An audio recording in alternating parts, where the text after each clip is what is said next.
The War in the Air Part 2 by Herbert George Wells. Chapter 8. A World Eightware. It was only very slowly that Bert got hold of this idea that the whole world was at war, that he formed any image at all of the crowded countries south of these Arctic solitudes stricken with terror and dismay as these newborn aerial navies swept across their skies. He was not used to thinking of the world as a whole, but as a limitless hinterland of happenings beyond the range of his immediate vision. War and his imagination was something, a source of news and emotion that happened in a restricted area called the seat of war. But now the whole atmosphere was the seat of war, and every land a cockpit. So closely had the nations raced along the path of research and invention, so secret and yet so parallel had been their plans and acquisitions, that it was within a few hours of the launching of the first fleet in Franconia that an Asiatic armada beat its westward way across, high above the marveling millions in the plain of the Ganges. But the preparations of the Confederation of Eastern Asia had been on altogether more colossal scale than the German. With this step, said Tanting,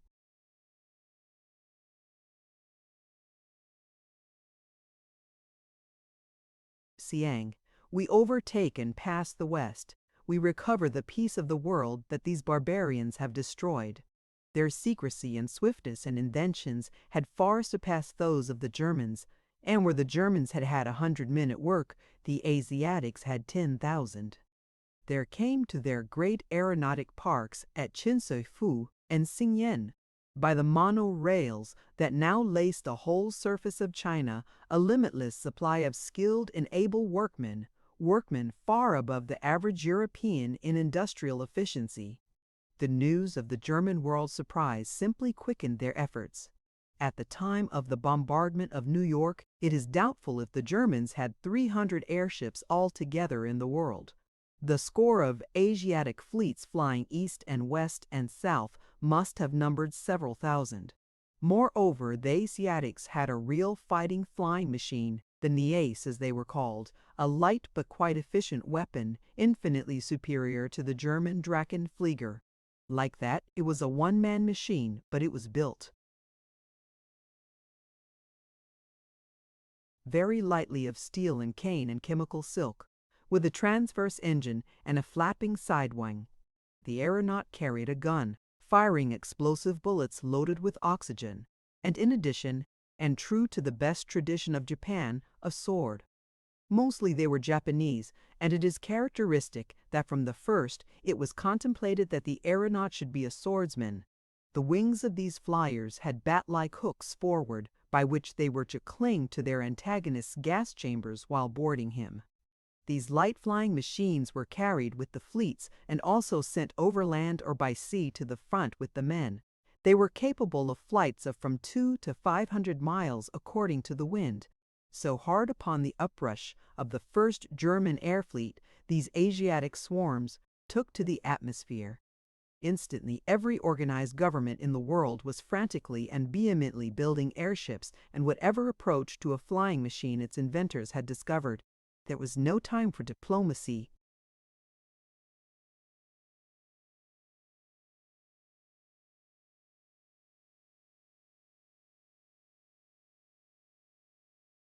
Warnings and ultimatums were telegraphed to and fro, and in a few hours all the panic-fierce world was openly at war, and at war in the most complicated way. For Britain and France and Italy had declared war upon Germany and outraged Swiss neutrality. India, at the sight of Asiatic airships, had broken into a Hindu insurrection in Bengal and a Mohammedan revolt hostile to this in the northwest provinces, the latter spreading like wildfire from Gobi to the Gold Cave and at the In a week they were building airships in Damascus and Cairo and Johannesburg. Australia and New Zealand were frantically equipping themselves. One unique and terrifying aspect of this development was the swiftness with which these monsters could be produced. To build an ironclad took from 2 to 4 years. An airship could be put together in as many weeks. Moreover, compared with even a torpedo boat, the airship was remarkably simple to construct, given the air chamber material, the engines, the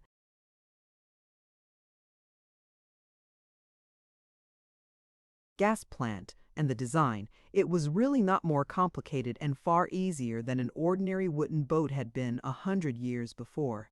And now from Cape Horn to Nova Zembla, and from Canton, round to Canton again, there were factories and workshops and industrial resources, and the German airships were barely in sight of the Atlantic waters. The first Asiatic fleet was scarcely reported from Upper Burma before the fantastic fabric of credit and finance that had held the world together economically for 100 years strained and snapped. A tornado of realization swept through every stock exchange in the world.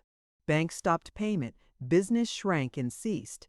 Factories ran on for a day or so by a sort of inertia, completing the orders of bankrupt and extinguished customers, then stopped. The New York Bert Smallways saw, for all its glare of light and traffic, was in the pit of an economic and financial collapse unparalleled in history. The flow of the food supply was already a little checked, and before the World War had lasted 2 weeks by the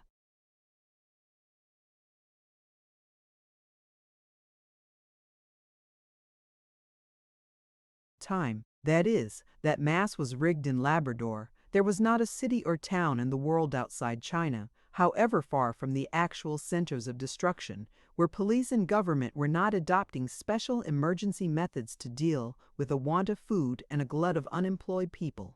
The special peculiarities of aerial warfare were of such a nature as to trend, once it had begun, almost inevitably towards social disorganization.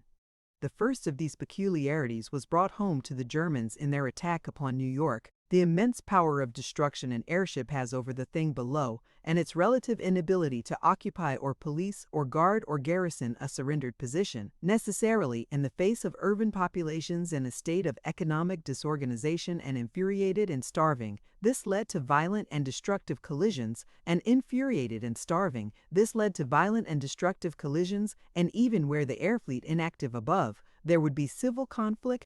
Nothing comparable to this state of affairs had been known in the previous history of warfare, unless we take such a case as that of a 19th-century warship attacking some large savage or barbaric settlement, or one of those naval bombardments that disfigure the history of Great Britain in the late 18th century. Then, indeed, there had been cruelties and destruction that faintly foreshadowed the horrors of the aerial war. Moreover, before the 20th century the world had had but one experience, and that a comparatively light one, in the communist insurrection of Paris, 1871, of the possibilities of a modern urban population under warlike stresses.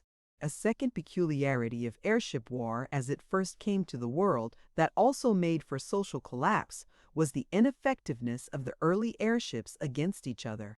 Upon anything below they could rain explosives in the most deadly fashion. Forts and ships and cities lay at their mercy. But unless they were prepared for a suicidal grapple, they could do remarkably little mischief to each other. The armament of the huge German airships, big as the biggest mammoth liners afloat,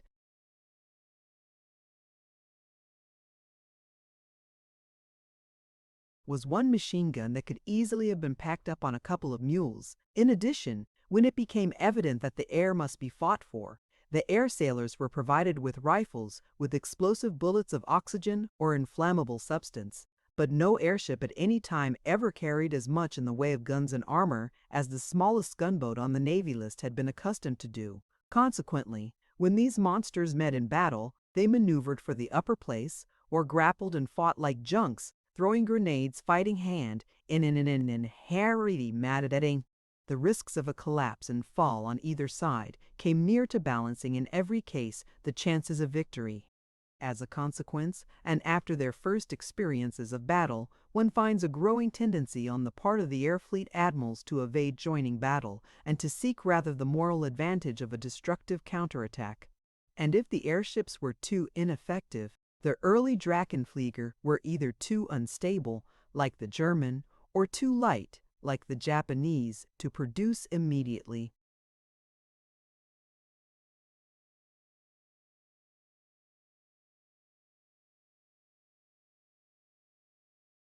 decisive results. Later, it is true, the Brazilians launched a flying machine of a type and scale that was capable of dealing with an airship, but they built only 3 or 4. They operated only in South America, and they vanished from history untraceably in the time when world bankruptcy put a stop to all further engineering production on any considerable scale. The third peculiarity of aerial warfare was that it was at once enormously destructive and entirely indecisive. It had this unique feature that both sides lay open to punitive attack. In all previous forms of war, both by land and sea, the losing side was speedily unable to raid its antagonist's territory and the communications. One fought on a front, and behind that front the winner's supplies and resources, his towns and factories and capital, the peace of his country, were secure. If the war was a naval one, you destroyed your enemy's battle fleet and then blockaded his ports, secured his coaling stations, and hunted down any stray cruisers that threatened your ports of commerce. But to blockade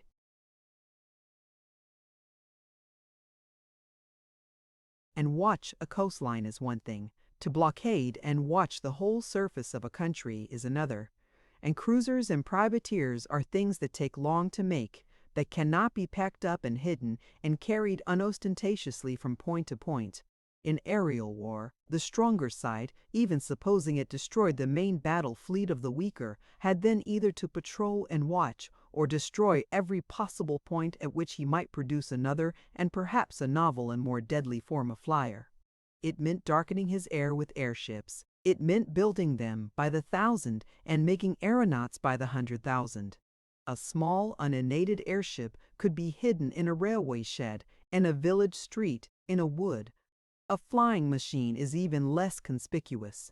And in the air are no streets, no channels, no point where one can say of an antagonist, if he wants to reach my capital, he must come by here. In the air, all directions lead everywhere.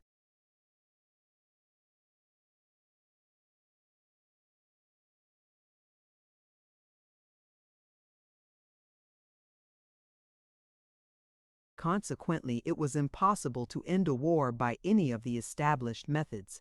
A. Having outnumbered and overwhelmed. B. Hovers, 1,000 airships strong, over his capital, threatening to bombard it unless B submits.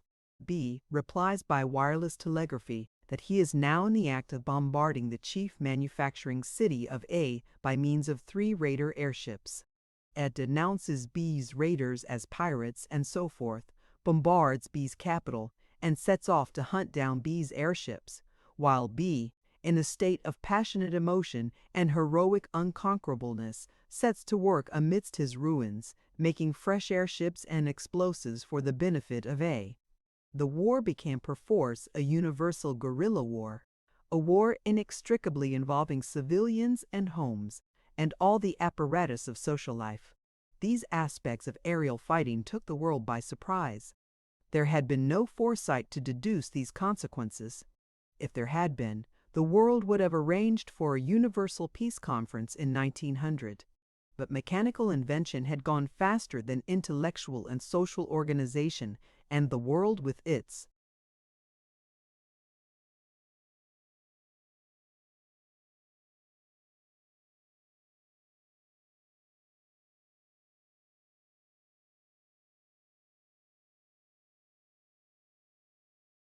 silly old flags, its silly, unmeaning tradition of nationality, its cheap newspapers and cheaper passions and imperialisms, its base commercial motives and habitual insincerities and vulgarities, its race lies and conflicts, was taken by surprise. Once the war began, there was no stopping it. The flimsy fabric of credit that had grown with no man foreseen, and that had held those hundreds of millions in an economic interdependence that no man clearly understood, dissolved in panic. Everywhere went the airships dropping bombs, destroying any hope of a rally, and everywhere below were economic catastrophe, starving workless people, rioting and social disorder. Whatever constructive guiding intelligence there had been among the nations vanished in the passionate stresses of the time. Such newspapers and documents and histories as survive from this period all tell one universal story of towns and cities with the food supply interrupted and their streets congested with starving unemployed, of crises in administration and states of siege, of provisional governments and councils of defense, and, in the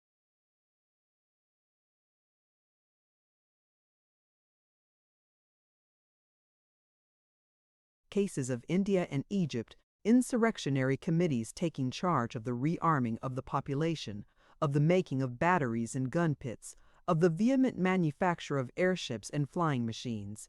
One sees these things in glimpses, in illuminated moments, as if through a driving reek of clouds, going on all over the world. It was the dissolution of an age. It was the collapse of the civilization that had trusted to machinery, and the instruments of its destruction were machines. But while the collapse of the previous great civilization, that of Rome, had been a matter of centuries, had been a thing of phase in phase like the aging and dying of a man, this, like his killing by railway or motor car, was one swift, conclusive smashing and an end. The early battles of the aerial war were no doubt determined by attempts to realize the old naval maxim, to ascertain the position of the enemy's fleet, and to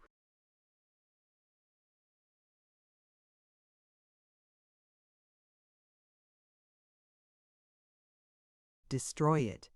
There was first the Battle of the Bernese Oberland, in which the Italian and French navigals in their flank raid upon the Franconian Park were assailed by the Swiss experimental squadron, supported, as the day wore on, by German airships, and then the encounter of the British Winterhouse-Dunn aeroplanes with 3 unfortunate Germans. Then came the Battle of North India, in which the entire Anglo-Indian aeronautics settlement establishment fought for 3 days against overwhelming odds and was dispersed and destroyed in detail. And simultaneously with the beginning of that commenced the momentous struggle of the Germans and Asiatics that is usually known as the Battle of Niagara because of the objective of the Asiatic attack, but it passed gradually into a sporadic conflict over half the continent. Such German airships as escaped destruction in battle descended and surrendered to the Americans, and were manned, and in the end it became a series of pitiless and heroic encounters between the Americans, savagely resolved to exterminate their enemies, and a continually reinforced army of invasion from Asia quartered upon the Pacific slope and supported by an immense fleet. From the first the war in America was fought with implacable bitterness. No quarter was asked, no prisoners were taken.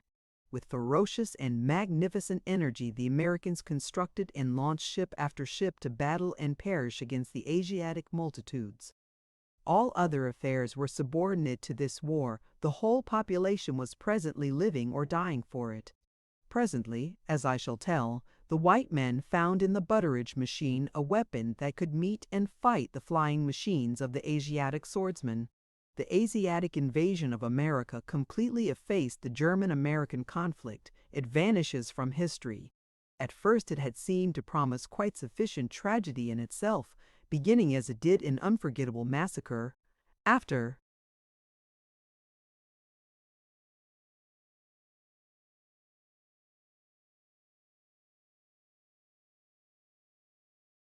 the destruction of central New York, all America had risen like one man, resolved to die 1,000 deaths rather than submit to Germany.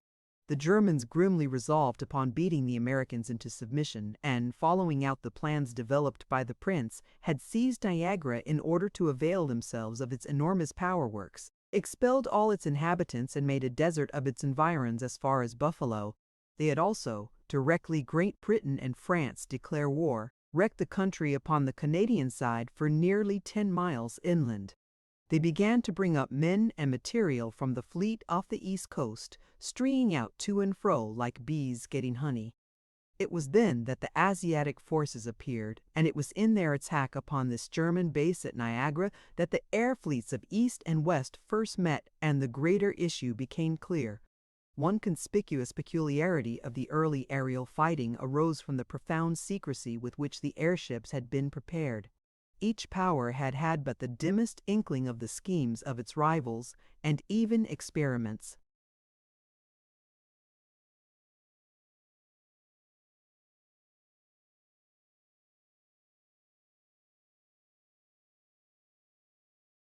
With its own devices were limited by the needs of secrecy.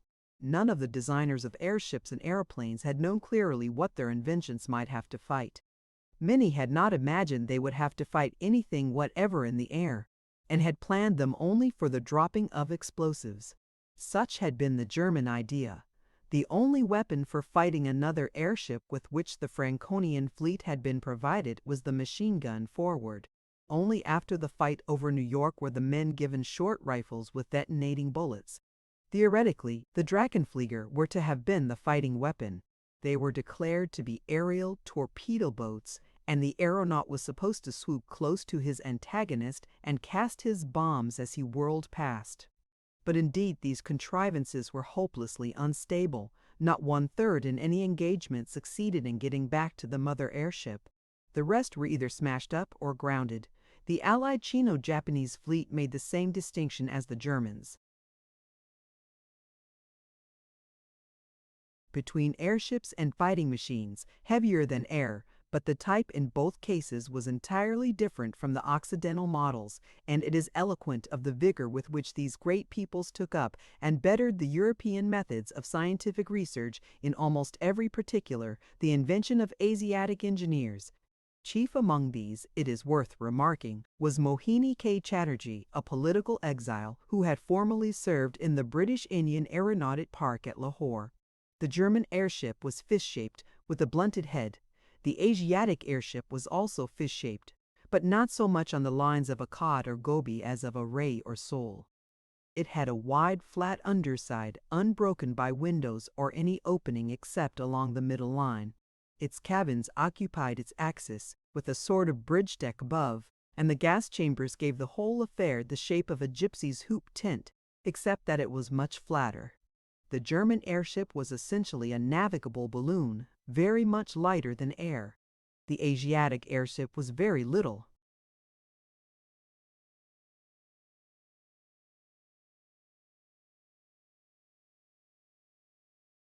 Lighter than air, and skimmed through it with much greater velocity, if with considerably less stability.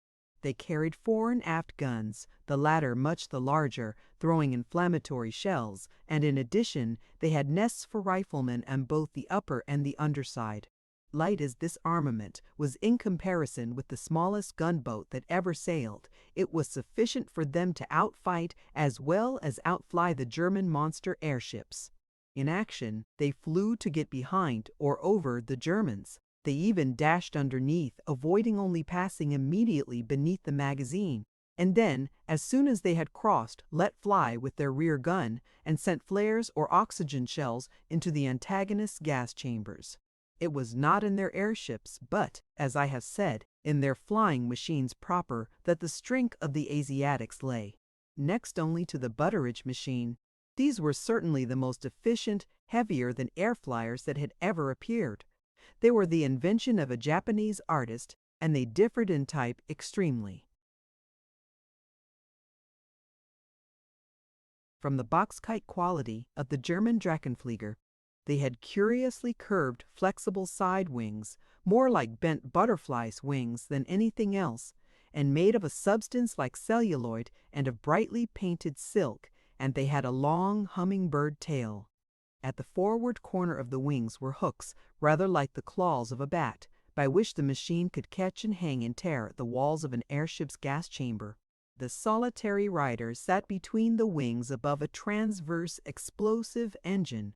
An explosive engine that differed in no essential particular from those in use in the light motor bicycles of the period. Below was a single large wheel. The rider sat astride of a saddle, as in the Butteridge machine, and he carried a large double-edged two-handed sword in addition to his explosive bullet-firing rifle.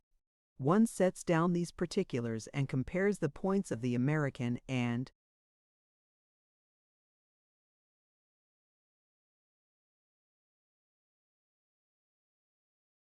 German pattern of aeroplane and navigable, But none of these facts were clearly known to any of those who fought in this monstrously confused battle above the American Great Lakes. Each side went into action against it knew not what, under novel conditions and with apparatus that even without hostile attacks was capable of producing the most disconcerting surprises. Schemes of action, attempts at collective maneuvering necessarily went to pieces directly the fight began, just as they did in almost all the early ironclad battles of the previous century. Each captain then had to fall back upon individual action and his own devices. One would see triumph in what another read as a cue for flight and despair. It is as true of the Battle of Niagara as of the Battle of Lissa that it was not a battle but a bundle of battleettes. To such a spectator as Birch, it presented itself as a series of incidents, some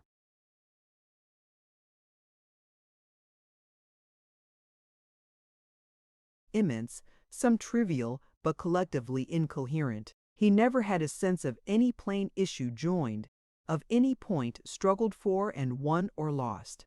He saw tremendous things happen, and in the end, his world darkened to disaster and ruin.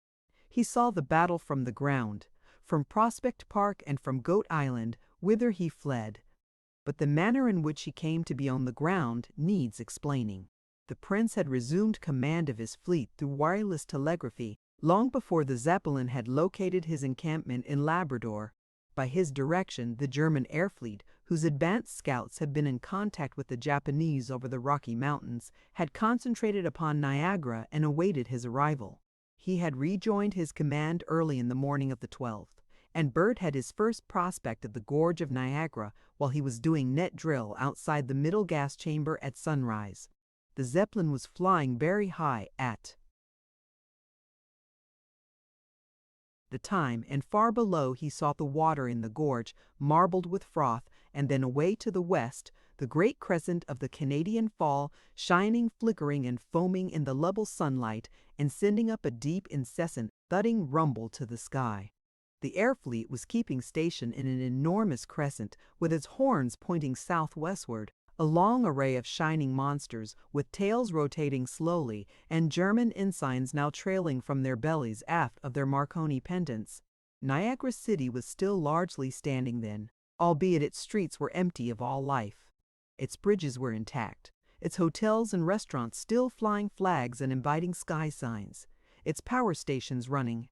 But about it, the country on both sides of the gorge might have been swept by a colossal broom.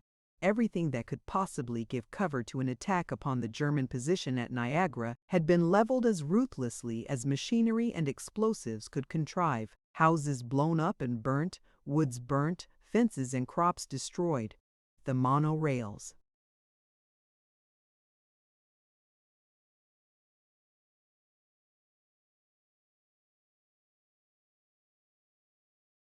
had been torn up, and the roads in particular cleared of all possibility of concealment or shelter. Seen from above, the effect of this wreckage was grotesque. Young woods had been destroyed wholesale by dragging wires, and the spoilt saplings, smashed or uprooted, lay in swaths like corn after the sickle. Houses had an appearance of being flattened down by the pressure of a gigantic finger. Much burning was still going on, and large areas had been reduced to patches of smoldering and sometimes still glowing blackness. Here and there lay the debris of belated fugitives, carts, and dead bodies of horses and men, and where houses had had water supplies there were pools of water and running springs from the ruptured pipes. In unscorched fields, horses and cattle still fed peacefully. Beyond this desolated area, the countryside was still standing, but almost all the people had fled. Buffalo was on fire to an enormous extent, and there were no signs of any efforts to grapple with the flames. Niagara City itself was being rapidly converted to the needs of a military depot. A large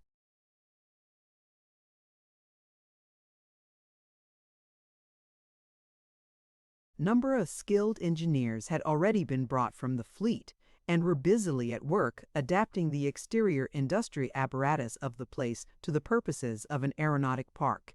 They had made a gas recharging station at the corner of the American Fall above the funicular railway, and they were, opening up a much larger area to the south for the same purpose. Over the powerhouses and hotels and such like prominent or important points, the German flag was flying. The Zeppelin circled slowly over this scene twice while the prince surveyed it from the swinging gallery. It then rose towards the center of the crescent and transferred the prince and his suite, Kurt included, to the Hohenzollern, which had been chosen as the flagship during the impending battle. They were swung up on a small cable from the forward gallery, and the men of the Zeppelin manned the outer netting as the prince and his staff left them. The Zeppelin then came about, circled down and grounded in Prospect Park in order to land the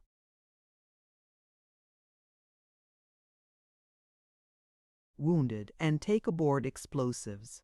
For she had come to Labrador with her magazines empty, it being uncertain what weight she might need to carry.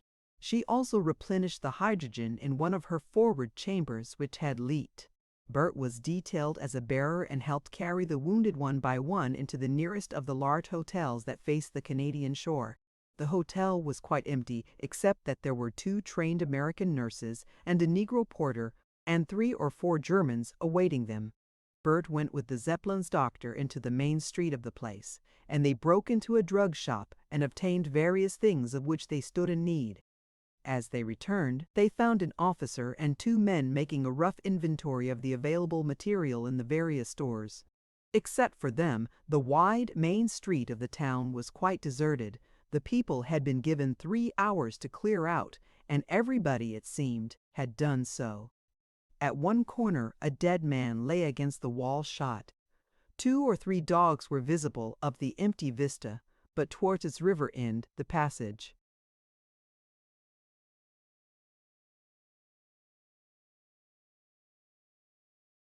of a string of mono-rail cars broke the stillness and the silence.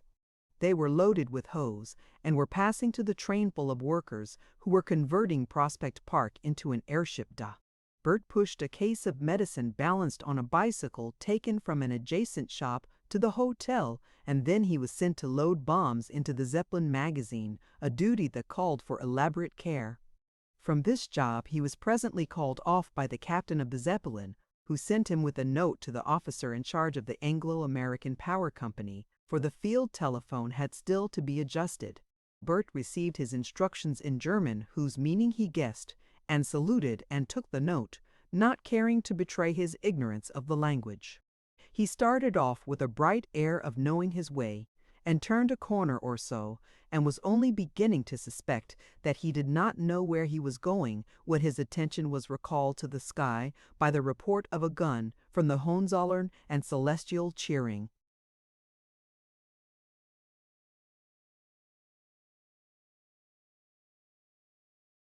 He looked up and found the view obstructed by the houses on either side of the street. He hesitated, and then curiosity took him back towards the bank of the river. Here his view was inconvenienced by trees, and it was with a start that he discovered the Zeppelin, which he knew had still a quarter of her magazines to fill, was rising over Goat Island. She had not waited for her complement of ammunition. It occurred to him that he was left behind. He ducked back among the trees and bushes until he felt secure from any afterthought on the part of the Zeppelin's captain. Then his curiosity to see what the German air fleet faced overcame him, and drew him at last halfway across the bridge to Goat Island. From that point he had nearly a hemisphere of sky and got his first glimpse of the Asiatic airships low in the sky above the glittering tumults of the upper rapids. They were far less impressive than the German ships. He could not judge the distance, and they flew edgeways to him so as to conceal the broader aspect of their bulk. Bert stood there in the middle of the bridge, in a place that most people who knew it remembered as a place populous with sightseers and excursionists, and he was the only human being in sight there. Above him, very high in the heavens, the contending air fleets maneuvered. Below him, the river seethed like a sluice towards the American Fall. He was curiously dressed. His cheap blue serge trousers were thrust into German airship rubber boots, and on his head he wore an aeronaut's white cap that was a trifle too large for him. He thrust that back to reveal his staring little cockney face, still scarred upon the brow. "Gaw!" he whispered. He stared, he gesticulated. Once or twice he shouted and applauded. Then at a certain point terror seized him and he took to his heels in the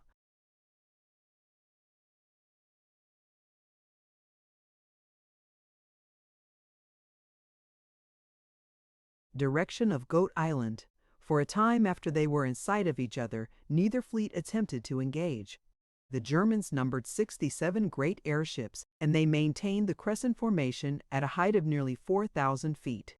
They kept a distance of about 1.5 lengths, so that the horns of the crescent were nearly 30 miles apart. Closely in tow of the airships of the extreme squadrons on either wing were about 30 Drachenflieger ready manned, but these were too small and distant for Bert to distinguish. At first, only what was called the Southern Fleet of the Asiatics was visible to him. It consisted of 40 airships, carrying altogether nearly 401 man flying machines upon their flanks, and for some time it flew slowly and at a minimum distance of perhaps a dozen miles from the Germans, eastward across.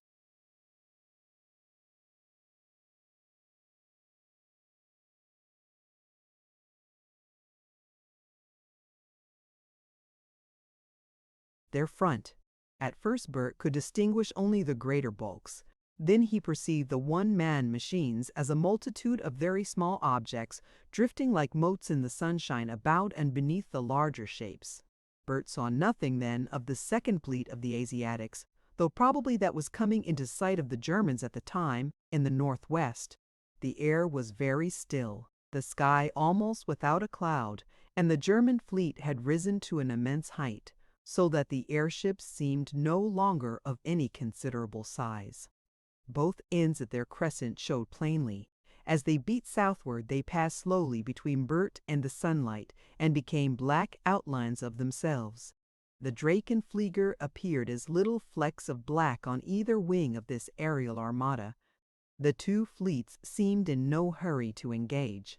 The Asiatics went far away into the east, quickening their pace and rising as they did so, and then tailed out into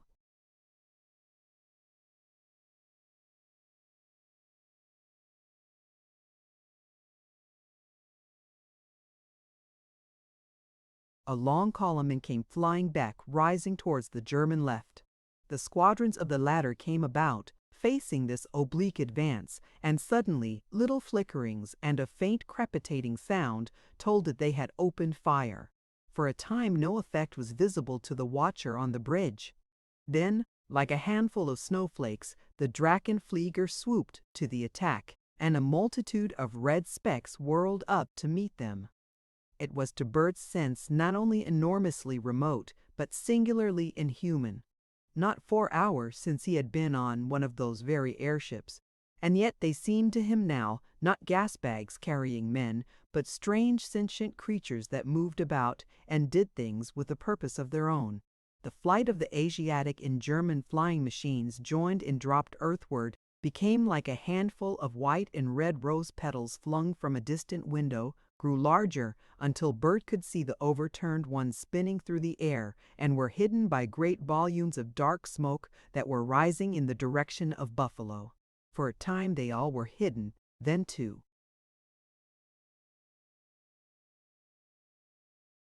or three white and a number of red ones rose again into the sky like a swarm of big butterflies and circled fighting and drove away out of sight again towards the east. A heavy report recalled Bert's eyes to the zenith, and behold, the great crescent had lost its dressing and burst into a disorderly long cloud of airships. One had dropped halfway down the sky. It was flaming fore and aft, and even as Bert looked it turned over and fell, spinning over and over itself, and vanished into the smoke of Buffalo. Bert's mouth opened and shut, and he clutched tighter on the rail of the bridge. For some moments they seemed long moments. The two fleets remained without any further change, flying obliquely towards each other and making what came to Bert's ears as a midget uproar. Then suddenly from either side airships began dropping out of alignment, smitten by missiles he could neither see nor trace.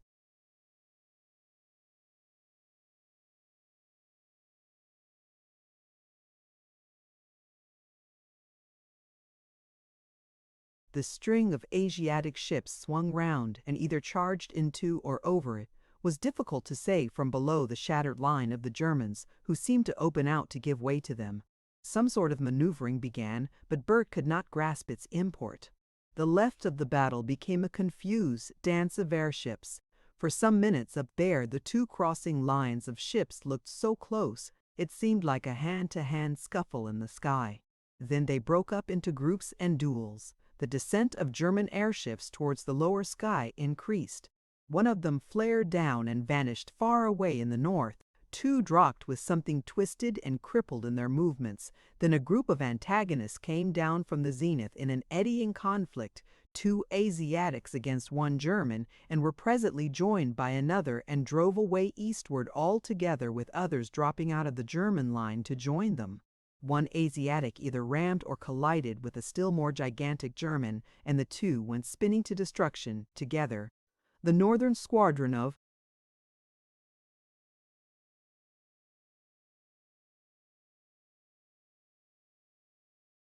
Asiatics came into the battle unnoted by Bert, except that the multitude of ships above seemed presently increased.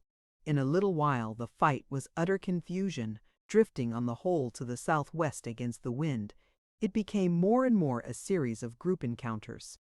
Here a huge German airship flamed earthward with a dozen flat Asiatic craft about her, crushing her every attempt to recover. Here another hung with its screw fighting off the swordsmen from a swarm of flying machines. Here, again, an Asiatic aflame at either end swooped out of the battle. His attention went from incident to incident in the vast clearness overhead. These conspicuous cases of destruction caught and held his mind. It was only very slowly that any sort of scheme manifested itself between those nearer, more striking episodes. The mass of the airships that eddied remotely above was, however, neither destroying nor destroyed. The majority of them seemed to be going at full speed and circling upward for position, exchanging ineffectual shots as they did so.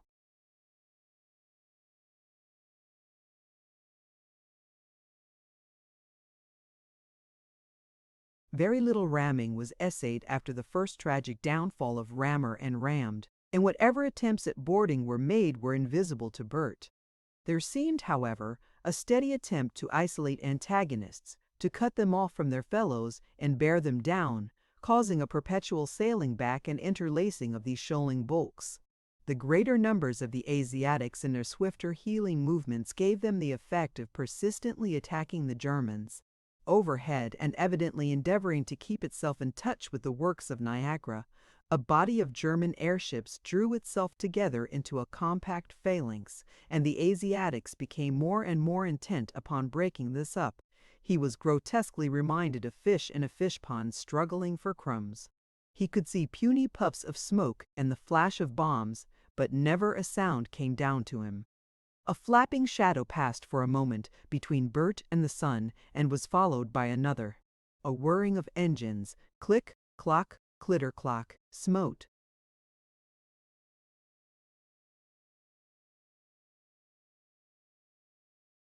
upon his ears. Instantly he forgot the zenith. Perhaps 100 yards above the water, out of the south, riding like Valkyries swiftly through the air on the strange steeds the engineering of Europe had begotten upon the artistic inspiration of Japan, came a long string of Asiatic swordsmen. The wings flapped jerkily, click, block, clitter clock, and the machines drove up. They spread and ceased, and the apparatus came soaring through the air. So they rose and fell and rose again. They passed so closely overhead that Bert could hear their voices calling to one another. They swooped towards Niagara City and landed one after another in a long line in a clear space before the hotel. But he did not stay to watch them land. One yellow face had craned over and looked at him, and for one enigmatical instant met his eyes. It was then the idea came to Bert that he was altogether too conspicuous in the middle of the bridge, and that he took to his heels towards Goat Island. Thence,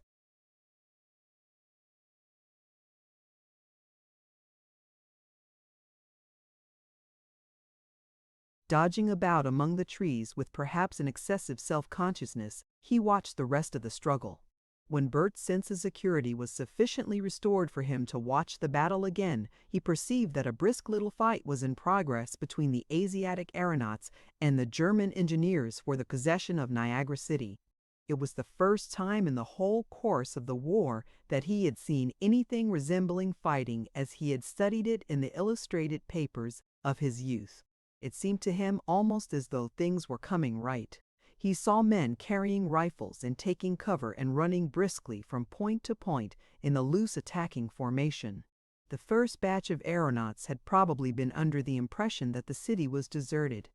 They had grounded in the open near Prospect Park and approached the houses towards the power works before they were disillusioned by a sudden fire. They had scattered back to the cover of a bank. Near the water, it was too far for them to reach their machines again. They were lying and firing at the men in the hotels and frame houses about the power works. Then to their support came a second string of red flying machines driving up from the east. They rose up out of the haze above the houses and came round in a long curve as if surveying the position below. The fire of the Germans rose to a roar, and one of those soaring shapes gave an abrupt jerk backward and fell among the houses. The others swooped down exactly like great birds upon the roof of the powerhouse. They caught upon it, and from each sprang a nimble little figure and ran towards the parapet. Other flapping bird shapes came into this affair, but Bert had not seen their coming. A staccato of shots came over to him, reminding him of army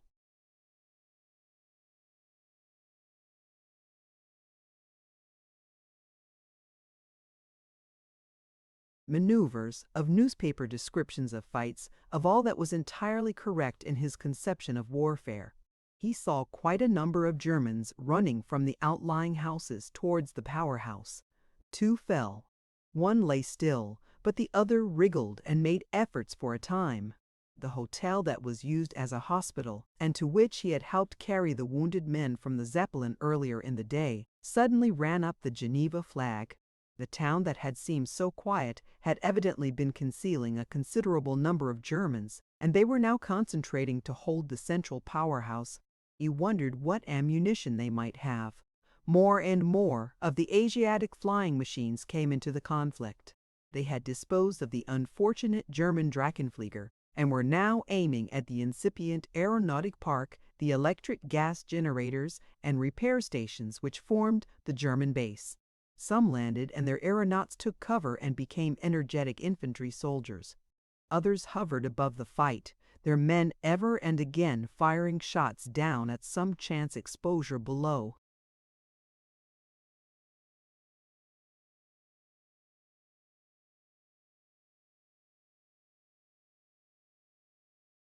The firing came in paroxysms. Now there would be a watchful lull, and now a rapid tattoo of shots, rising to a roar. Once or twice flying machines, as they circled warily, came right overhead, and for a time Bert gave himself body and soul to cowering. Ever and again a larger thunder mingled with the rattle and reminded him of the grapple of airships far above. But the nearer fight held his attention. Abruptly, something dropped from the zenith. Something like a barrel or a huge football. Crash! It smashed with an immense report. It had fallen among the grounded Asiatic aeroplanes that lay among the turf and flower beds near the river. They flew in scraps and fragments. Turf, trees, and gravel leapt and fell. The aeronauts still lying along the canal bank were thrown about like sacks. Cat's paws flew across the foaming water. All the windows of the hotel hospital that had been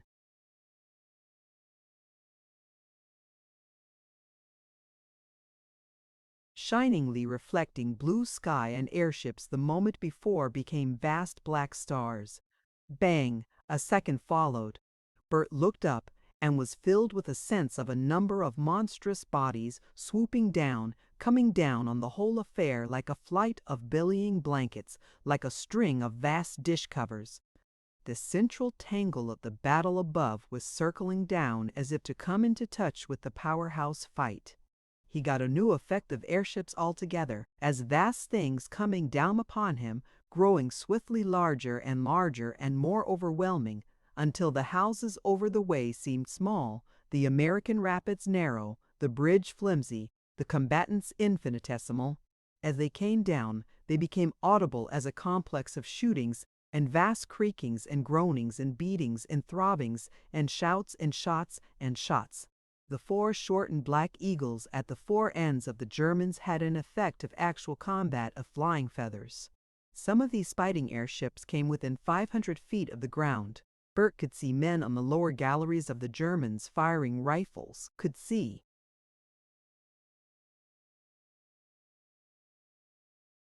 Asiatics clinging to the ropes saw one man in aluminium diver's gear fall flashing headlong into the waters above Goat Island. For the first time he saw the Asiatic airships closely. From this aspect they reminded him more than anything else of colossal snowshoes. They had a curious patterning in black and white, in forms that reminded him of the engine-turned cover of a watch. They had no hanging galleries, but from little openings on the middle line peeped out men and the muzzles of guns. So, driving in long descending and ascending curves, these monsters wrestled and fought. It was like clouds fighting, like puddings trying to assassinate each other. They whirled and circled about each other, and for a time threw Goat Island and Niagara into a smoky twilight through which the sunlight smote in shafts and beams. They spread and closed and spread and grappled and drove round over the rapids and 2 miles away or more into Canada and back over the falls again. A German caught fire, and the whole crowd broke away from her flare and rose about her dispersing, leaving her. 2.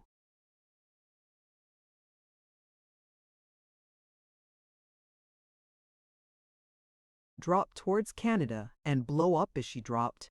Then, with renewed uproar, the others closed again.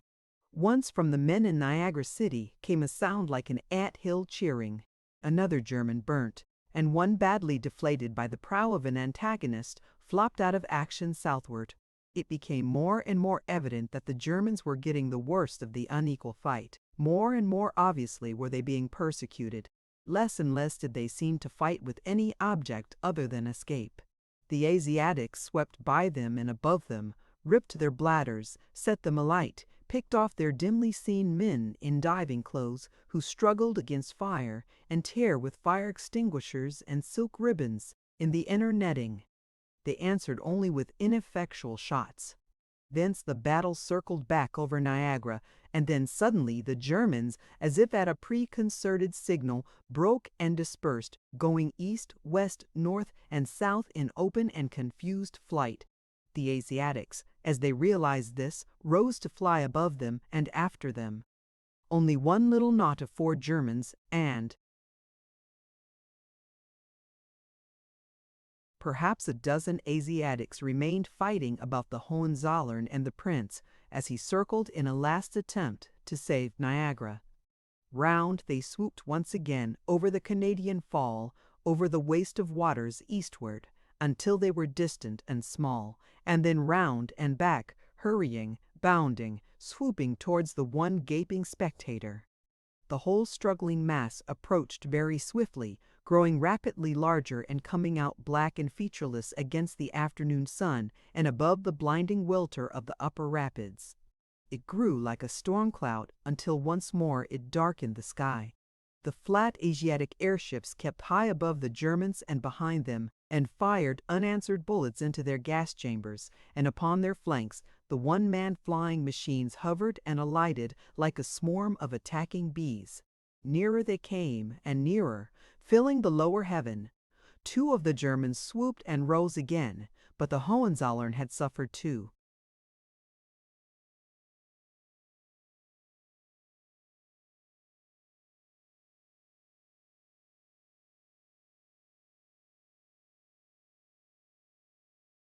Much for that.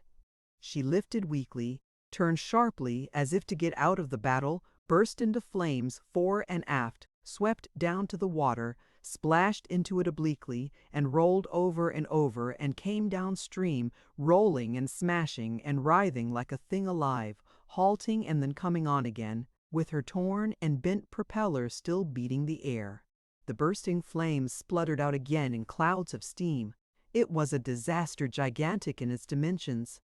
She lay across the rapids like an island, like tall cliffs that came rolling, smoking, and crumpling and collapsing, advancing with a sort of fluctuating rapidity upon Bert.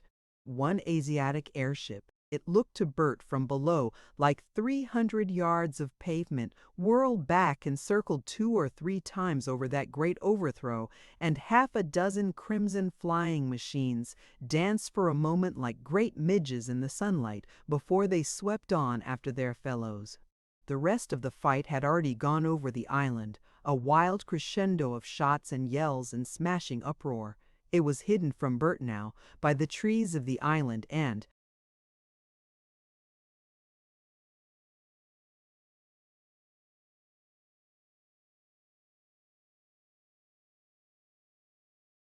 forgotten by him, in the nearer spectacle of the huge advance of the defeated German airship. Something fell with a mighty smashing and splintering of boughs unheeded behind him.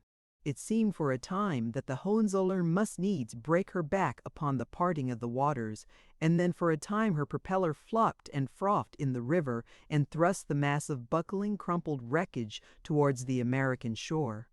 Then the sweep of the torrent that foamed down to the American fall caught her, and in another minute the immense mass of deflating wreckage, with flames spurting out in 3 new places, had crashed against the bridge that joined Goat Island and Niagara City, and forced a long arm, as it were, in a heaving tangle under the central span. Then the middle chambers blew up with a loud report, and in another moment the bridge had given way, and the main bulk of the airship, like some grotesque cripple in rags, staggered, flapping and waving flambeaux to the crest of the fall, and hesitated there, and vanished in.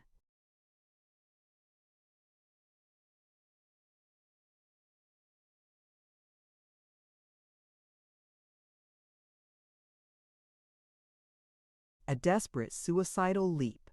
Its detached fore end remained jammed against that little island, Green Island it used to be called, which forms the stepping stone between the mainland and Goat Island's patch of trees. Bert followed this disaster from the parting of the waters to the bridgehead. Then, regardless of cover, regardless of the Asiatic airship hovering like a huge house roof without walls above the suspension bridge, he sprinted along towards the north and came out for the first time upon that rocky point by Luna Island that looks sheer down upon the American Fall. There he stood breathless amidst that eternal rush of sound, breathless and staring. Far below and traveling rapidly down the gorge whirled something like a huge empty sack. For him it meant, what did it not mean? The German air fleet, Kurt, the Prince, Europe, all things stable and familiar, the forces that had brought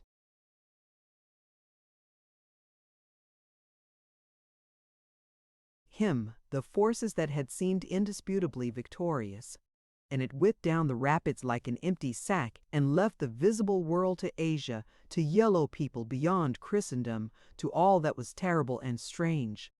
Remote over Canada receded the rest of that conflict and vanished beyond the range of his vision.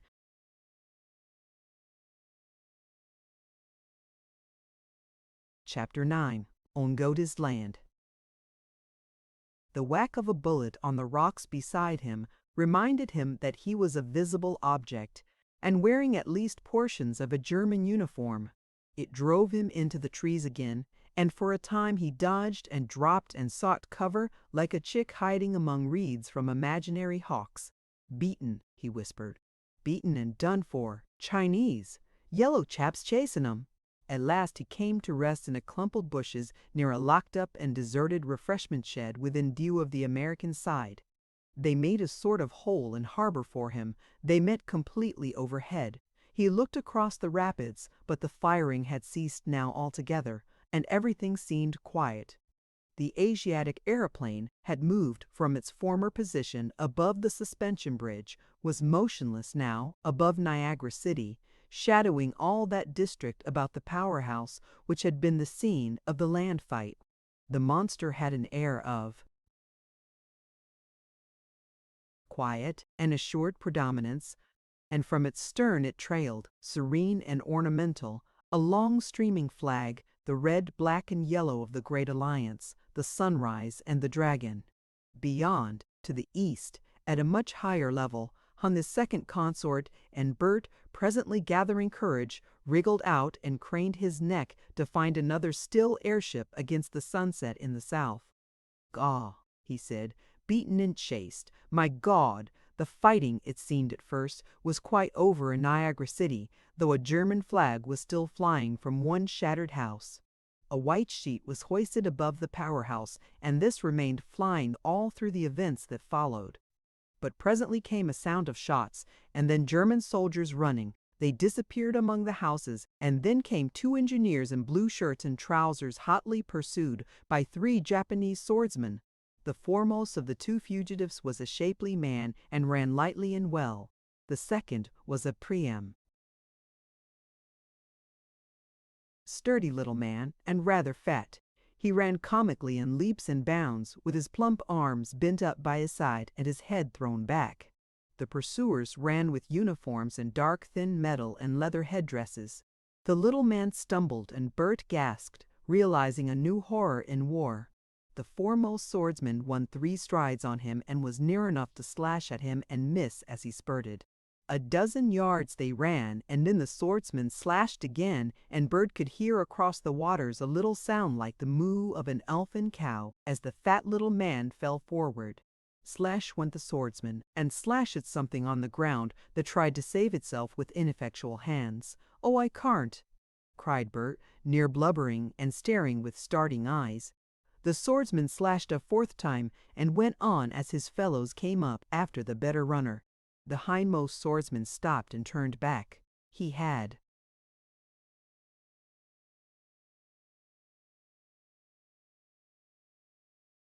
perceived some movement, perhaps, but at any rate he stood, and ever and again slashed at the fallen body. "Oh, oh!"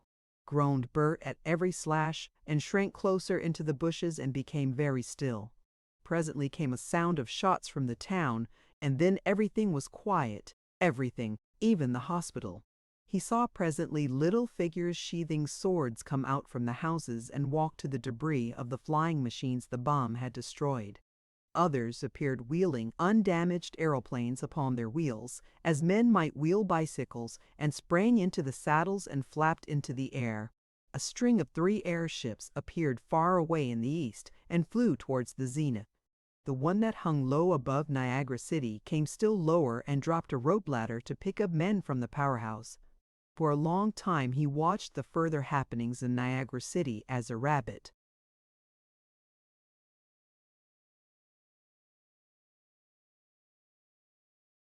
might watching meat.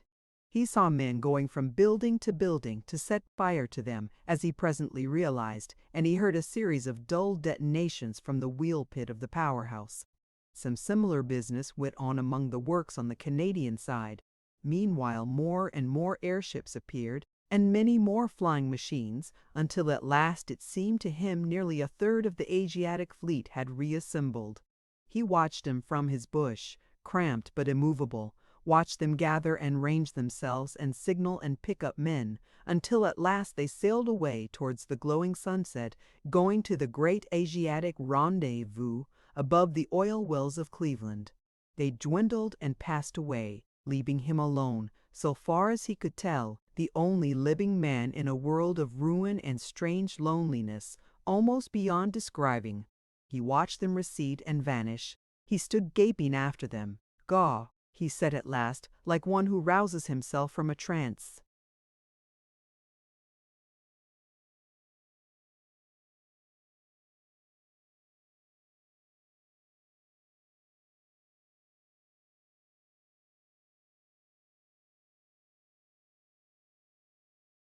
It was far more than any personal desolation extremity that flooded his soul.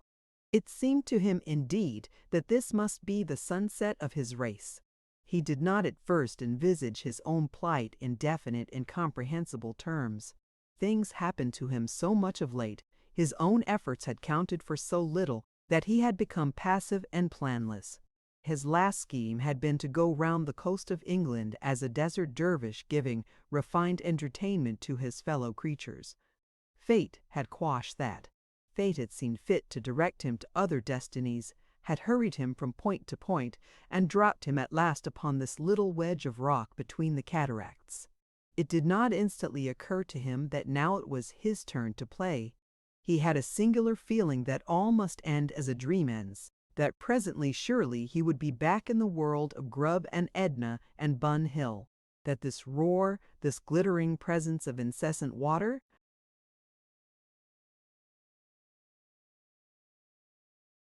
would be drawn aside, as a curtain is drawn aside after a holiday lantern show, and old familiar customary things reassume their sway.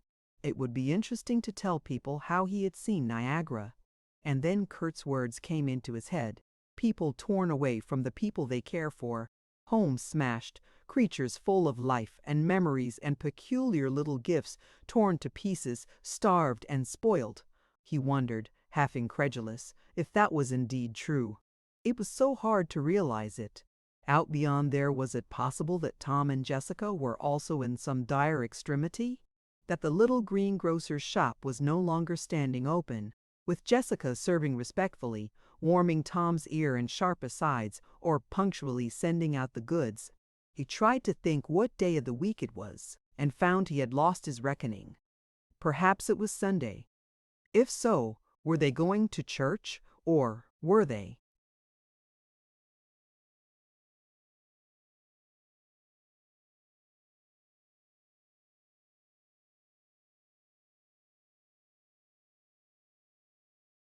Hiding, perhaps, in bushes.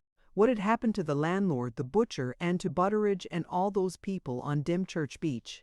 Something, he knew, had happened to London, a bombardment. But who had bombarded? Were Tom and Jessica, too, being chased by strange brown men with long bare swords and evil eyes?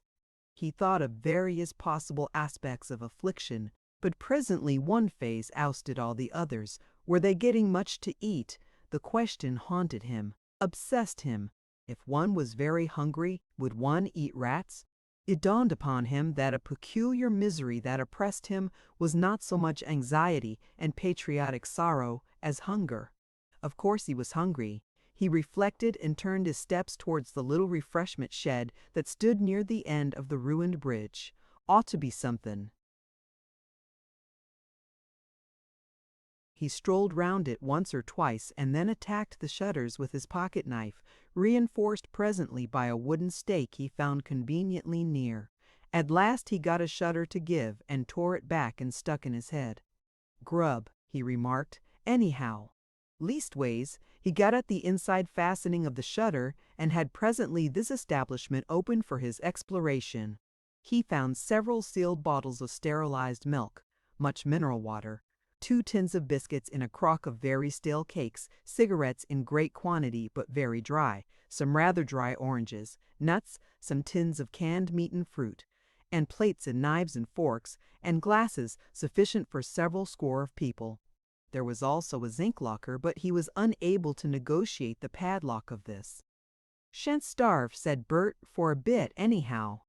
He sat on the vendor's seat and regaled himself with biscuits and milk, and felt for a moment quite contented. "Quite restful," he muttered, munching and glancing about him restlessly. "After what I've been through. Crikey, what a day! Oh, what a day! Oh, what a day!" Wonder took possession of him. "Gaw!" he cried, "what a fight it's been, smashing up the poor fellers, long, the airships, the flyers and all. I wonder what happened to the Zeppelin. And that chap Kurt. I wonder what happened to 'im. 'E was a good sort of chap, was Kurt." Some phantom of imperial solicitude floated through his mind. "Inja," he said. A more practical interest arose. "I wonder if there's anything to open one of these tins of corned beef."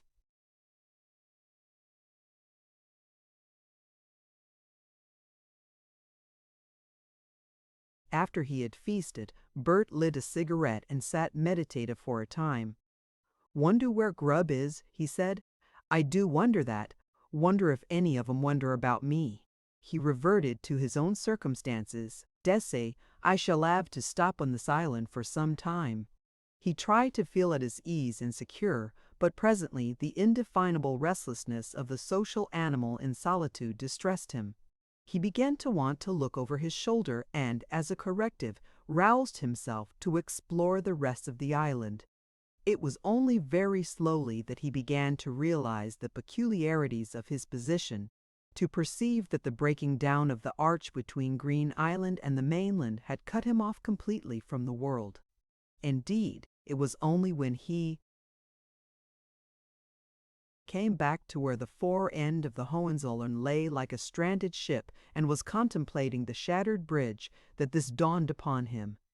Even then it came with no sort of shock to his mind, a fact among the number of other extraordinary and unmanageable facts. He stared at the shattered cabins of the Hohenzollern and its widow's garment of disheveled silk for a time, but without any idea of its containing any living thing. It was all so twisted and smashed and entirely upside down. Then for a while he gazed at the evening sky. A cloud haze was now appearing, and not an airship was in sight. A swallow flew by and snapped some invisible victim.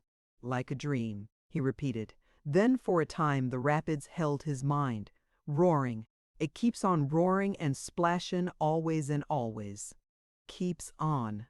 At last his interests became personal. Wonder what I ought to do now, he reflected. Not an idea, he said.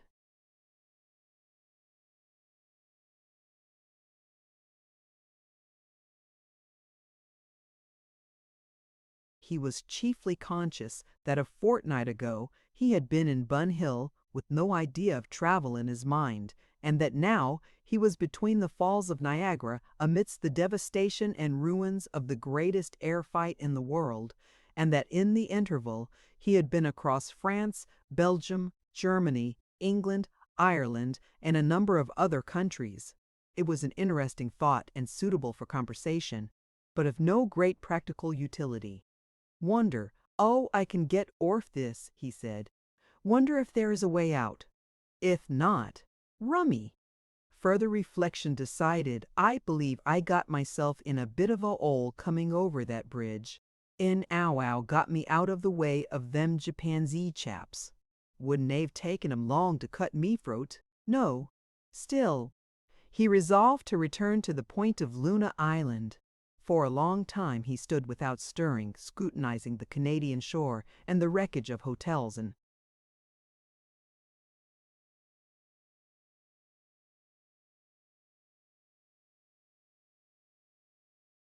houses and the fallen trees of the Victoria Park, pink now in the light of sundown. Not a human being was perceptible in that scene of headlong destruction.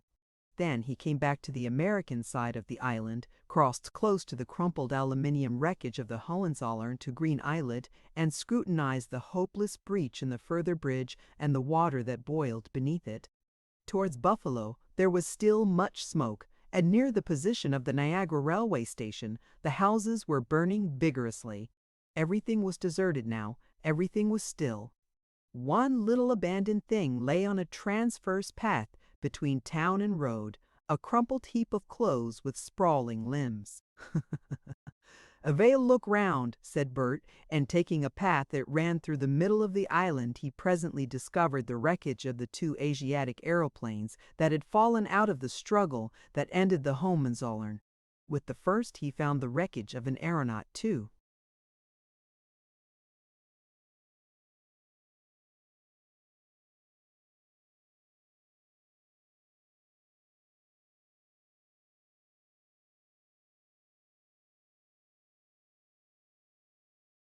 The machine had evidently dropped vertically and was badly knocked about amidst the lot of smashed branches in a clump of trees. Its bent and broken wings and shattered stays sprawled amidst new splintered wood, and its four peaks stuck into the ground. The aeronaut dangled weirdly head downward among the leaves and branches some yards away, and Bert only discovered him as he turned from the aeroplane. In the dusky evening light and stillness, for the sun had gone now, and the wind had altogether fallen, this inverted yellow face was anything but a tranquilizing object to discover suddenly a couple of yards away. A broken branch had run clean through the man's thorax, and he hung, so stabbed, looking limp and absurd. In his hand he still clutched, with the grip of death, a short light rifle. For some time Bert stood very still, inspecting this thing. Then he began to walk away from it, looking constantly back at it. Presently, in an open glade, he came to a stop. "Gah!" he whispered. "I don't like dead bodies, Sama. I'd almost rather that chap was alive." He would not go along the path athwart which the Chinaman hung. He felt he would rather not have trees round him any more, and that it would be more comfortable to be quite close to the sociable splash and uproar of the rapids. He came upon the second aeroplane in a clear grassy space by the side of the streaming water, and it seemed scarcely damaged at all. It looked as though it had floated down into a position of rest. It lay on its side with one wing in the air. There was no aeronaut near it, dead or alive. There it lay abandoned, with the water lapping about its long tail. Bert remained a little aloof from it for a long time, looking into the gathering.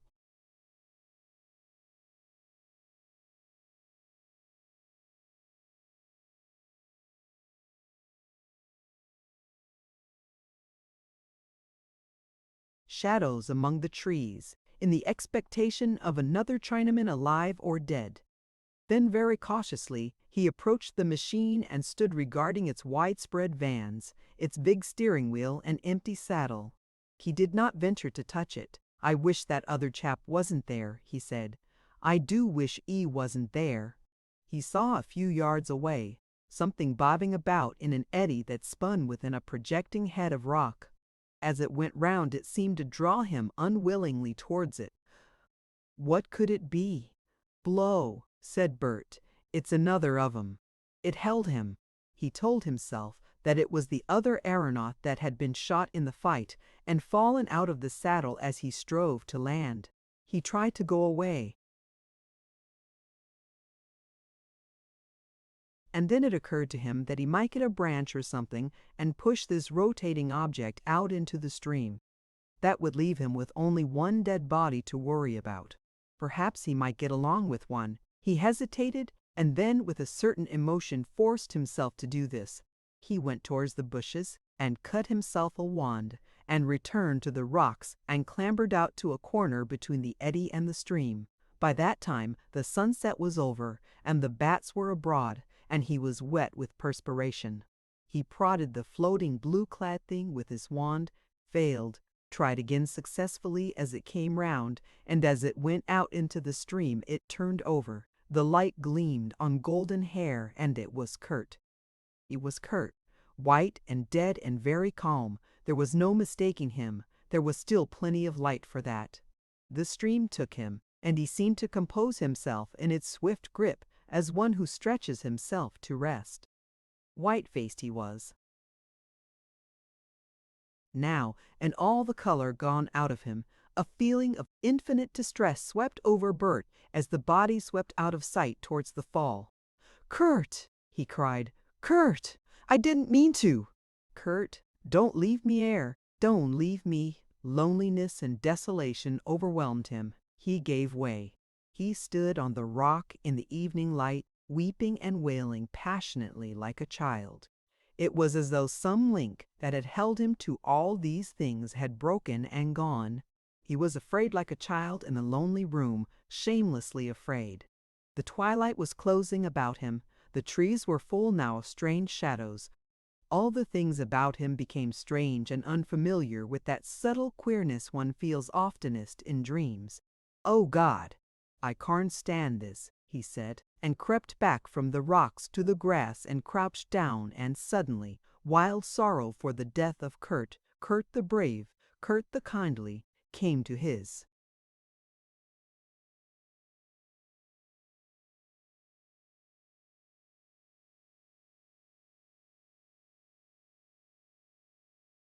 Help, and he broke from whimpering to weeping. He ceased to crouch. He sprawled upon the grass and clenched an impotent fist.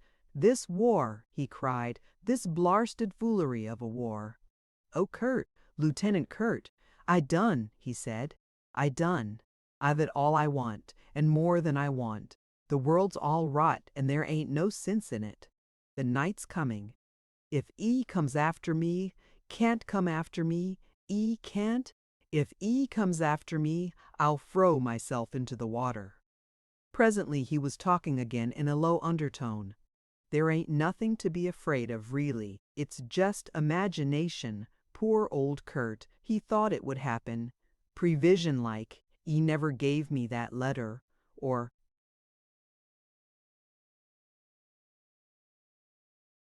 told me who the lady was. It's like what Akari said. People tore away from everything they belonged to, everywhere." "Exactly like what E said. Ere I am cast away thousands of miles from Edna or Grub or any of my lot like a plant tore up by the roots. And every war has been like this, only I hadn't the sense to understand it. Always. All sorts of holes and corners chaps Ave died in, and people hadn't the sense to understand. Ave had the sense to feel it and stop it, thought war was fine.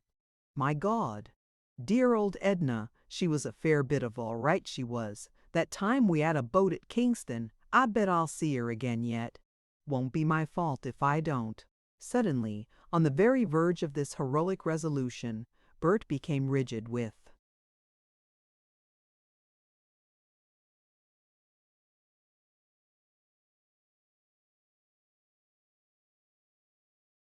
terror. Something was creeping towards him through the grass. Something was creeping and halting and creeping again towards him through the dim dark grass. The night was electrical with horror. For a time everything was still. Bert ceased to breathe. It could not be. No, it was too small. It advanced suddenly upon him with a rush, with a little meowing cry and tail erect. It rubbed its head against him and purred. It was a tiny, skinny little kitten. "Gaw, pussy." "Ow, you frightened me," said Bert, with drops of perspiration on his brow. He sat with his back to a tree stump all that night, holding the kitten in his arms. His mind was tired, and he talked or thought coherently no longer. Towards dawn he dozed. When he awoke, he was stiff, but in better heart, and the kitten slept warmly and reassuringly inside his jacket. And fear, he found, had gone from amidst the trees. He stroked the kitten, and the little creature woke up to excessive fondness and purring. "You want some milk," said Bert. "That's what you want. And I could do with a bit of brekker, too." He yawned and stood up, with the kitten on his shoulder, and stared about him, recalling the circumstances of the previous day, the gray, immense happenings. "Moses do something," he said. He turned towards the trees and was presently contemplating the dead aeronaut again. The kitten he held companionably against his neck. The body.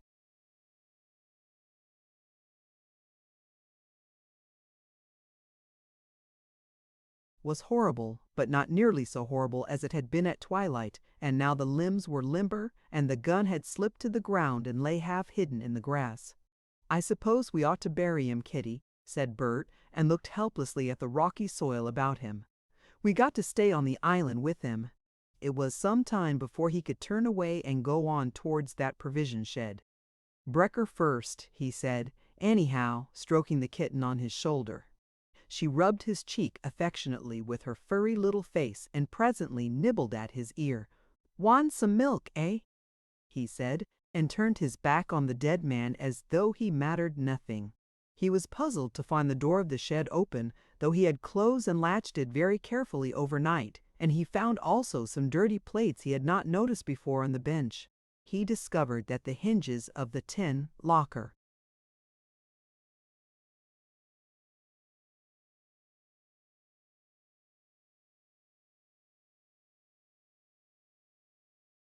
were unscrewed and that it could be opened. He had not observed this overnight. "Silly of me," said Bert, "ere I was puzzlin' and whacking away at the padlock, never noticing. It had been used apparently as an ice chest, but it contained nothing now but the remains of half-dozen boiled chickens, some ambiguous substance that might once have been butter, and a singularly unappetizing smell. He closed the lid again carefully. He gave the kitten some milk in a dirty plate and sat watching its busy little tongue for a time. Then he was moved to make an inventory of the provisions. There were 6 bottles of milk unopened and 1 opened, 60 bottles of mineral water and a large stock of syrups, about 2,000 cigarettes and upwards of 100 cigars, 9 oranges, 2 unopened tins of corned beef, and 1 opened and 5 large tins. California peaches. He jotted it down on a piece of paper. Ain't much solid food, he said. Still a fortnight, say.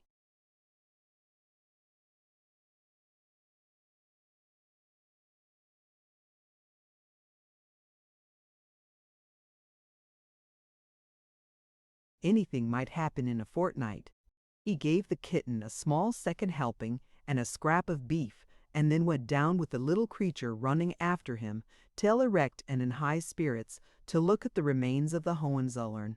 It had shifted in the night, and seemed on the whole more firmly grounded on Green Island than before. From it his eye went to the shattered bridge and then across to the still desolation of Niagara City. Nothing moved over there but a number of crows. They were busy with the engineer he had seen cut down on the previous day. He saw no dogs, but he heard one howling. "We got to get out of this somehow, Kitty," he said. "That milk won't last forever, not at the rate you lap it." He regarded the sluice-like flood before him.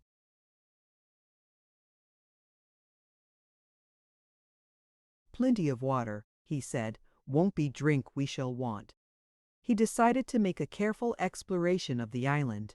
Presently he came to a locked gate labeled Biddle Stairs and clambered over to discover a steep old wooden staircase leading down the face of the cliff amidst a vast and increasing uproar of waters.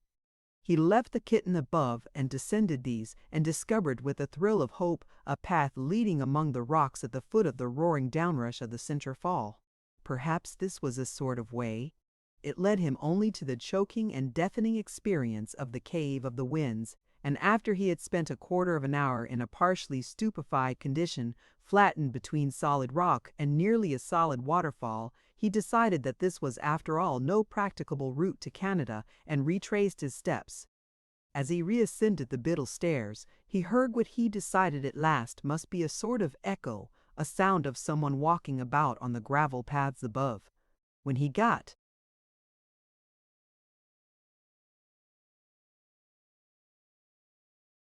to the top, the place was as solitary as before. Thence he made his way, with the kitten skirmishing along beside him in the grass, to a staircase that led to a lump of projecting rock that enfiladed the huge green majesty of the Horseshoe Fall. He stood there for some time in silence. "You wouldn't think," he said at last, "there was so much water.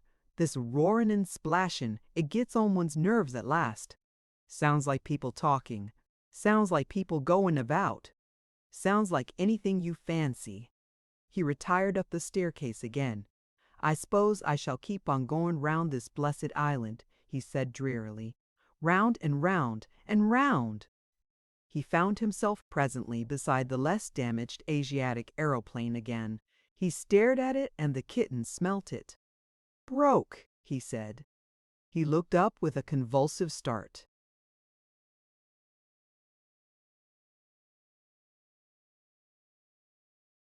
Advancing slowly towards him out from among the trees were 2 tall, gaunt figures. They were blackened and tattered and bandaged. The hindmost one limped and had his head swept in white, but the foremost one still carried himself as a prince should do, for all that his left arm was in a sling, and one side of his face scalded a livid crimson. He was the Prince Karl Albert, the warlord, the German Alexander, and the man behind him was the bird-faced man whose cabin had once been taken from him and given to Bert. With that apparition began a new phase of Goat Island in Bert's experience. He ceased to be a solitary representative of humanity in a vast and violent and incomprehensible universe, and became once more a social creature, a man in a world of other men. For an instant these two were terrible, then they seemed sweet and desirable as brothers. They too were in this scrape with him, marooned.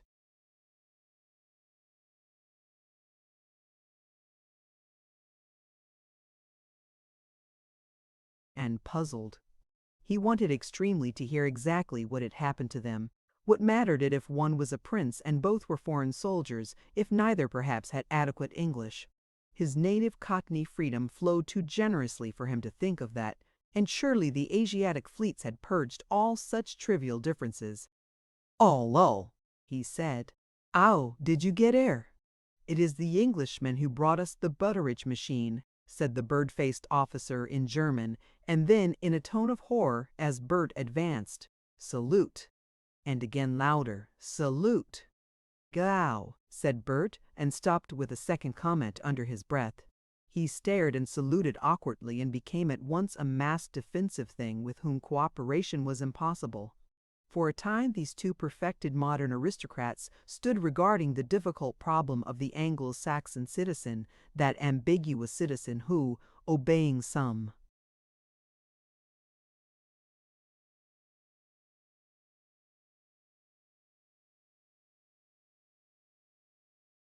mysterious law in his blood, would neither drill nor be a democrat. Bert was by no means a beautiful object, but in some inexplicable way he looked resistant.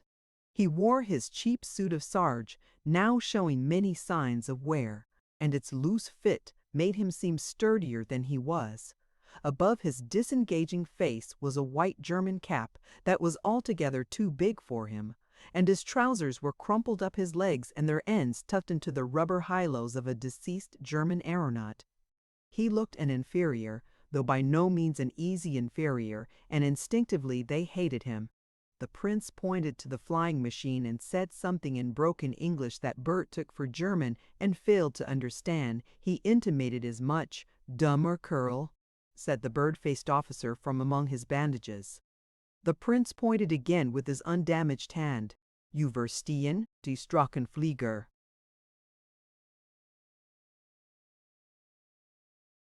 Bert began to comprehend the situation. He regarded the Asiatic machine. The habits of Bun Hill returned to him. "It's a foreign make," he said ambiguously. The two Germans consulted. "You are an expert," said the prince. "We reckon to repair," said Bert, in the exact manner of Grubb. The prince sought in his vocabulary. "Is dat," he said, "good to fly?" Bert reflected and scratched his cheek slowly. "I got to look at it," he replied. "It's at rough usage." He made a sound with his teeth. He had also acquired from Grubb, put his hands in his trouser pockets and strolled back to the machine. Typically Grubb chewed something, but Bert could chew only imaginatively. 3 days' work in this," he said, teething. For the first time it dawned on him that there were possibilities in this machine. It was evident that the wing that lay on the ground was badly damaged. The 3 stays that held it rigid had snapped across a ridge of rock, and there was also a strong possibility of the engine being badly damaged. The wing hook on that side was also askew, but probably that would not affect the flight. Beyond that, there probably wasn't much the matter. Bert scratched his cheek again and contemplated the broad sunlit waste of the upper rapids. "We might make a job of this. You leave it to me." He surveyed it intently again, and the prince and his officer watched him. In Bun Hill, Bert and Grubb had developed to a very high pitch among the hiring stock a method of repair by substituting. They substituted bits of other machines. A machine that was too utterly and obviously done for even to proffer for hire had nevertheless still capital value. It became a sort of quarry for nuts and screws and wheels, bars and spokes, chain links and the like.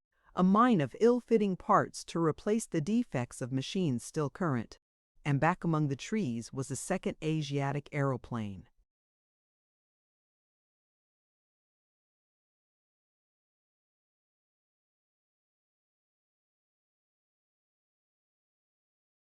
The kitten caressed Bert's airship boots unheeded. "Mende dat Drachenflieger," said the prince. "If I do mend it," said Bert, struck by a new thought, "none of us ain't to be trusted to fly it." "I will fly it," said the prince. "Very likely break you neck," said Bert after a pause. The prince did not understand him and disregarded what he said. He pointed his gloved finger to the machine and turned to the bird-faced officer with some remark in German. The officer answered, and the prince responded with a sweeping gesture towards the sky. Then he spoke, it seemed eloquently. Bert watched him and guessed his meaning. "Much more likely to break your neck," he said. "Oh, ever, ere goes."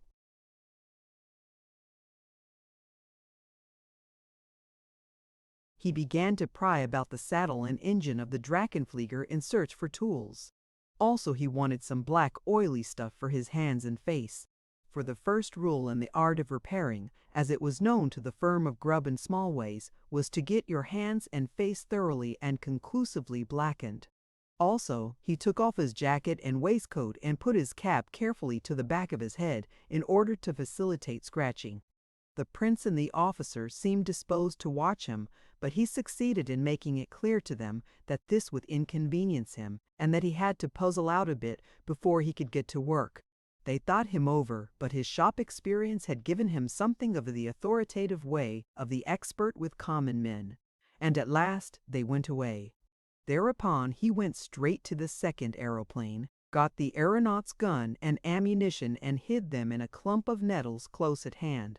"That's all right," said Bert, and then proceeded to a careful inspection of the debris of the wings in the trees. Then he went back to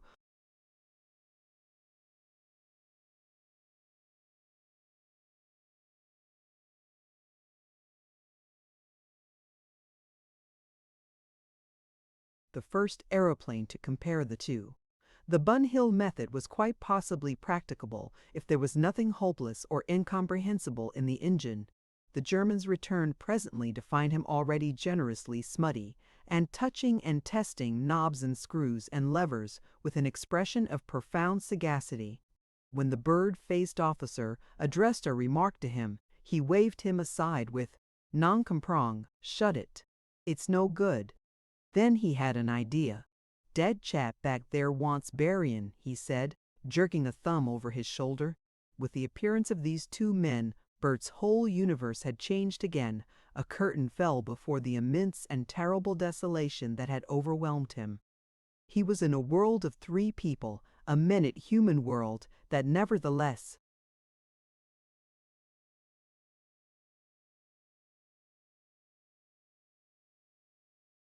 filled his brain with eager speculations and schemes and cunning ideas.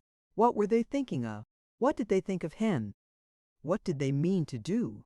100 busy threads interlaced in his mind as he pottered studiously over the Asiatic aeroplane. New ideas came up like bubbles in soda water. "Gaw!" he said suddenly. He had just appreciated as a special aspect of this irrational injustice of fate that these two men were alive and that Kurt was dead. All the crew of the Hohenzollern were shot or burnt or smashed or drowned, and these two lurking in the padded forward cabin had escaped. "I suppose E thinks it's Isblumen's star," he muttered, and found himself uncontrollably exasperated. He stood up, facing round to the two men. They were standing side by side regarding him.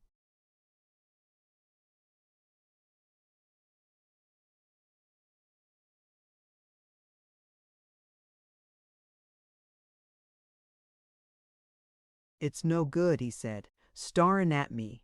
You only put me out." And then, seeing they did not understand, he advanced towards them, wrench in hand. It occurred to him as he did so that the prince was really a very big and powerful and serene-looking person, but he said, nevertheless, pointing through the trees, "Dead man." The bird-faced man intervened with a reply in German. "Dead man," said Bert to him. "There." He had great difficulty in inducing them to inspect the dead Chinaman, and at last led them to him. Then they made it evident that they proposed that he, as a common person below the rank of officer, should have the sole and undivided privilege of disposing of the body by dragging it to the water's edge. There was some heated gesticulation, and at last the bird-faced officer abased himself to help. Together they dragged the limp and now swollen Asiatic through the trees.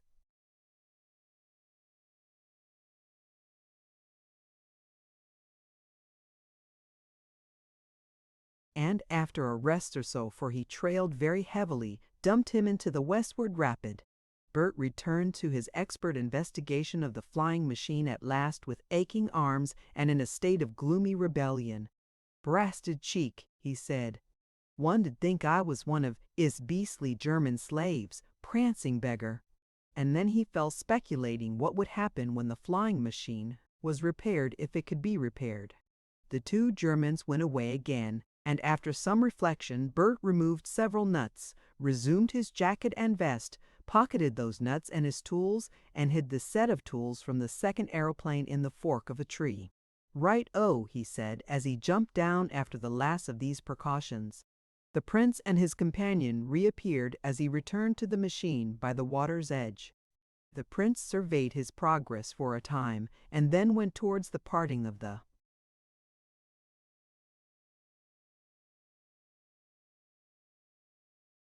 waters and stood with folded arms gazing upstream in profound thought.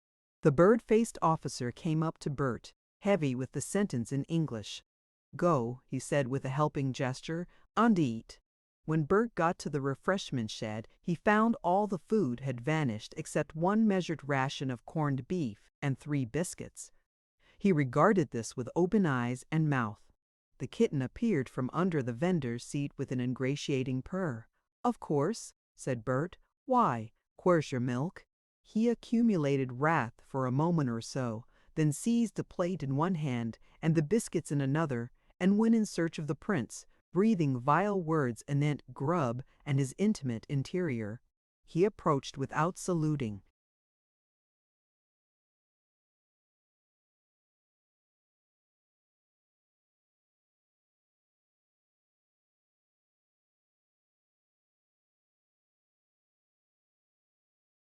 "Air," he said fiercely.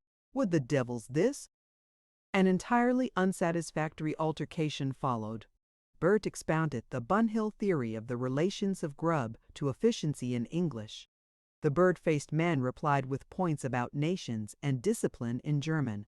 The prince, having made an estimate of Bert's quality and physique, suddenly hectored. He gripped Bert by the shoulder and shook him, making his pockets rattle, shouted something to him and flung him struggling back. He hit him as though he was a German private. Bert went back, white and scared but resolved by all his Cockney standards upon one thing. He was bound in honor to go for the prince. "Gaw!" he gasped, buttoning his jacket. "Now," cried the prince, "will you go?" and then catching the heroic gleam in Bert's eye, drew his sword. The bird-faced officer intervened, saying something in German and pointing.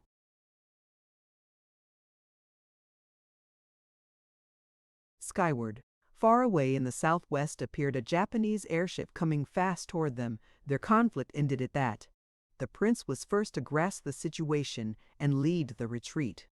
All three scuttled like rabbits for the trees and ran to and for cover until they found a hollow in which the grass grew rank. There they all squatted within 6 yards of one another. They sat in this place for a long time, up to their necks in the grass and watching through the branches for the airship. Bert had dropped some of his corned beef, but he found the biscuits in his hand and ate them quietly. The monster came nearly overhead and then went away to Niagara and dropped beyond the power works.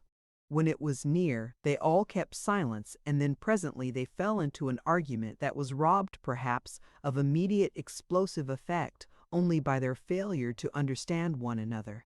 It was Bert began the talking, and he talked on, regardless of what they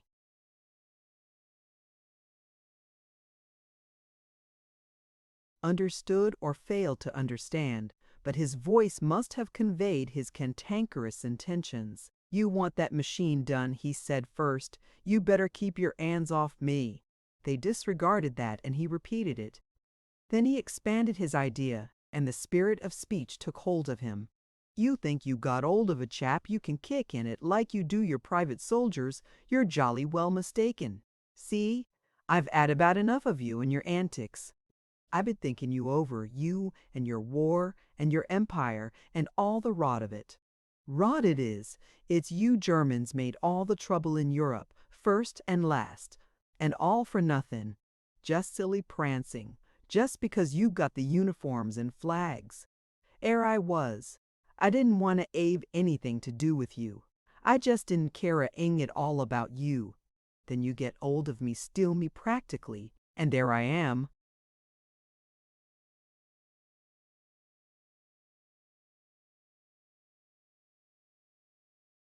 Thousands of miles away from home and everything, and all your silly fleet smashed up to rags.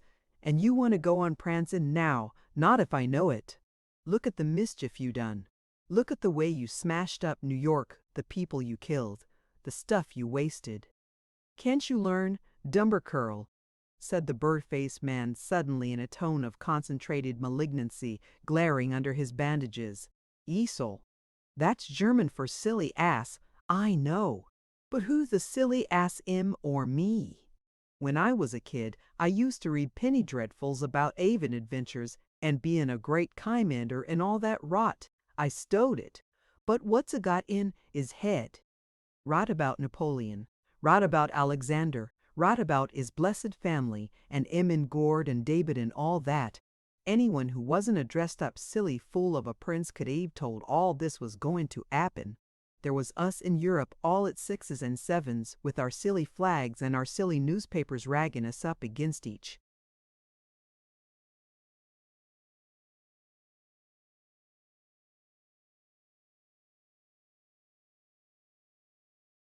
other and keeping us apart. And there was China, solid as a cheese, with millions and millions of men only wanting a bit of science and a bit of enterprise to be as good as all of us.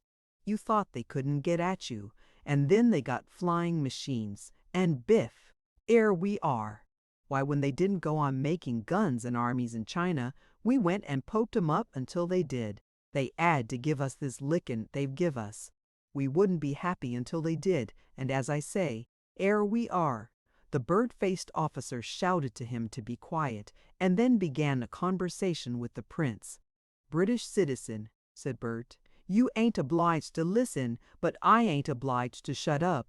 And for some time he continued his dissertation upon imperialism, militarism, and international politics. But their talking put him out, and for a time he was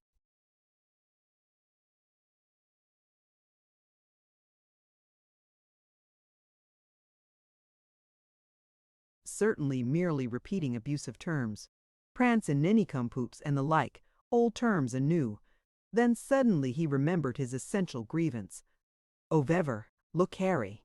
The thing I started this talk about is, where's that food there was in that shed? That's what I want to know. Where you put it? He paused. They went on talking in German. He repeated his question. They disregarded him. He asked a third time in a manner insupportably aggressive. There fell a tense silence.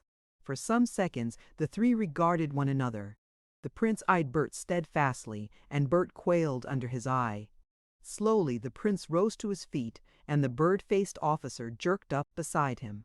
Bert remained squatting. Be quiet, said the prince. Bert perceived this was no moment for eloquence.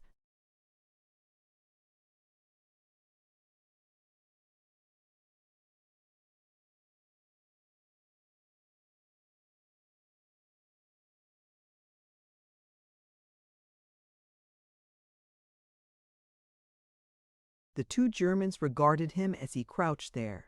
Death for a moment seemed near. Then the prince turned away, and the two of them went towards the flying machine. Gaw! Whispered Bert, and then uttered under his breath one single word of abuse. He sat crouched together for perhaps 3 minutes, then he sprang to his feet and went off towards the Chinese aeronaut's gun hidden among the weeds. There was no pretense after that moment that Bert was under the orders of the prince, or that he was going on with the repairing of the flying machine. The two Germans took possession of that and set to work upon it. Bert, with his new weapon, went off to the neighborhood of Terrapin Rock, and there sat down to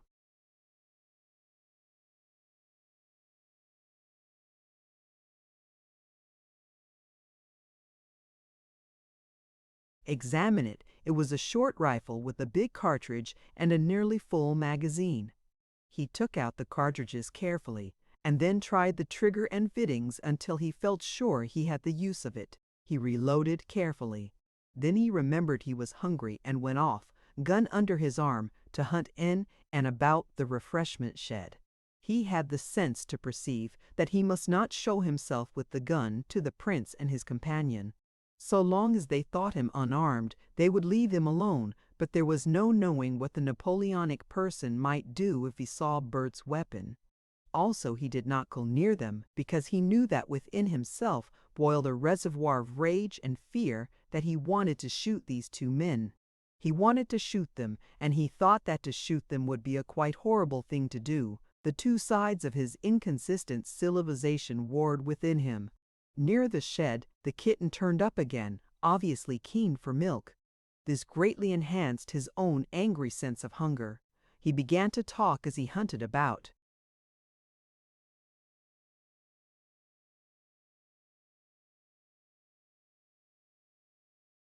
And presently stood still shouting insults. He talked of war and pride and imperialism. Any other prince but you would have died with his men in his ship, he cried. The two Germans at the machine heard his voice going ever and again amidst the clamor of the waters. Their eyes met and they smiled slightly. He was disposed for a time to sit in the refreshment shed waiting for them, but then it occurred to him that so he might get them both at close quarters. He strolled off presently to the point of Luna Island to think the situation out. It had seemed a comparatively simple one at first, but as he turned it over in his mind, its possibilities increased and multiplied. Both these men had swords, had either a revolver. Also, if he shot them both, he might never find the food.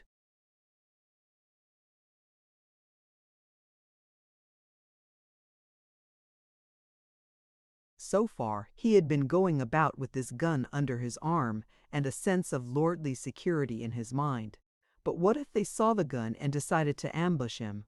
Goat Island is nearly all cover, trees, rocks, thickets, and irregularities. Why not go and murder them both now?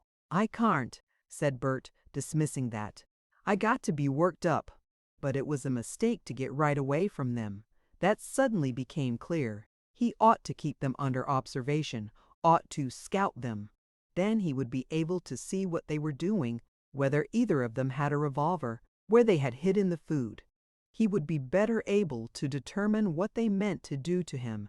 If he didn't scout them, presently they would begin to scout him. This seemed so eminently reasonable that he acted upon it forthwith. He thought over his costume and threw his collar and the telltale aeronaut's white cap into the water far below. He turned his coat collar up to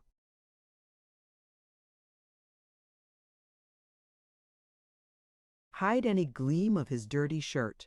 The tools and nuts in his pockets were disposed to clank, but he rearranged them and wrapped some letters and his pocket handkerchief about them. He started off circumspectly and noiselessly, listening and peering at every step. As he drew near his antagonist, much grunting and creaking served to locate them. He discovered them engaged in what looked like a wrestling match with the Asiatic flying machine. Their coats were off, their swords laid aside. They were working magnificently. Apparently they were turning it round and were having a good deal of difficulty with the long tail among the trees. He dropped flat at the sight of them and wriggled into a little hollow, and so lay watching their exertions. Ever and again, to pass the time, he would cover one or other of them with his gun. He found them quite interesting to watch, so interesting that at times he came near shouting to advise them. He perceived that when they had the machine turned round, they would then be in immediate want of the nuts and tools he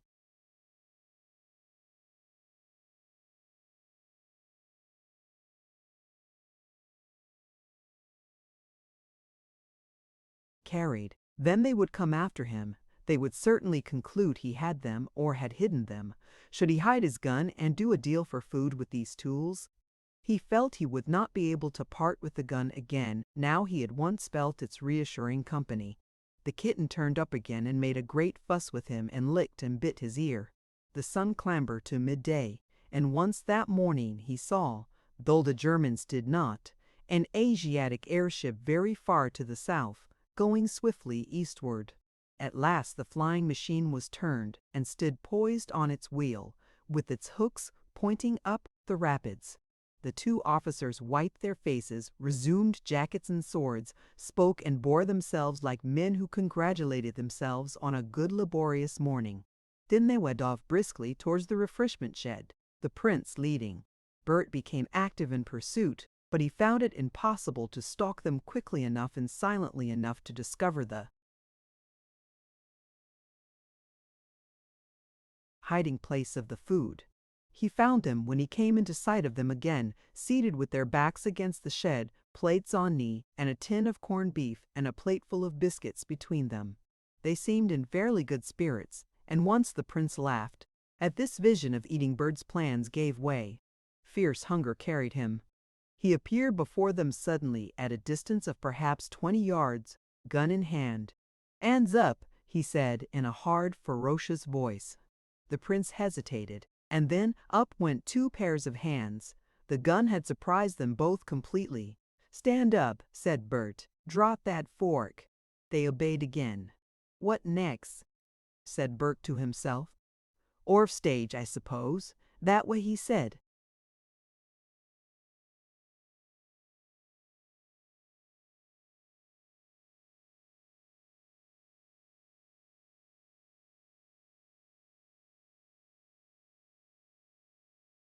"Go." The prince obeyed with remarkable alacrity. When he reached the head of the clearing, he said something quickly to the bird-faced man, and they both, with an entire lack of dignity, ran. Bert was struck with an exasperating afterthought. "Gord!" he cried with infinite vexation. "Why, I ought to 'ave took their swords. Air!" But the Germans were already out of sight and no doubt taking cover among the trees. Bert fell back upon imprecations. Then he went up to the shed, cursorily examined the possibility of a flank attack, put his gun handy, and set to work, with a convulsive listening pause before each mouthful on the prince's plate of corned beef. He had finished that up and handed its gleanings to the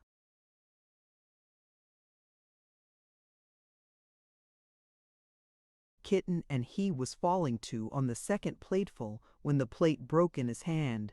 He stared, with the fact slowly creeping upon him that an instant before he had heard a crack among the thickets. Then he sprang to his feet, snatched up his gun in one hand and the tin of corned beef in the other, and fled round the shed to the other side of the clearing. As he did so came a second crack from the thickets, and something went whit by his ear. He didn't stop running until he was in what seemed to him a strongly defensible position near Luna Island. Then he took cover, panting, and crouched expectant. "They got a revolver after all," he panted. "Wonder if they got 2. If they 'ave, Gord, I'm done. Where's the kitten? Finishing up that corned beef, I suppose. Little beggar."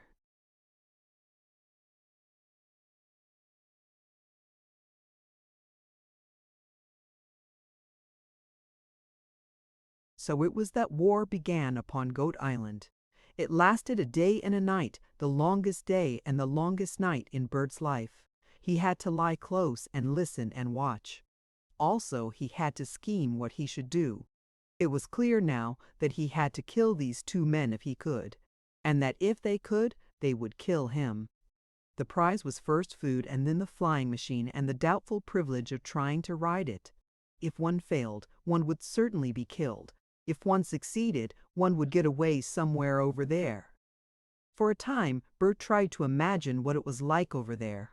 His mind ran over possibilities: deserts, angry Americans, Japanese, Chinese, perhaps Red Indians. Were there still Red Indians? "Got to take what comes," said Bert. "No way out of it that I can see." Was that voices? He realized that his attention was wandering. For a time all his senses were very alert. The uproar of the falls was very confusing, and it mixed in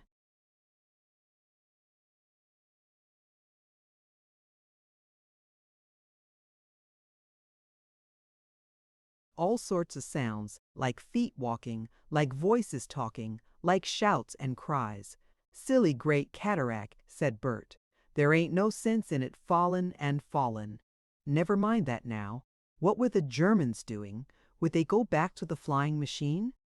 They couldn't do anything with it because he had those nuts and screws and the wrench and other tools. But suppose they found the second set of tools he had hidden in a tree. He had hidden the things well, of course, but they might find them. One wasn't sure. Of course, one wasn't sure. He tried to remember just exactly how he had hidden those tools. He tried to persuade himself they were certainly and surely hidden, but his memory began to play antics. Had he really left the handle of the wrench sticking out, shining out at the fork of the branch? Shh! What was that? Someone stirring in those bushes? Up went an expectant.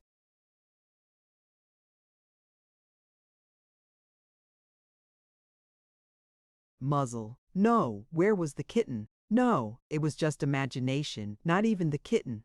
The Germans would certainly miss and hunt about for the tools and nuts and screws he carried in his pockets. That was clear. Then they would decide he had them and come for him. He had only to remain still under cover, therefore, and he would get them. Was there any flaw in that?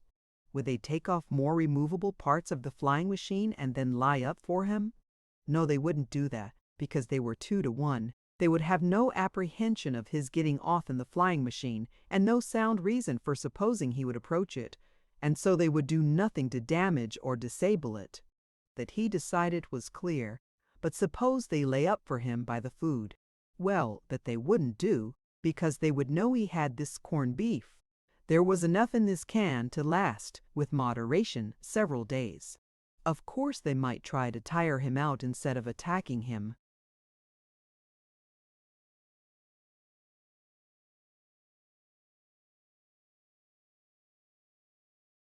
He roused himself with a start. He had just grasped the real weakness of his position. He might go to sleep. It needed but 10 minutes under the suggestion of that idea before he realized that he was going to sleep. He rubbed his eyes and handled his gun. He had never before realized the intensely soporific effect of the American sun, of the American air, the drowsy, sleep-compelling uproar of Niagara. Hitherto these things had on the whole seemed stimulating. If he had not eaten so much and eaten it so fast, he would not be so heavy. Are vegetarians always bright? He roused himself with a jerk again. If he didn't do something, he would fall asleep, and if he fell asleep, it was 10-2. One, they would find him snoring and finish him forthwith. If he sat motionless and noiseless, he would inevitably sleep. It was better, he told himself, to take even the risks of attacking than that. This sleep trouble, he felt, was going to beat him, must beat him in the end. They were all right. One could sleep and the other could watch. That, come to think of it, was what they would always do. One would do anything they wanted done.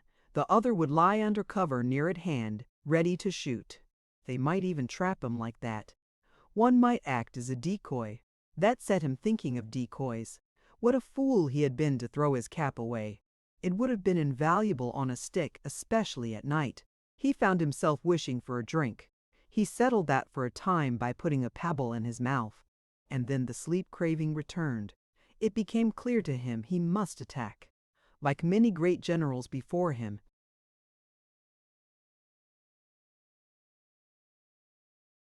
found his baggage, that is to say, his tin of corned beef, a serious impediment to mobility.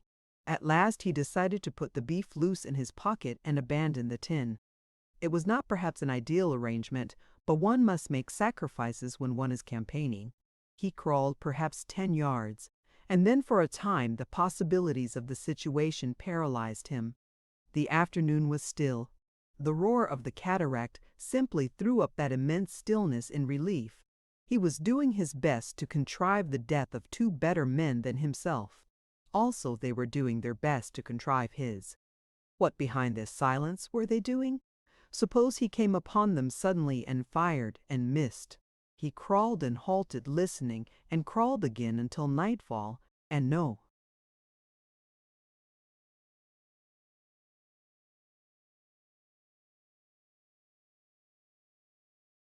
Doubt the German Alexander and his lieutenant did the same.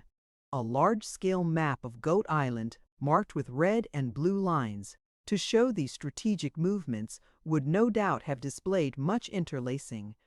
But as a matter of fact, Neither side saw anything of the other throughout that age-long day of tedious alertness.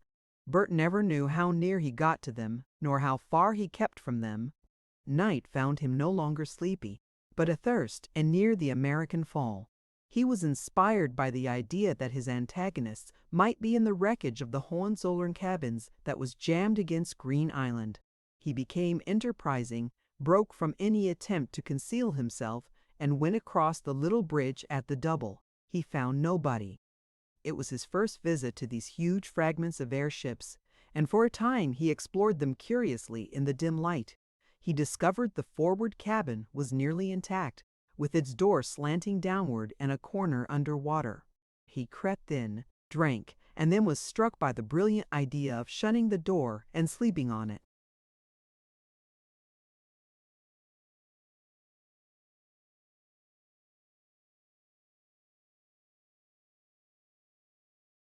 But now he could not sleep at all. He nodded towards morning and woke up to find it fully day. He breakfasted on corned beef and water, and sat for a long time appreciative of the security of his position. At last he became enterprising and bold. He would, he decided, settle this business forthwith, one way or the other. He was tired of all this crawling. He set out in the morning sunshine, gun in hand, scarcely troubling to walk softly. He went round the refreshment shed without finding anyone, and then through the trees towards the flying machine. He came upon the bird-faced man sitting on the ground with his back against a tree, bent up over his folded arms, sleeping, his bandage very much over one eye. Bert stopped abruptly and stood perhaps 15 yards away, gun in hand ready. Where was the prince? Then, sticking out at the side of the tree beyond, he saw a shoulder. Bert took 5 deliberate paces to the left. The great man became visible, leaning up against the trunk, pistol in one hand and sword in the other, and yawning. You can't shoot a yawning man, Bert found. He advanced upon his antagonist with his gun leveled, some foolish fancy of hands up in his mind. The prince became aware of him, the yawning mouth shut like a trap, and he stood stiffly up. Bert stopped, silent. For a moment the two regarded one another. Had the prince been a wise man he would, I suppose, have dodged behind the tree. Instead, he gave vent to a shout and raised pistol and sword. At that, like an automaton, Bert pulled his trigger. It was his first experience of an oxygen-containing bullet. A great flame spurted from the middle of the prince, a blinding flare, and there came a thud like the firing of a gun. Something hot and wet struck Bert's face. Then through a whirl of blinding smoke and steam, he saw limbs and a collapsing burst body fling.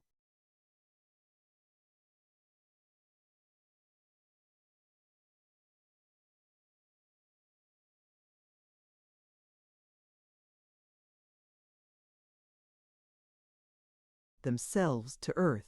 Bert was so astonished that he stood agape, and the bird-faced officer might have cut him to the earth without a struggle.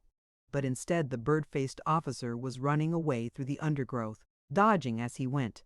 Bert roused himself to a brief, ineffectual pursuit, but he had no stomach for further killing.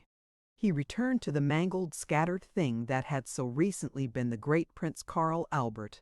He surveyed the scorched and splashed vegetation about it. He made some speculative identifications. He advanced gingerly and picked up the hot revolver to find all its chambers strained and burst. He became aware of a cheerful and friendly presence. He was greatly shocked that one so young should see so frightful a scene. Kitty," he said, "this ain't no place for you." He made 3 strides across the devastated area, captured the kitten neatly and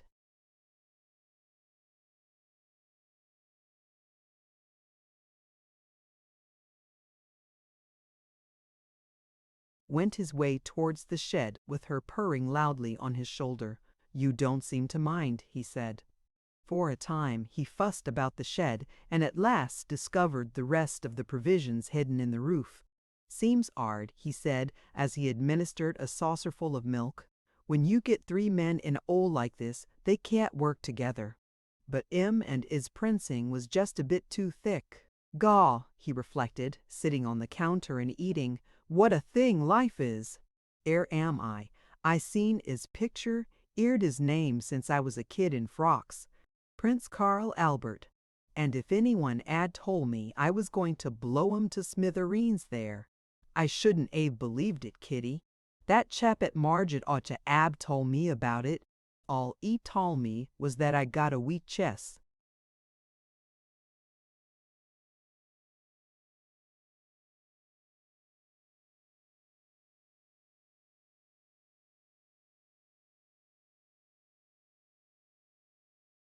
That other chap, 'e ain't goin' to do much. Wonder what I ought to do about 'im. He surveyed the trees with a keen blue eye and fingered the gun on his knee. I don't like this killing, Kitty, he said. It's like Kurt said about being blooded. Seems to me you got to be blooded young. If that Prince of Cahet come up to me and said, "Shake 'ands," I'd have shook 'ands. Now 'ere's that other chap dodging about. 'E's got easied 'urt already and there's something wrong with his leg and burns.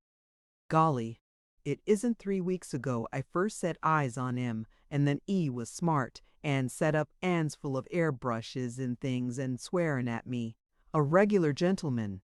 Now 'e's 'arfway to a wild man. What am I to do with 'im? What the 'ell am I to do with 'im? I can't leave him off that flying machine, that's a bit too good. And if I don't kill him, he'll just hang about this island and starve. 'E's got a sword, of course.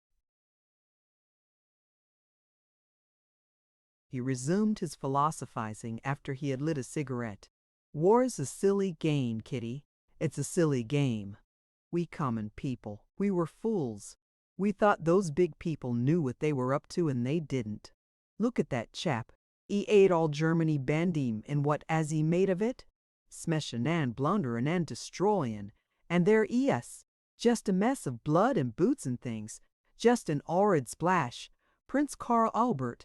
And all the men he led, and the ships, the airships, and the dragon flyers all scattered like a paper chase between this 'ole and Germany.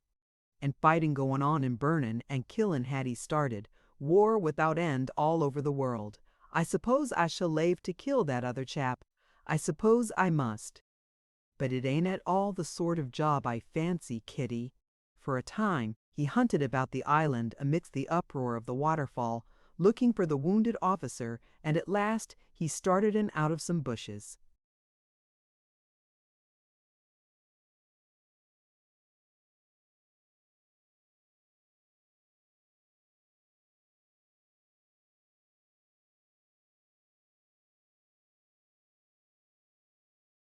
Near the head of Biddle Stairs.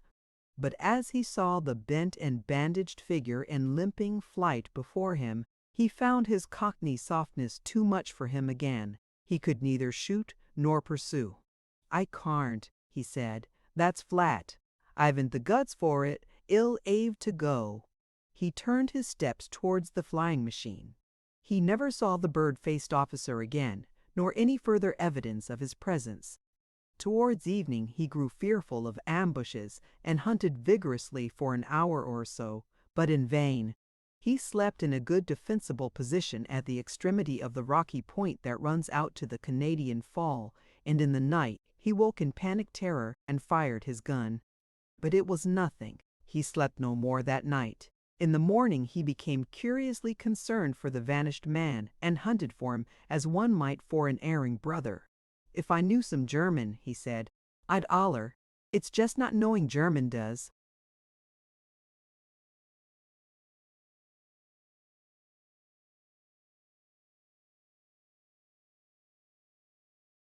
You can't explain. He discovered later traces of an attempt to cross the gap and the broken bridge. A rope with a bolt attached had been flung across and had caught in a fenestration of a projecting fragment of railing. The end of the rope trailed in the seething water towards the fall. But the bird-faced officer was already rubbing shoulders with certain inert matter that had once been Lieutenant Kurt and the Chinese aeronaut and a dead cow, and much other uncongenial company in the huge circle of the whirlpool 2 and a quarter miles away. Never had that great gathering place, that incessant, aimless, unprogressive hurry of waste and battered things, been so crowded with strange and melancholy derelicts. Round they went and round, and every day brought its new contributions.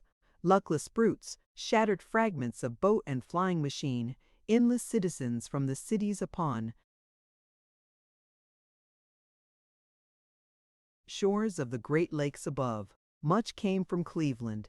It all gathered here and whirled about indefinitely, and over it all gathered daily a greater abundance of birds. Chapter 10. The World Under the Ware. Bert spent 2 more days upon Goat Island and finished all his provisions except the cigarettes and mineral water before he brought himself to try the Asiatic flying machine. Even at last he did not so much go off upon it as get carried off. It had taken only an hour or so to substitute wing stays from the second flying machine and to replace the nuts he had himself removed. The engine was in working order and differed only very simply and obviously from that of a contemporary motor bicycle. The rest of the time was taken up by a vast musing and delaying and hesitation. Chiefly, he saw himself splashing into the rapids and whirling down them to the fall, clutching and drowning. But also he had a vision of being hopelessly in the air, going fast and unable to ground. His mind was too concentrated upon the business of flying for him to think very much of what might happen to an indefinite spirited cockney without credential who arrived on an Asiatic flying machine amidst the war-infuriated population beyond.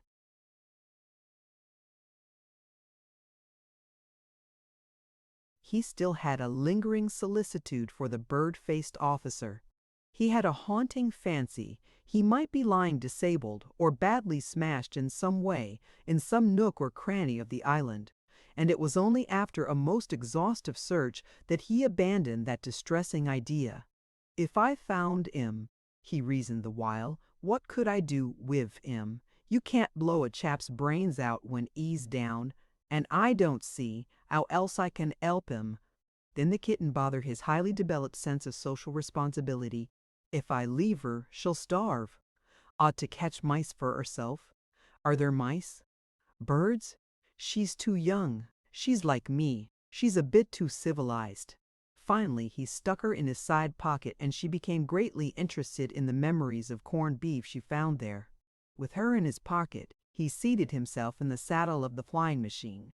Big, clumsy thing it was, and not a bit like a bicycle. Still, the working of it was fairly plain.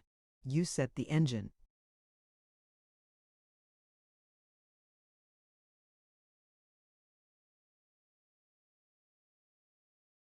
Going SOS. Kicked yourself up until the wheel was vertical SOS. Engage the gyroscope SO and then you just pulled up this lever. Rather stiff it was, but suddenly it came over. The big curved wings on either side flapped disconcertingly. Flapped again. Click, clock, click, clock, clit, clock. Stop. The thing was heading for the water. Its wheel was in the water. Bert groaned from his heart and struggled to restore the lever to its first position. Click, clock, clitter clock. He was rising. The machine was lifting its dripping wheel out of the eddies, and he was going up. There was no stopping now, no good in stopping now. In another moment, Bert, clutching and convulsive and rigid, with staring eyes and a face pale as death, was flapping up above the rapids, jerking to every jerk of the wings, and rising, rising.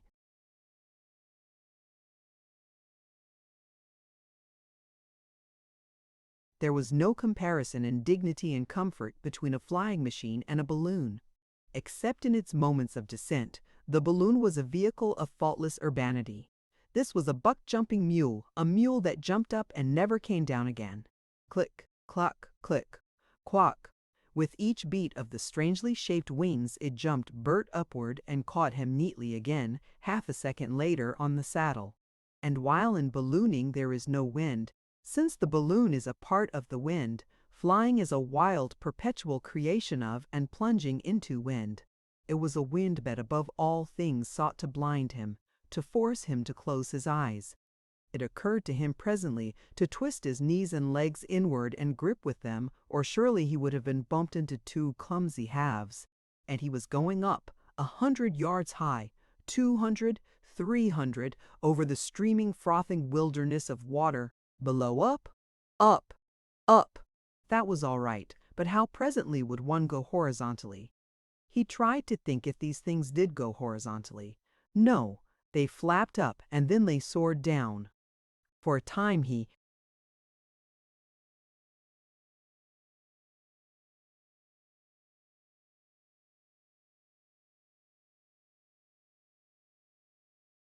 would keep on flapping up. Tears streamed from his eyes. He wiped them with one temerariously disengaged hand. Was it better to risk a fall over land or over water, such water? He was flapping up above the upper rapids towards Buffalo. It was at any rate a comfort that the falls and the wild swirl of waters below them were behind him. He was flying up straight. That he could see. How did one turn? He was presently almost cool, and his eyes got more used to the rush of air, but he was getting very high, very high. He tilted his head forwards and surveyed the country, blinking. He could see all over Buffalo, a place with 3 great blackened scars of ruin, and hills and stretches beyond. He wondered if he was half a mile high or more. There were some people among some houses near a railway station between Niagara and Buffalo, and then more people. They went like ants busily in and out of the houses. He saw 2 motor cars gliding along the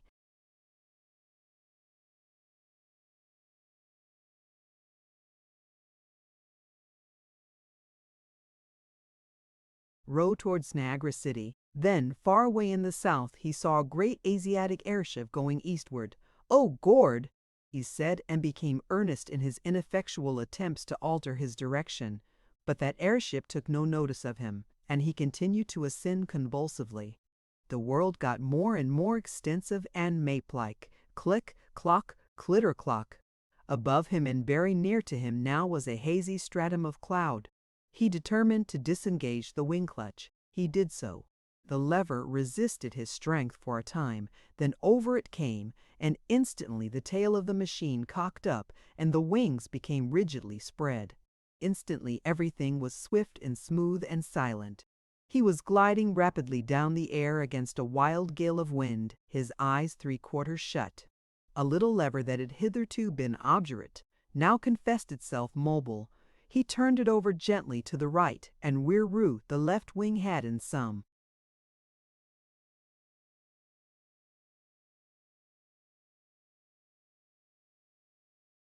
mysterious way given at its edge, and he was sweeping round and downward in an immense right-handed spiral. For some moments he experienced all the helpless sensations of catastrophe. He restored the lever to its middle position with some difficulty, and the wings were equalized again. He turned it to the left. It had a sensation of being spun round backwards. "Too much," he gasped. He discovered that he was rushing down at a headlong pace towards a railway line and some factory buildings. They appeared to be tearing up to him to devour him. He must have dropped all that height. For a moment he had the ineffectual sensations of one whose bicycle bolts downhill. The ground had almost taken him by surprise. "Air!" he cried. And then with a violent effort of all his being he got the beating engine at work again, and set the wings flapping. He swooped down and up, and resumed his quivering and pulsating ascent of the air.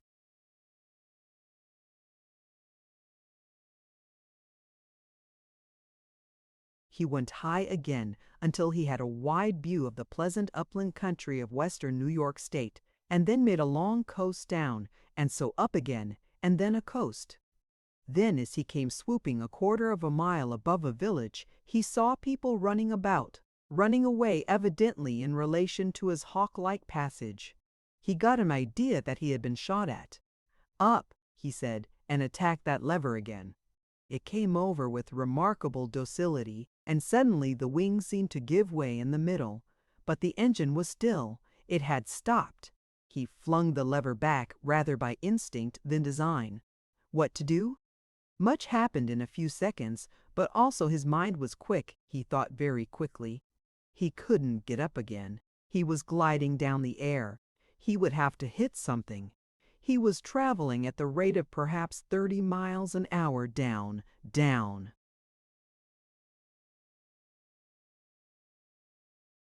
That plantation of larches looked the softest thing. Mossy almost. Could he get it? He gave himself to the steering. Round to the right left, swirroo, crackle.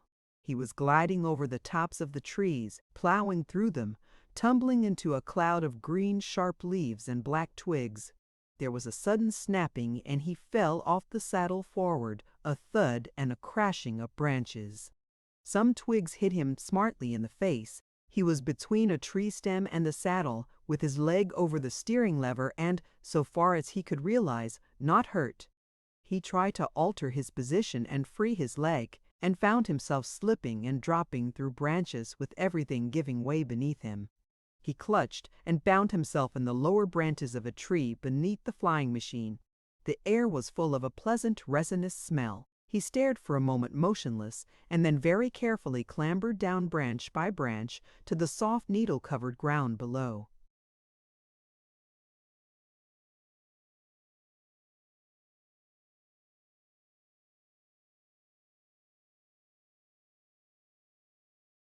"Good business," he said, looking up at the bent and tilted kite wings above. "I dropped soft." He rubbed his chin with his hand and meditated. "Blowed if I don't think I'm a rather lucky fellow," he said, surveying the pleasant sun-bespattered ground under the trees. Then he became aware of a violent tumult at his side. "Lord," he said, "you must be 'arf smothered," and extracted the kitten from his pocket handkerchief and pocket. She was twisted and crumpled and extremely glad to see the light again. Her little tongue peeped between her teeth. He put her down, and she ran a dozen paces and shook herself and stretched and sat up and began to wash. "Next," he said, looking about him, and then with a gesture of vexation, "Deshed, I ought to 'ave brought that gun."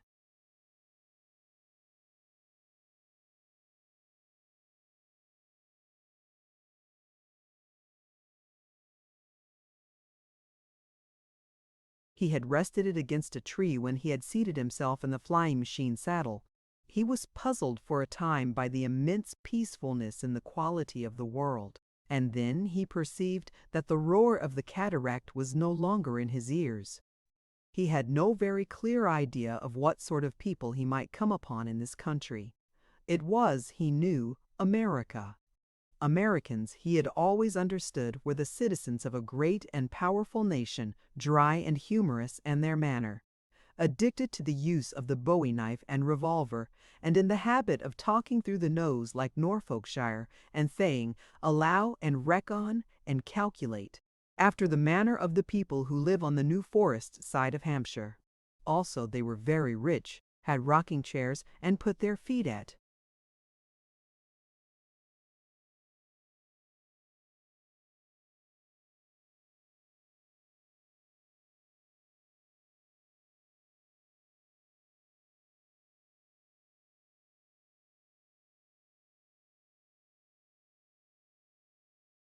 Unusual altitudes, and they chewed tobacco, gum, and other substances with untiring industry. Commingled with them were cowboys, red Indians, and comic, respectful niggers. This he had learned from the fiction in his public library. Beyond that, he had learned very little. He was not surprised, therefore, when he met armed men. He decided to abandon the shattered flying machine. He wandered through the trees for some time, and then struck a road that seemed to his urban English eyes to be remarkably wide, but not properly made. Neither hedge nor ditch nor curb distinctive footpath separated it from the woods, and it went in that long easy curve which distinguishes the tracks of an open continent. Ahead he saw a man carrying a gun under his arm. A man in a soft black hat, a blue blouse, and black trousers, and with a broad, round, fat face quite innocent of goatee. This person regarded him askance and heard him speak with a start.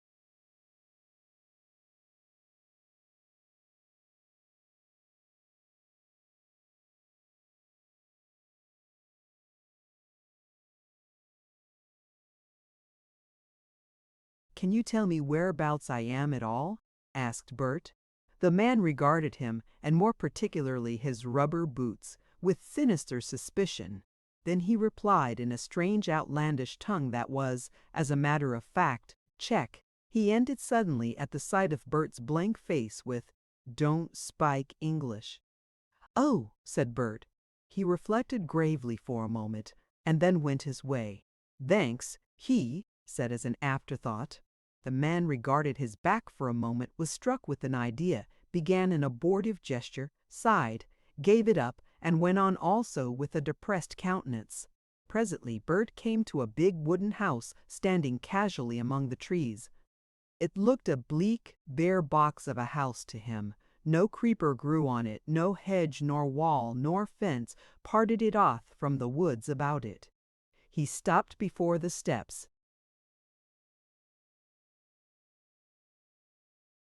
That led up to the door, perhaps 30 yards away. The place seemed deserted. He would have gone up to the door and rapped, but suddenly a big black dog appeared at the side and regarded him. It was a huge, heavy-jawed dog of some unfamiliar breed, and it wore a spike-studded collar. It did not bark nor approach him. It just bristled quietly and emitted a single sound, like a short, deep cough. Bert hesitated and went on. He stopped 30 paces away and stood peering about him among the trees. "If I 'aven't been and left that kitten," he said. Acute sorrow wrenched him for a time. The black dog came through the trees to get a better look at him and coughed that well-bred cough again. Bert resumed the road.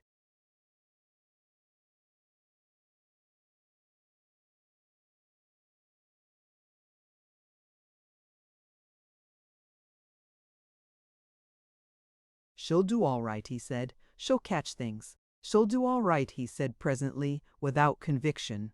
But if it had not been for the black dog, he would have gone back. When he was out of sight of the house and the black dog, he went into the woods on the other side of the way, and emerged after an interval, trimming a very tolerable cudgel with his pocket knife. Presently he saw an attractive-looking rock by the track and picked it up and put it in his pocket. Then he came to 3 or 4 houses, wooden like the last, each with an ill-painted white veranda that was his name for it, and all standing in the same casual way upon the ground. Behind, through the woods, he saw pigsties and a rooting black sow leading a brisk, adventurous family.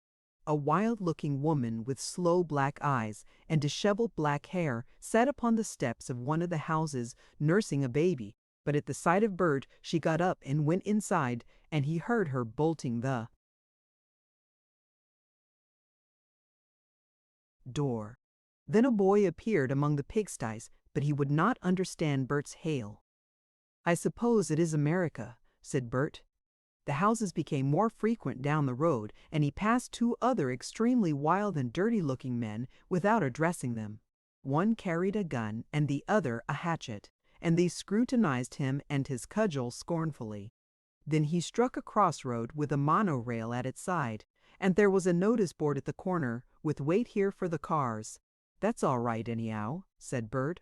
"Wonder 'ow long I should 'ave to wait." It occurred to him that in the present disturbed state of the country the service might be interrupted, and as there seemed more houses to the right than the left, he turned to the right. He passed an old negro. "Wallow," said Bert. "Goo morning." "Good day, sah," said the old negro in a voice of almost incredible richness.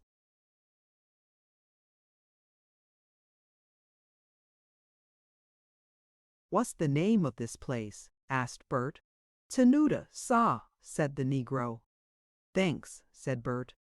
"Thanks you, sah," said the negro, overwhelmingly. Bert came to houses of the same detached, unwalled, wooden type, but adorned now with enameled advertisements, partly in English and partly in Esperanto. Then he came to what he concluded was a grocer's shop. It was the first house that professed the hospitality of an open door, and from within came a strangely familiar sound. "Gaw," he said, searching in his pockets. "Why? I 'aven't wanted money for 3 weeks. I wonder if I grub 'ad most of it. Ah!" He produced a handful of coins and regarded it. 3 pennies, 6 pence, and a shilling. That's all right, he said, forgetting a very obvious consideration.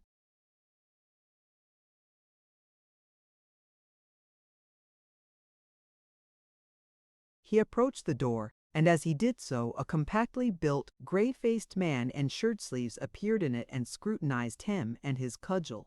"Mornin'," said Bert. "Can I get anything to eat, horse or drink in this shop?" The man in the door replied. "Thank heaven," in clear, good American. "This, sir, is not a shop, it is a store." "Oh," said Bert, and then, "Well, can I get anything to eat?"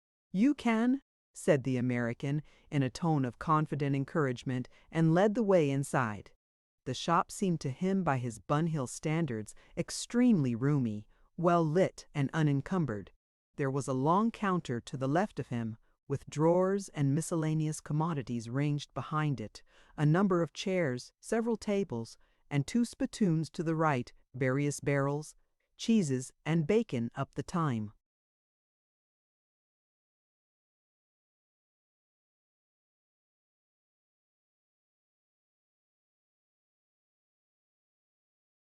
Vista, and beyond, a large archway leading to more space. A little group of men was assembled round one of the tables, and a woman of perhaps 35 leant with her elbows on the counter. All the men were armed with rifles, and the barrel of a gun peeped above the counter. They were all listening, idly, inattentively, to a cheap, metallic-toned gramophone that occupied a table near at hand. From its brazen throat came words that gave Bert a qualm of homesickness, that brought back in his memory a sunlit beach, a group of children, red-painted bicycles, grub, and an approaching balloon. Ting-a-ling, a-ting, a-ling, a-ting, a-ting, a-ting, what price hairpins now? A heavy-necked man in a straw hat who was chewing something stopped the machine with a touch, and they all turned their eyes on Bert. And all their eyes were tired eyes. "Can we give this gentleman anything to eat, mother? Or can we not?" said the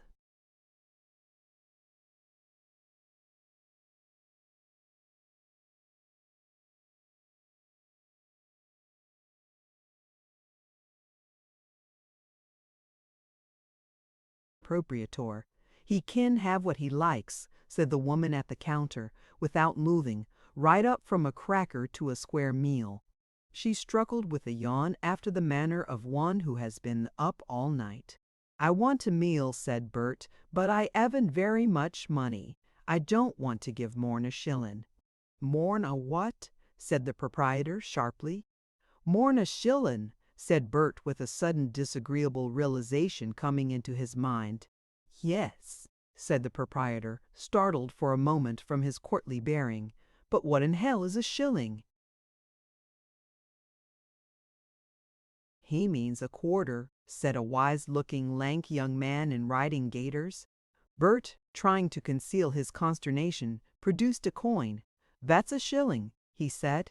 "He calls his store a shop," said the proprietor, "and he wants a meal for a shilling. May I ask you, sir, what part of America you hail from?" Bert replaced the shilling in his pocket as he spoke. "Niagara," he said. "And when did you leave Niagara?" "'Bout an hour ago." "Well," said the proprietor, and turned with a puzzled smile to the others. "Well," they asked various questions simultaneously.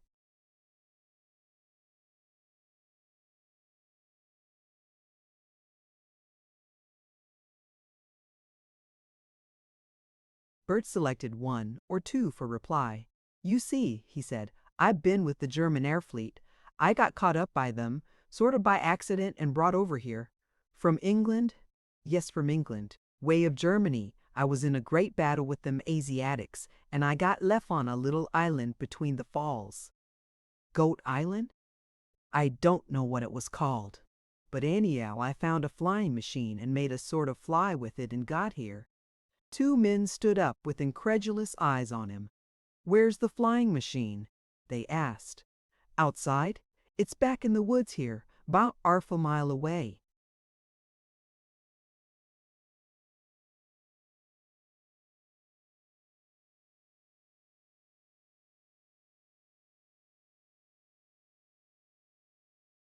"Is it good?" said a thick-lipped man with a scar. "I come down, rather a smash." Everybody got up and stood about him and talked confusingly. They wanted him to take them to the flying machine at once. "Look here," said Bert. "I'll show you, only I haven't had anything to eat since yesterday except mineral water." A gaunt, soldierly-looking young man with long, lean legs and riding gaiters and a bandolier, who had hitherto not spoken, intervened now on his behalf in a note of confident authority. "That's all right," he said. "Give him a feed, Mr. Logan, from me. I want to hear more of that story of his. We'll see his machine afterwards." "If you ask me, I should say it's a remarkably interesting accident had dropped this gentleman here. I guess we requisition that flying machine if we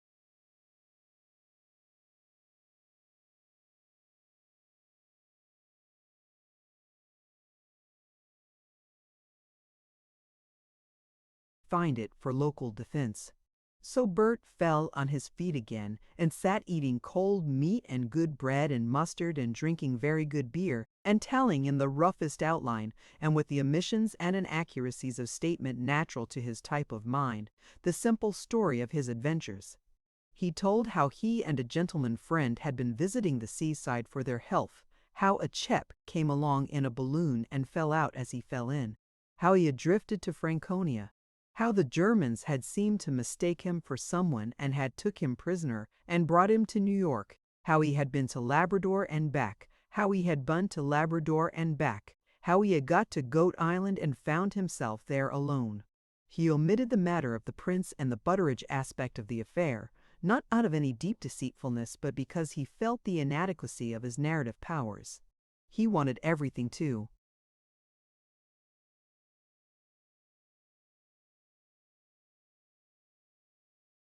seem easy and natural and correct, to present himself as a trustworthy and understandable Englishman in a sound mediocre position, to whom refreshment and accommodation might be given with freedom and confidence. When his fragmentary story came to New York and the Battle of Niagara, they suddenly produced newspapers which had been lying about on the table and began to check him and question him by these vehement accounts. It became evident to him that his dissent had revived and roused to flames again a discussion, a topic that had been burning continuously, that had smoldered only through sheer exhaustion of material during the temporary diversion of the gramophone, a discussion that had drawn these men together, rifle in hand, the one supreme topic of the whole world, the war and the methods of the war. He found any question of his personality and his personal adventures falling into the background, found himself taken for granted, and no more than a source of information. The ordinary affairs of life, the buying and selling of every day,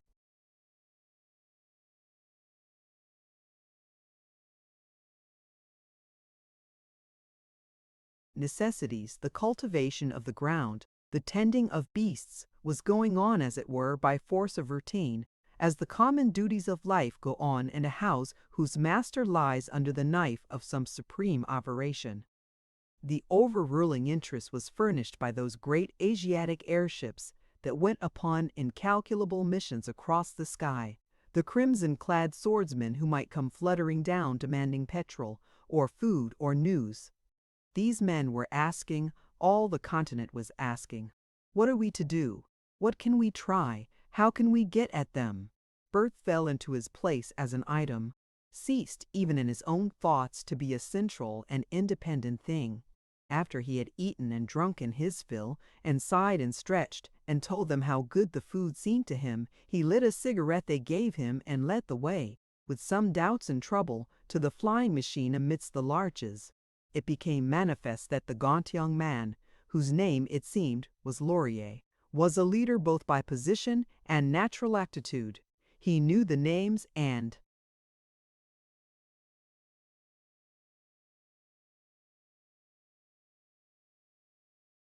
characters and capabilities of all the men who were with him, and he set them to work at once with vigor and effect to secure this precious instrument of war. They got the thing down to the ground deliberately and carefully, felling a couple of trees in the process, and they built a wide flat roof of timbers and tree boughs to guard their precious find against its chance discovery by any passing Asiatics. Long before evening they had an engineer from the next township at work upon it, and they were casting lots among the 17 picked men who wanted to take it for its first flight. And Bert found his kitten, and carried it back to Logan's store, and handed it with earnest admonition to Mrs. Logan. And it was reassuringly clear to him that in Mrs. Logan both he and the kitten had found a congenial soul. Laurier was not only a masterful person and a wealthy property owner and employer, he was president. Bert learnt with awe of the Tenuta Canning Corporation, but he was popular and skillful in the arts of popularity. In the evening, quite a crowd of men gathered in the store and talked of the flying machine and of the war that was tearing the world to pieces. And presently came a man on a bicycle with an ill-printed newspaper of a single sheet, which acted like fuel in a blazing furnace of talk. It was nearly all American news. The old-fashioned cables had fallen into disuse for some years, and the Marconi stations across the ocean and along the Atlantic coastline seemed to have furnished particularly tempting points of attack. But such news it was. Bert sat in the background, for by this time they had gauged his personal quality pretty completely, listening. Before his staggering mind passed strange, vast images as they talked, of great issues at a crisis, of nations in tumultuous march, of continents overthrown, of famine and destruction beyond measure. Ever and again, in spite of his efforts to suppress them, certain personal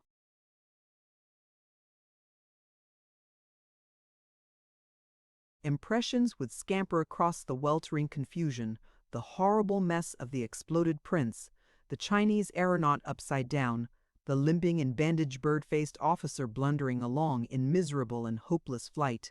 They spoke of fire and massacre, of cruelties and counter-cruelties, of things that had been done to harmless Asiatics by race-mad men, of the wholesale burning and smashing up of towns, railway junctions, ridges of whole populations in hiding and exodus.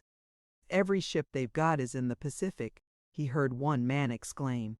"Since the fighting began they can't have landed on the Pacific slope less than 1,000,000 men. They've come to stay in these states, and they will, living or dead." Slowly, broadly, invincibly, there grew upon Bert's mind realization of the immense tragedy of humanity into which his life was flowing, the appalling and universal nature of the epoch that had arrived, the conception of an end, too.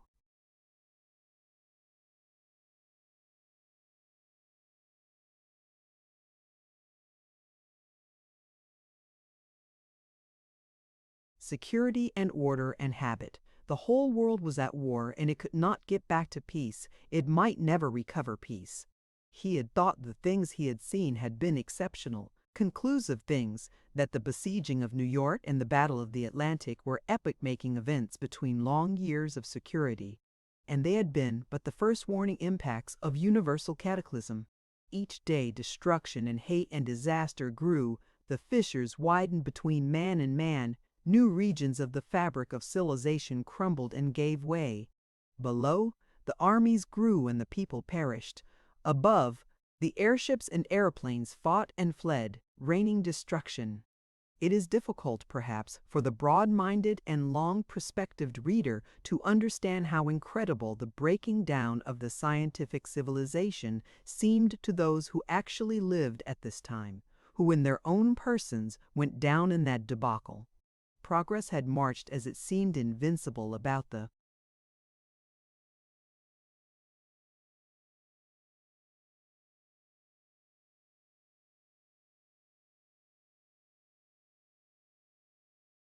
earth, never now to rest again.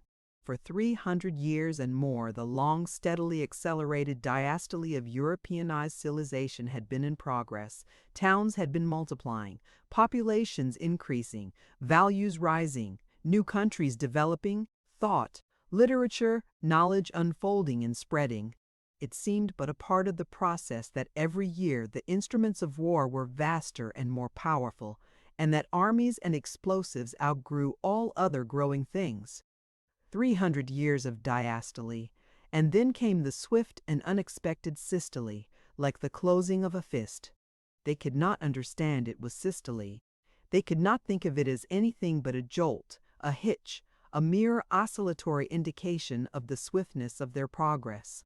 Collapse, though it happened all about them, remained incredible. Presently some falling mass smote them down, or the ground opened beneath their feet. They died incredulous.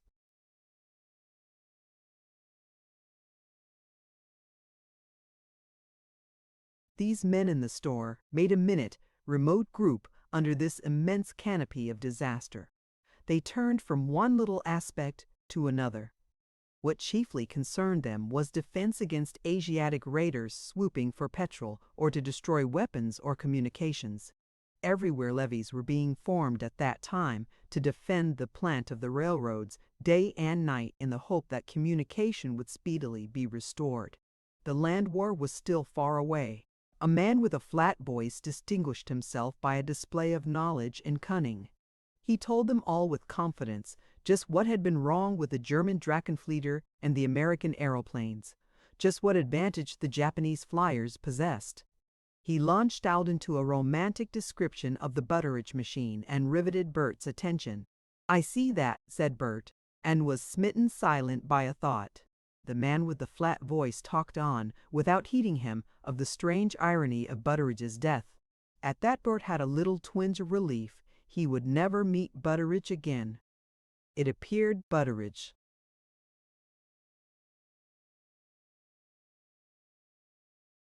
had died suddenly, very suddenly, and his secrets, sir, perished with him. When they came to look for the parts, none could find them. He had hidden them all too well. But couldn't he tell? Asked the man in the straw hat. Did he die so suddenly as that? Struck down, sir, rage and apoplexy, at a place called Dymchurch in England. That's right, said Laurier. I remember a page about it in the Sunday American. At the time they said it was a German spy had stolen his balloon. Well, sir, said the flat-voiced man, that fit of apoplexy at Dymchurch was the worst thing, absolutely the worst thing that ever happened to the world. For if it had not been for the death of Mr. Butteridge,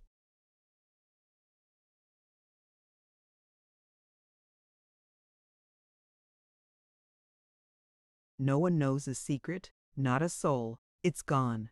His balloon, it appears, was lost at sea with all the plans. Down it went, and they went with it. Pause. With machines such as he made, we could fight these Asiatic flyers on more than equal terms. We could outfly and beat down those scarlet hummingbirds wherever they appeared. But it's gone. It's gone, and there's no time to reinvent it now. We got to fight with what we got, and the odds are against us. That won't stop us fighting. No. But just think of it. Bert was trembling violently. He cleared his throat hoarsely. I say, he said, look here,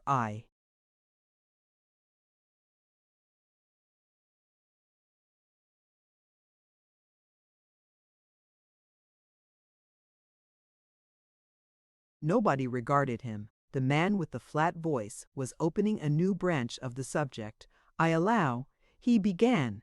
Bert became violently excited. He stood up. He made clawing motions with his hands.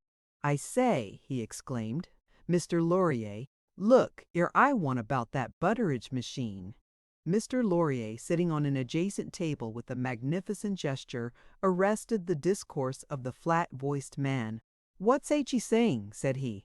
Then the whole company realized that something was happening to Bert. Either he was suffocating or going mad. He was spluttering. Look I say, hold on a bit, and trembling and eagerly unbuttoning himself. He tore open his collar and open vest and shirt. He plunged into his interior, and for an instant it seemed he was plucking forth his liver. Then, as he struggled with buttons on his shoulder, they perceived this platin horror was in fact a terribly dirty flannel chest protector. In another moment, Bert, in a state of irregular decolletage, was standing over the table displaying a sheaf of papers. These, he gasped. These are the plans, you know. Mr. Butteridge, his machine. What died? I was the chap that went off in that balloon. For some seconds everyone was silent. They stared from these papers to Bert's white face and blazing eyes and back to the papers on the table. Nobody moved. Then the man with the flat voice spoke. "Irony," he said with a note of satisfaction. "Real right down irony, when it's—"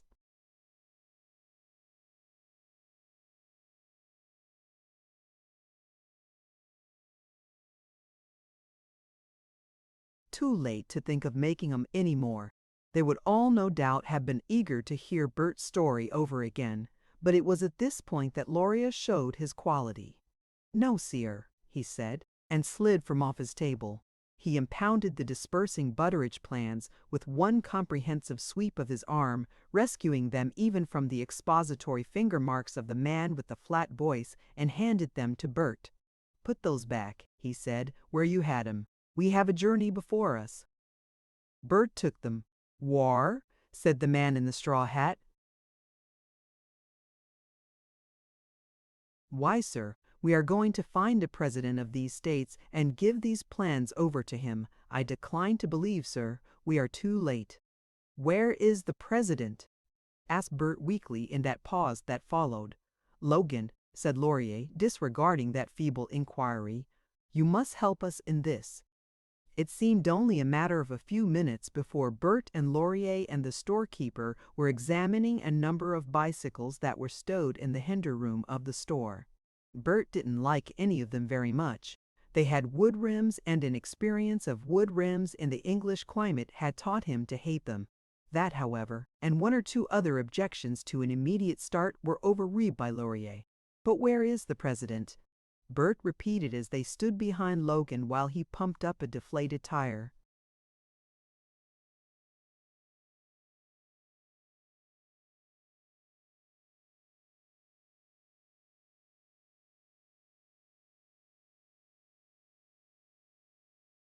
Laurier looked down on him. "He is reported in the neighborhood of Albany, out towards the Berkshire Hills. He is moving from place to place, and as far as he can, organizing the defense by telegraph and telephones. The Asiatic Air Fleet is trying to locate him. When they think they have located the seat of government, they throw bombs. This inconveniences him, but so far they have not come within 10 miles of him.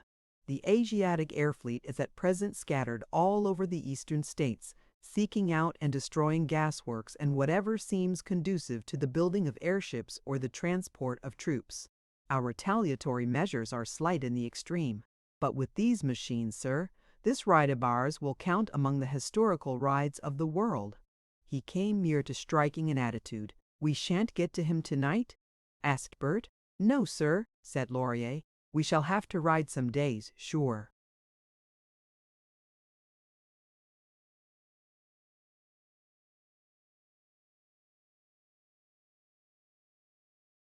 "And suppose we can't get a lift on a train or anything?" "No, sir. There's been no transit by Tenuta for 3 days. It is no good waiting. We shall have to get on as well as we can. Start now? Start now. But 'ow about we shan't be able to do much tonight. May as well ride till we're fagged and sleep then. So much clear gain. Our road is eastward." "Of course," began Bert, with memories of the dawn upon Goat Island, and left his sentence unfinished. He gave his attention to the more scientific packing of the chest protector, for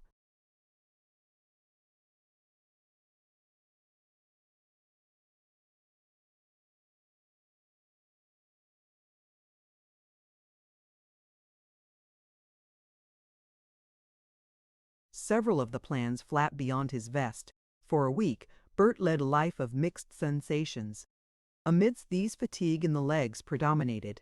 Mostly he rode with Laurier's back inexorably ahead, through a land like a larger England, with bigger hills and wider valleys, larger fields, wider roads, fewer hedges, and wooden houses with commodious piazzas. He rode. Laurier made inquiries. Laurier chose the turnings. Laurier doubted. Laurier decided. Now it seemed they were in telephonic touch with the president. Now something had happened, and he was lost again. But always they had to go on, and always Bert rode. A tire was deflated. Still he rode. He grew saddle sore. Laurier declared that unimportant. Asiatic flying ships passed overhead. The two cyclists made a dash for cover until the sky was clear. Once a red Asiatic flying machine came fluttering after them, so low they could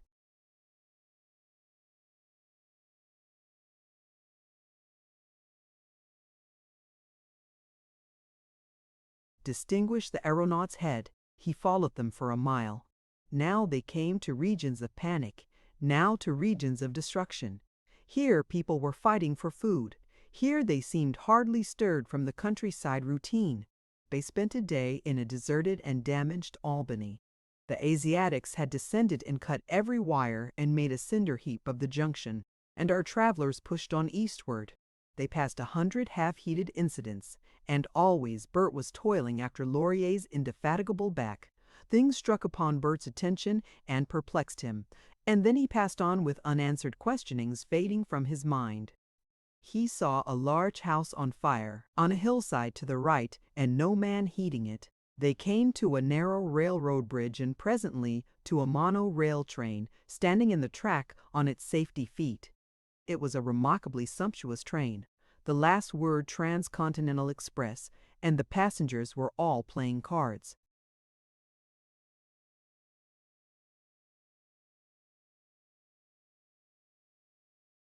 Or sleeping or preparing a picnic meal on a grassy slope near at hand.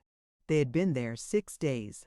At one point 10 dark-complexioned men were hanging in a string from the trees along the roadside. Bert wondered why.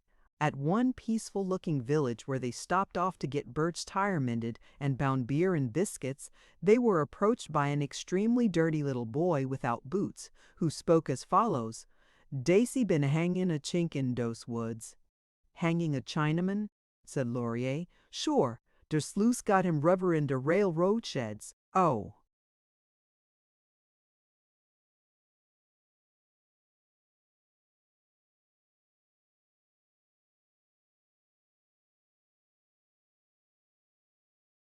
"Dose guys done was cartridges. Dey saw hung him and dey pulled his legs. Dey saws done all der chinks dey can find dat way. Dey ain't taking no risks. All der chinks dey can find."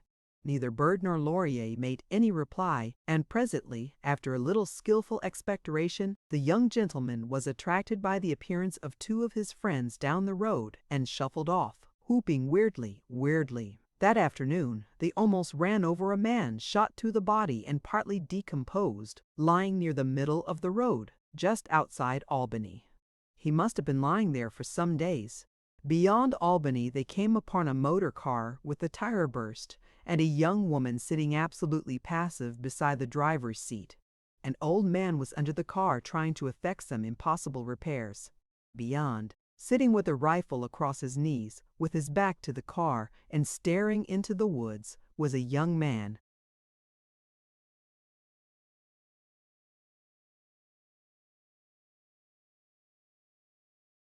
The old man crawled out at their approach and still on all fours accosted Bert and Laurier. The car had broken down overnight. The old man said he could not understand what was wrong, but he was trying to puzzle it out. Neither he nor his son-in-law had any mechanical aptitude. They had been assured this was a foolproof car. It was dangerous to have to stop in this place. The party had been attacked by tramps and had had to fight. It was known they had provisions. He mentioned a great name in the world of finance.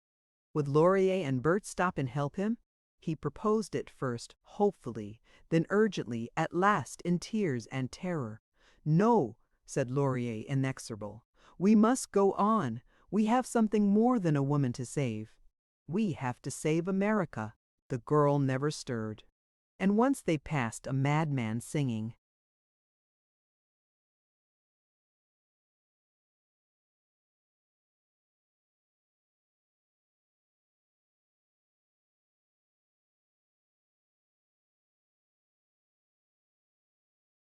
And at last they found the president hiding in a small saloon upon the outskirts of a place called Pinkerville on the Hudson, and gave the plans of the Butteridge machine into his hands. Chapter 11. The Great Collapse. And now the whole fabric of civilization was bending and giving and dropping to pieces and melting in the furnace of the war. The stages of the swift and universal collapse of the financial and scientific civilization with which the 20th century opened followed each other very swiftly, so swiftly that upon the foreshortened page of history they seem altogether to overlap. To begin with, one sees the world nearly at a maximum wealth and prosperity. To its inhabitants, indeed, it seemed also at a maximum of security. When now in retrospect the thoughtful observer surveys the intellectual history of this time, when one reads its surviving fragments of literature, its scraps of political oratory, the few small voices that chance has selected out of 1,000,000,000 utterances to speak to later days, the most striking thing of all this web of wisdom and error is surely that hallucination of security.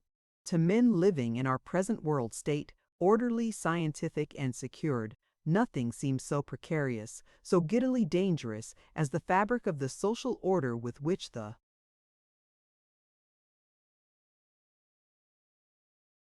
men of the opening of the 20th century were content. To us it seems that every institution and relationship was the fruit of haphazard and tradition and the manifest sport of chance, their laws each made for some separate occasion and having no relation to any future needs, their customs illogical, their education aimless and wasteful. Their method of economic exploitation indeed impresses a trained and informed mind as the most frantic and destructive scramble it is possible to conceive. Their credit and monetary system resting on an unsubstantial tradition of the worthiness of gold seems a thing almost fantastically unstable. And they lived in planless cities, for the most part dangerously congested. Their rails and roads and population were distributed over the earth in the wanton confusion 10,000 irrelevant considerations had made, yet they thought confidently that this was a secure and permanent progressive system, and on the strength of some 300 years of change and irregular.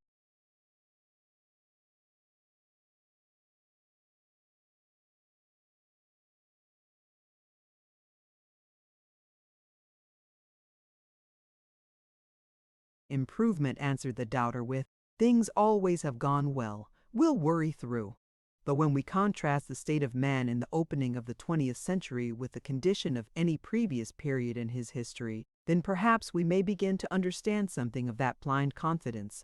It was not so much a reasoned confidence as the inevitable consequence of sustained good fortune. By such standards as they possessed, things had gone amazingly well for them. It is scarcely an exaggeration to say that for the first time in history, whole populations found themselves regularly supplied with more than enough to eat, and the vital statistics of the time witness to an amelioration of hygienic conditions rapid beyond all precedent, and to a vast development of intelligence and ability in all the arts that make life wholesome. The level and quality of the average education had risen tremendously, and at the dawn of the 20th century comparatively few people in Western Europe or America were unable to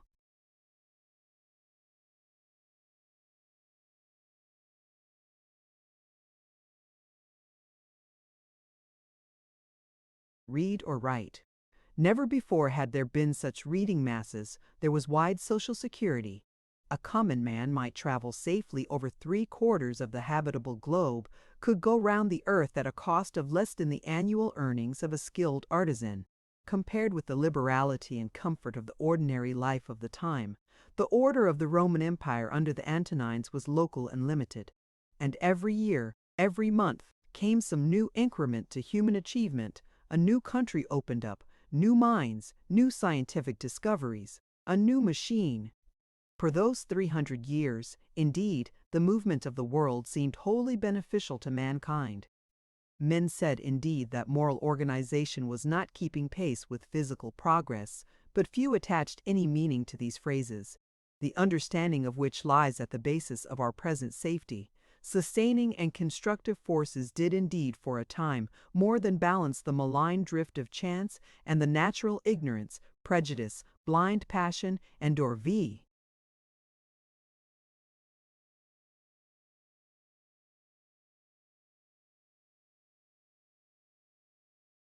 wasteful self-seeking of mankind. The accidental balance on the side of progress was far slighter and infinitely more complex and delicate in its adjustments than the people of that time suspected, but that did not alter the fact that it was an effective balance. They did not realize that this age of relative good fortune was an age of immense but temporary opportunity for their kind. They complacently assumed a necessary progress towards which they had no moral responsibility. They did not realize that this security of progress was a thing still to be won or lost, and that the time to win it was a time that passed. They went about their affairs energetically enough, and yet with a curious idleness towards those threatening things. No one troubled over the real dangers of mankind. They saw their armies and navies grow larger and more portentous, some of their ironclads at the last cost as much as the whole annual expenditure upon advanced education. They accumulated explosives and the machinery of destruction. They allowed their national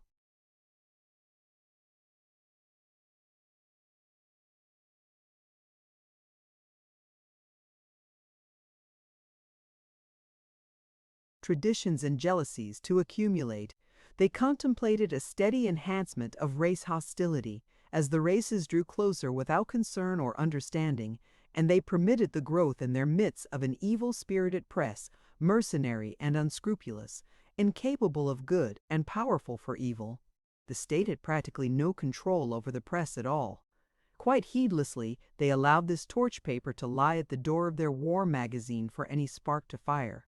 The precedents of history were all one tale of the collapse of civilizations. The dangers of the time were manifest. One is incredulous now to believe they could not see. Could mankind have prevented this disaster of the war in the air? An idle question that, as idle as to ask, could mankind have prevented the decay that turned Assyria and Babylon to empty deserts, or the slow decline and fall, the gradual social disorganization, phase by phase, that closed the chapter of the empire of the West? They could not because they did not. They had not the will to arrest it. What mankind could achieve with a different will is a speculation as idle as it is magnificent. And this was no slow decadence that came to the Europeanized world.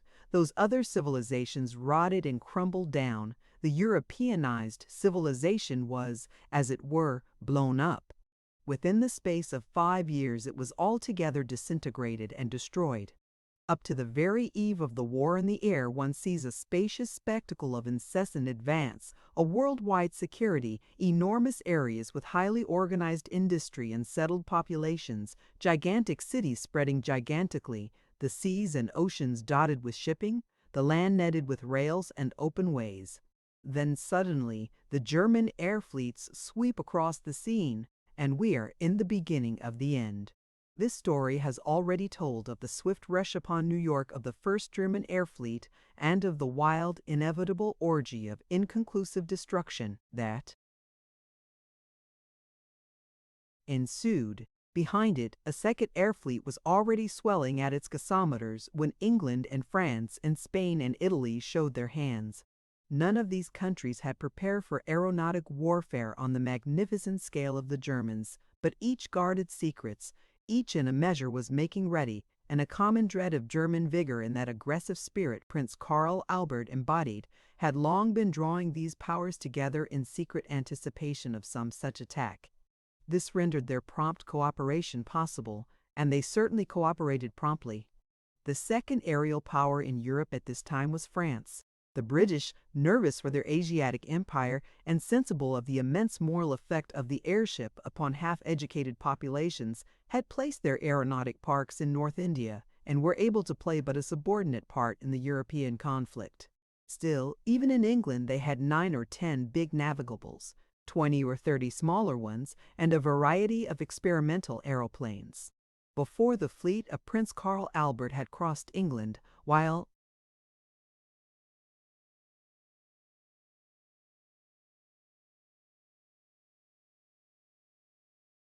Bert was still surveying Manchester in bird's-eye view, the diplomatic exchanges were going on that led to an attack upon Germany.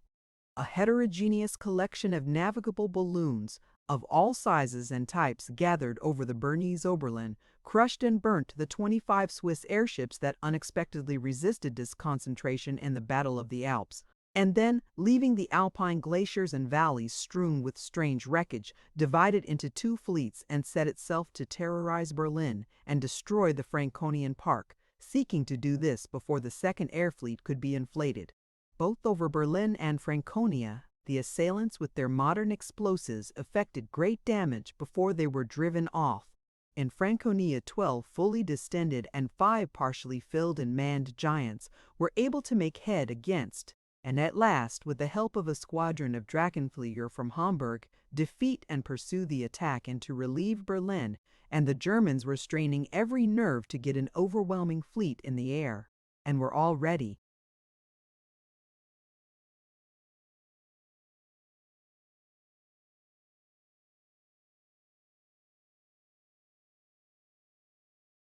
Raiding London and Paris when the advance fleets from the Asiatic air parks, the first intimation of a new factor in the conflict, were reported from Burma and Armenia. Already the whole financial fabric of the world was staggering when that occurred. With the destruction of the American fleet in the North Atlantic and the smashing conflict that ended the naval existence of Germany in the North Sea, with the burning and wrecking of billions of pounds worth of property in the 4 cardinal cities of the world, the fact of the hopeless costliness of war came home for the first time, came, like a blow in the face, to the consciousness of mankind. Credit went down in a wild whirl of selling. Everywhere appeared a phenomenon that had already in a mild degree manifested itself in preceding periods of panic, a desire to secure and hoard gold before prices reached bottom. But now it spread like wildfire. It became universal.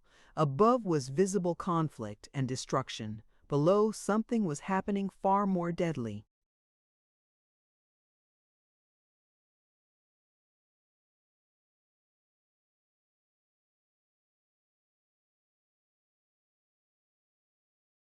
And incurable to the flimsy fabric of finance and commercialism in which men had so blindly put their trust. As the airships fought above, the visible gold supply of the world vanished below. An epidemic of private cornering and universal distrust swept the world. In a few weeks, money, except for depreciated paper, vanished into vaults, into holes, into the walls of houses, into 10 million hiding places. Money vanished, and at its disappearance, trade and industry came to an end. The economic world staggered and fell dead.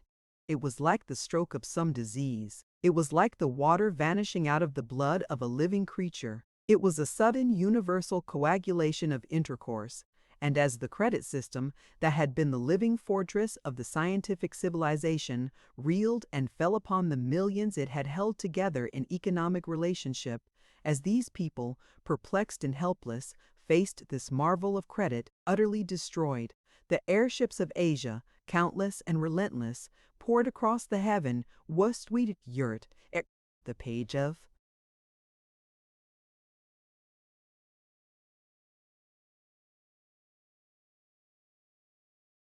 history becomes a long crescendo of battle. The main body of the British Indian Air Fleet perished upon a pyre of blazing antagonists in Burma. The Germans were scattered in the Great Battle of the Carpathians. The vast peninsula of India burst into insurrection and civil war from end to end, and from Gobi to Morocco rose the standards of the jihad. For some weeks of warfare and destruction, it seemed as though the Confederation of Eastern Asia must needs conquer the world, and then the jerry-built modern civilization of China, too, gave way under the strain. The teeming and peaceful population of China had been westernized during the opening years of the 20th century with the deepest resentment and reluctance. They had been dragooned and disciplined under Japanese and European influence into an acquiescence with sanitary methods, police controls, military service, and wholesale process of exploitation against which their whole tradition rebelled. Under the stresses of the war, their endurance reached the breaking point. The whole of China rose in incoherent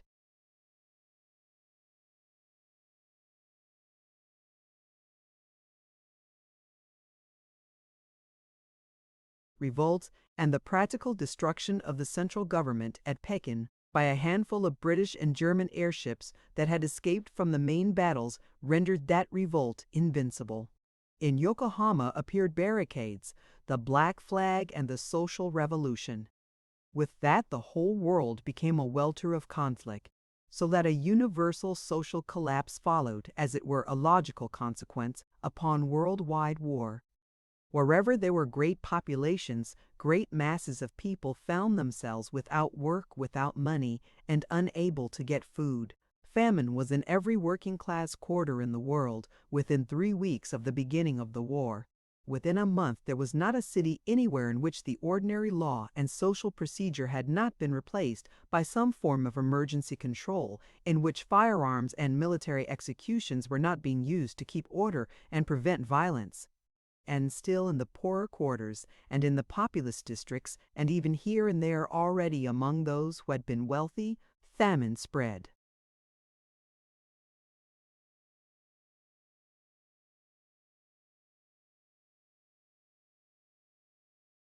So what historians have come to call the phase of the emergency committees sprang from the opening phase and from the phase of social collapse.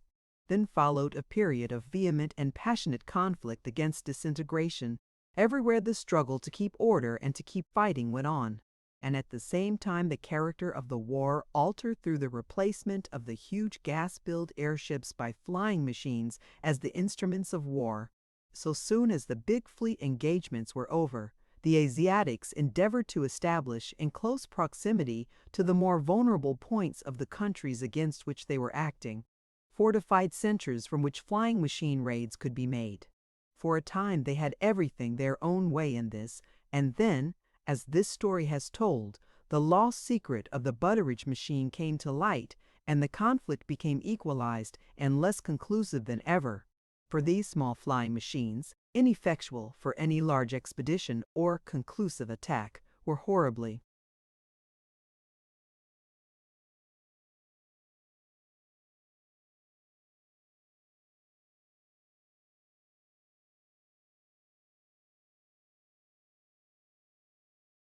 convenient for guerrilla warfare, rapidly and cheaply made, easily used, easily hidden.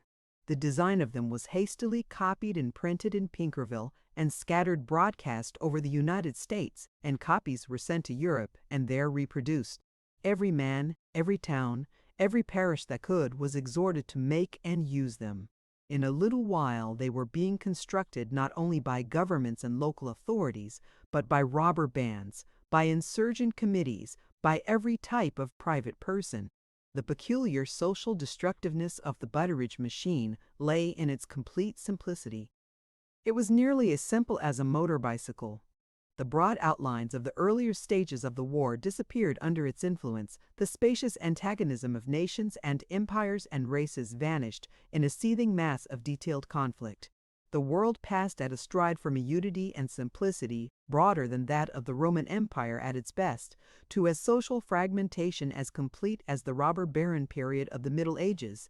But this time, for a long descent down gradual slopes of disintegration, comes a fall like a fall over a cliff. Everywhere were men and women perceiving this, and struggling desperately to keep, as it were, a hold upon the edge of the cliff. A fourth phase follows.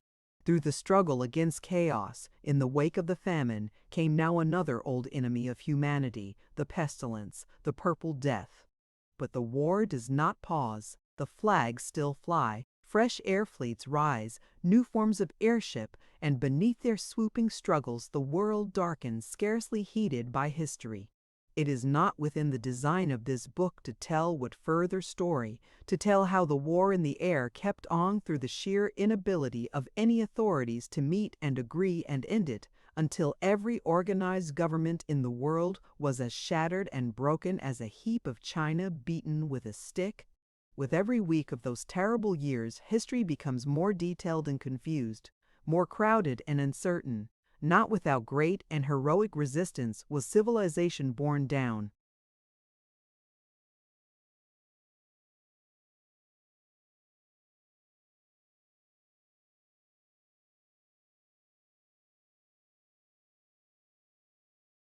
Out of the bitter social conflict below rose patriotic associations, brotherhoods of order, city mayors, princes, provisional committees, trying to establish an order below and to keep the sky above. The double effort destroyed them. And as the exhaustion of the mechanical resources of civilization clears the heavens of airships at last altogether, anarchy, famine, and pestilence are discovered triumphant below. The great nations and empires have become but names in the mouths of men. Everywhere there are ruins and unburied dead and shrunken, yellow-faced survivors in immortal apathy. Here there are robbers, here vigilance committees, and here guerrilla bands ruling patches of exhausted territory. Strange federations and brotherhoods form and dissolve, and religious fanaticisms begotten of despair gleam in famine-bright eyes. It is a universal dissolution. The fine order and welfare of the earth have crumpled like an exploded bladder. In 5 short years, the world and the scope of human life have undergone a retrogressive change as great as that between the age of the Antonines and the Europe of the 9th century. Across this somber spectacle of disaster goes a minute and insignificant person for whom perhaps the readers of this story have now some slight solicitude. Of him there remains to be told just one single and miraculous thing. To a world darkened and lost, through a civilization in its death agony, our little cockney errant went and found his Edna. He found his Edna. He got back across the Atlantic partly by means of an order from the president and partly through his own good luck. He contrived to get himself aboard a British brig in the timber trade that put out from Boston without cargo, chiefly, it would seem, because its captain had a vague idea of getting home to South Shields. Bert was able to ship himself upon her mainly because of the seaman-like appearance of his rubber boots. They had a long, eventful voyage. They were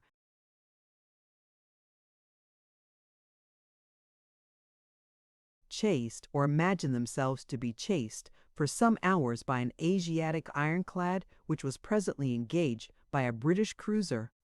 The 2 ships fought for 3 hours, circling and driving southward as they fought, until the twilight and the cloud drift of a rising gale swallowed them up. A few days later, Bert's ship lost her rudder and mainmast in a gale. The crew ran out of food and subsisted on fish. They saw strange airships going eastward near the Azores and landed to get provisions and repair the rudder at Tenerife. There they found the town destroyed and 2 big liners, with dead still aboard, sunken in the harbor. From there they got canned food and material for repairs, but their operations were greatly impeded by the hostility of a band of men amidst the ruins of the town who sniped them and tried to drive them away. At Mogador they stayed and sent a boat ashore for water, and were nearly captured by an Arab ruse. Here, too, they got the Purple Death aboard and sailed with it incubating in their blood. The cook sickened first, and then the mate, and presently everyone was down, and 3 in the forecastle were dead. It chanced to be calm weather, and they drifted helplessly, and indeed careless of their fate, backwards towards the equator. The captain doctored them all with rum. 9 died altogether, and of the 4 survivors none understood navigation. When at last they took heart again and could handle a sail, they made a course by the stars roughly northward, and were already short of food once more when they fell in with a petrol-driven ship from Rio to Cardiff, short-handed by reason of the Purple Death and glad to take them aboard. So at last, after a year of wandering, Bert reached England. He landed in bright June weather and found the Purple Death was there just beginning its ravages. The people were in a state of panic in Cardiff, and many had fled to the hills, and directly the steamer came to the harbor, she was boarded and her residue of food impounded by some unauthenticated provisional committee. Bert tramped through a country disorganized by pestilence, foodless, and shaken to the very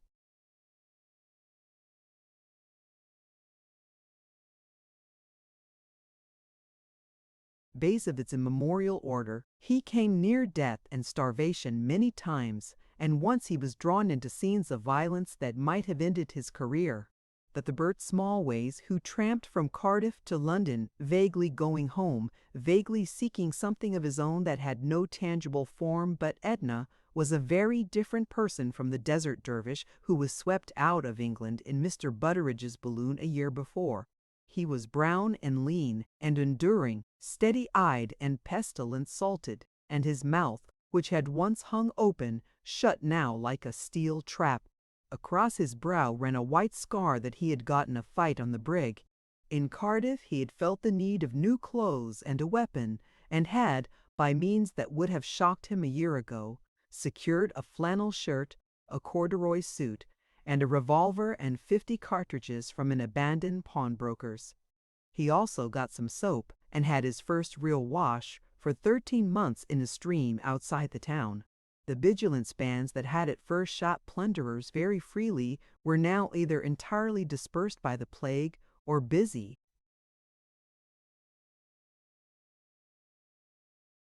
between town and cemetery in a vain attempt to keep pace with it. He prowled on the outskirts of the town for 3 or 4 days, starving, and then went back to join the hospital corps for a week, and so fortified himself with a few square meals before he started eastward. The Welsh and English countryside at that time presented the strangest mingling of the assurance and wealth of the opening 20th century with a sort of Duresque medievalism. All the gear, the houses and mono-rails, the farm hedges and power cables, the roads and pavements, the signposts and advertisements of the former order were still for the most part intact. Bankruptcy, social collapse, famine and pestilence had done nothing to damage these, and it was only to the great capitals and ganglionic centers, as it were, of this state that positive destruction had come. Anyone dropped suddenly into the country would have noticed very little difference. He would have remarked first, perhaps, that all the hedges needed clipping, that the roadside grass grew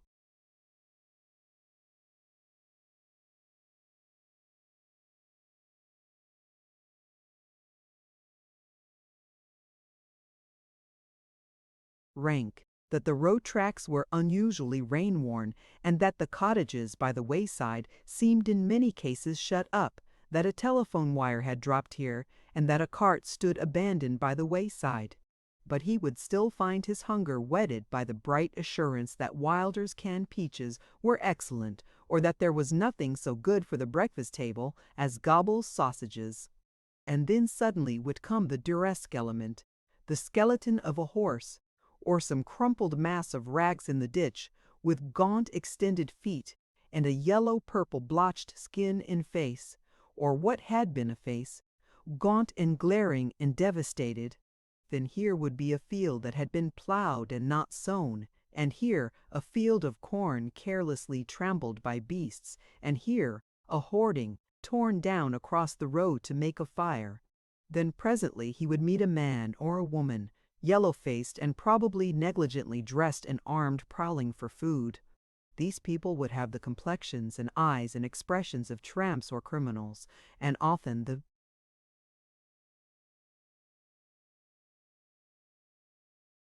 clothing of prosperous middle-class or upper-class people.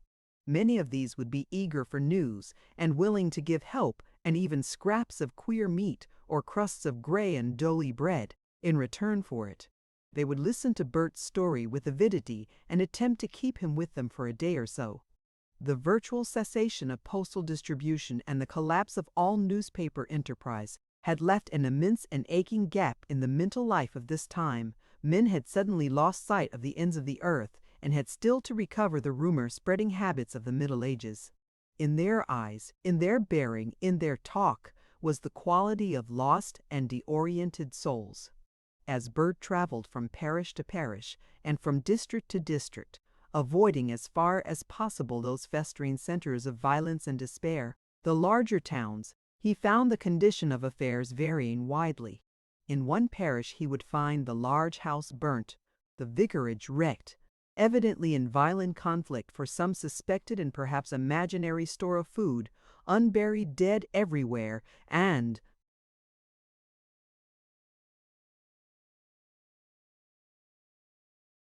the whole mechanism of the community at a standstill. In another he would find organizing forces stoutly at work. Newly painted notice boards warning off vagrants, the roads and still cultivated fields, policed by armed men, the pestilence under control, even nursing going on.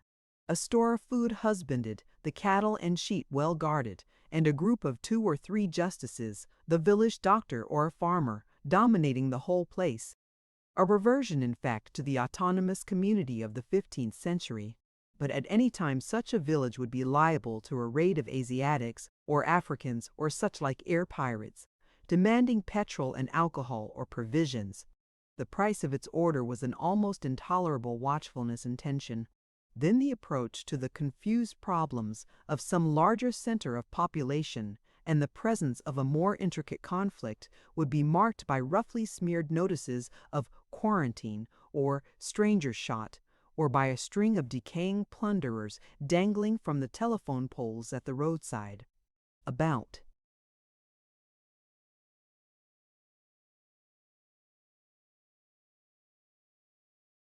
Oxford big boards were put on the roofs, warning all air wanderers off with the single word, guns. Taking their risks amidst these things, cyclists still kept abroad, and once or twice during Bert's long tramp powerful motor cars containing masked and goggled figures went tearing past him. There were few police in evidence, but ever and again squads of gaunt and tattered soldier cyclists would come drifting along, and such encounters became more frequent as he got out of Wales into England. Amidst all this wreckage, they were still campaigning. He had had some idea of resorting to the workhouses for the night, if hunger pressed him too closely, but some of these were closed and others converted into temporary hospitals, and one he came up to at twilight near a village in Gloucestershire stood, with all its doors and windows open, silent as the grave, and, as he found to his horror by stumbling along evil-smelling corridors full of unburied dead,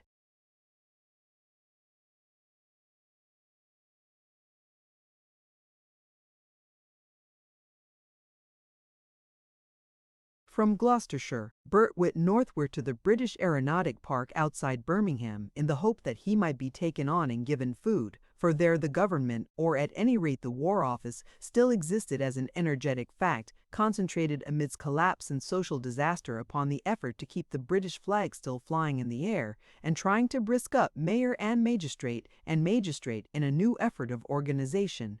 They had brought together all the best of the surviving artisans from that region. They had provisioned the park for a siege, and they were urgently building a larger type of butteridge machine. Bert could get no footing at this work. He was not sufficiently skilled, and he had drifted to Oxford when the great fight occurred in which these works were finally wrecked. He saw something, but not very much, of the battle from a place called Boar Hill. He saw the Asiatic squadron coming up across the hills to the southwest, and he saw one of their airships circling southward again, chased by 2 aeroplanes, the one that was ultimately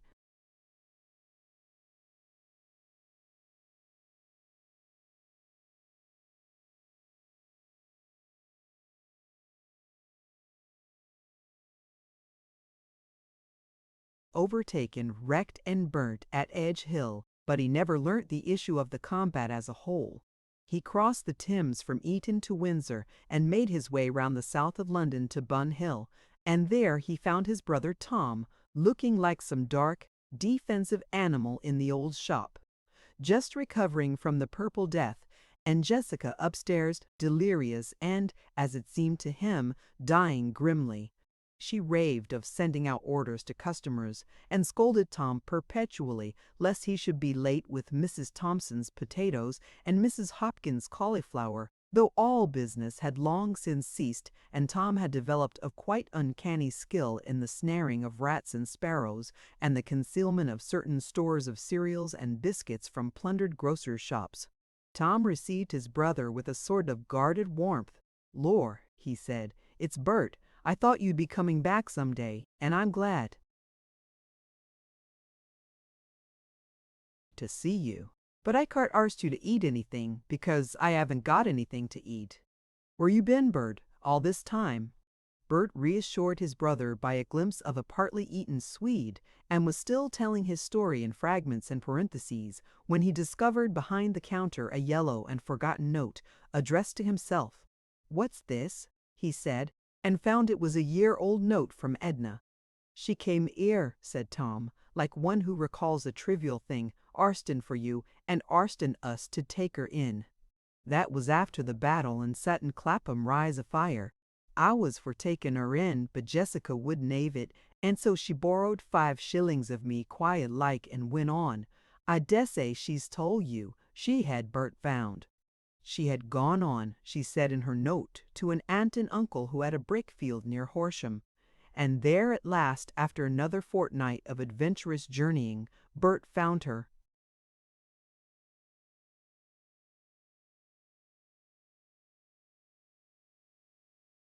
When Bert and Edna set eyes on one another, they stared and laughed foolishly, so changed they were, and so ragged and surprised. And then they both fell weeping. "Oh, Bertie boy," she cried, "you've come, you've come," and put out her arms and staggered. "I told him, he said he'd kill me if I didn't marry him." That Edna was not married, and when presently Bert could get talk from her, she explained the task before him. That little patch of lonely agricultural country had fallen under the power of a band of bullies, led by a chief called Bill Gore, who had begun life as a butcher boy and developed into a prize fighter and a professional sport. They had been organized by a local nobleman of former eminence upon the turf, but after a time he had disappeared, no one quite knew how, and Bill had succeeded to the leadership of the countryside, and had developed his teacher's methods with considerable vigor. There had been a strain of advanced philosophy about the local nobleman, and his mind ran to improving the race and producing the overman, which in practice took the form of himself especially, and his little band in moderation marrying with some frequency. Bill followed up the idea with an enthusiasm that even trenched upon his popularity with his followers. One day he had happened upon Edna, tending her pigs, and had at once fallen a wooing with great urgency among the troughs of slush. Edna had made a gallant resistance, but he was still vigorously about and extraordinarily impatient. He might, she said, come at any time, and she looked Bert in the eyes. They were back already in the barbaric stage when a man must fight for his love, and here one deplores the conflicts of truth with the chivalrous tradition. One would like to tell of Bert sallying forth to challenge his rival, of a ring-formed and a spirited encounter, and Bert by some miracle of pluck and love and good.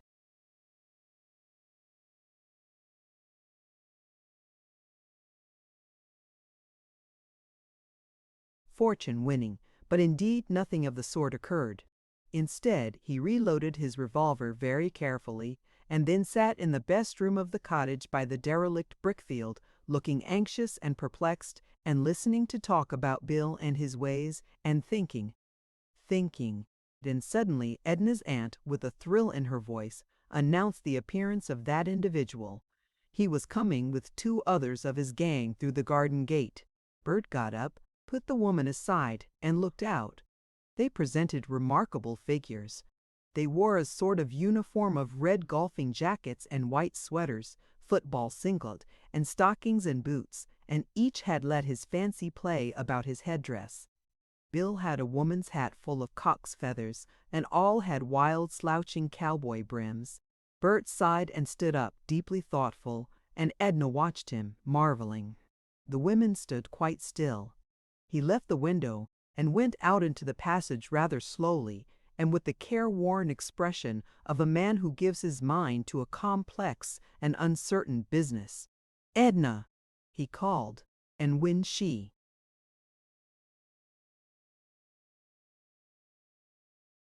came, he opened the front door. He asked very simply, and pointing to the foremost of the 3, that him, sure, and being told that it was, shot his rival instantly and very accurately through the chest. He then shot Bill's best man much less tidily in the head, and then shot at and winged the 3rd man as he fled. The 3rd gentleman yelped and continued running with a comical end on twist. Denbert stood still meditating with the pistol in his hand and quite regardless of the women behind him. So far things had gone well. It became evident to him that if he did not go into politics at once, he would be hanged as an assassin, and accordingly, and without a word to the women, he went down to the village public house he had passed an hour before on his way.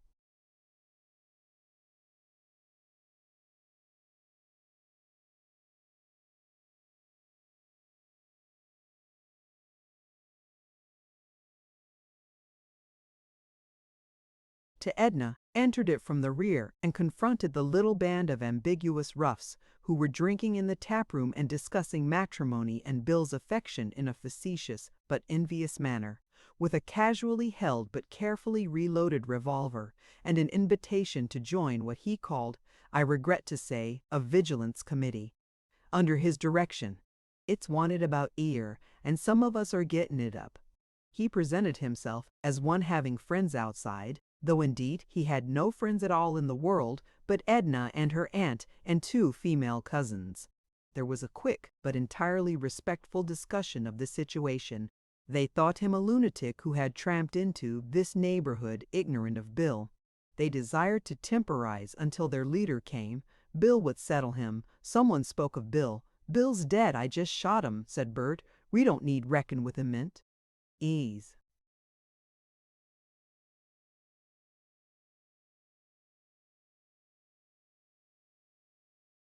Shot, and a red air chap with a squint, shot. We've settled up all that. There ain't going to be no more Bill, ever. E'd got wrong ideas about marriage and things. It's 'is sort of chap we're after. That carried the meeting. Bill was perfunctorily buried, and Bert's vigilance committee, for so it continued to be called, reigned in his stead. That is the end of this story so far as Bert Smallways is concerned.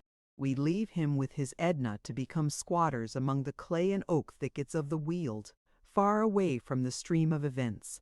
From that time forth, life became a succession of peasant encounters, an affair of pigs and hens and small needs and little economies and children, until Clapham and Bun Hill and all the life of the scientific age became to Bert no more than the fading memory of a dream. He never knew how the war in the air went on, nor whether it still went on. There.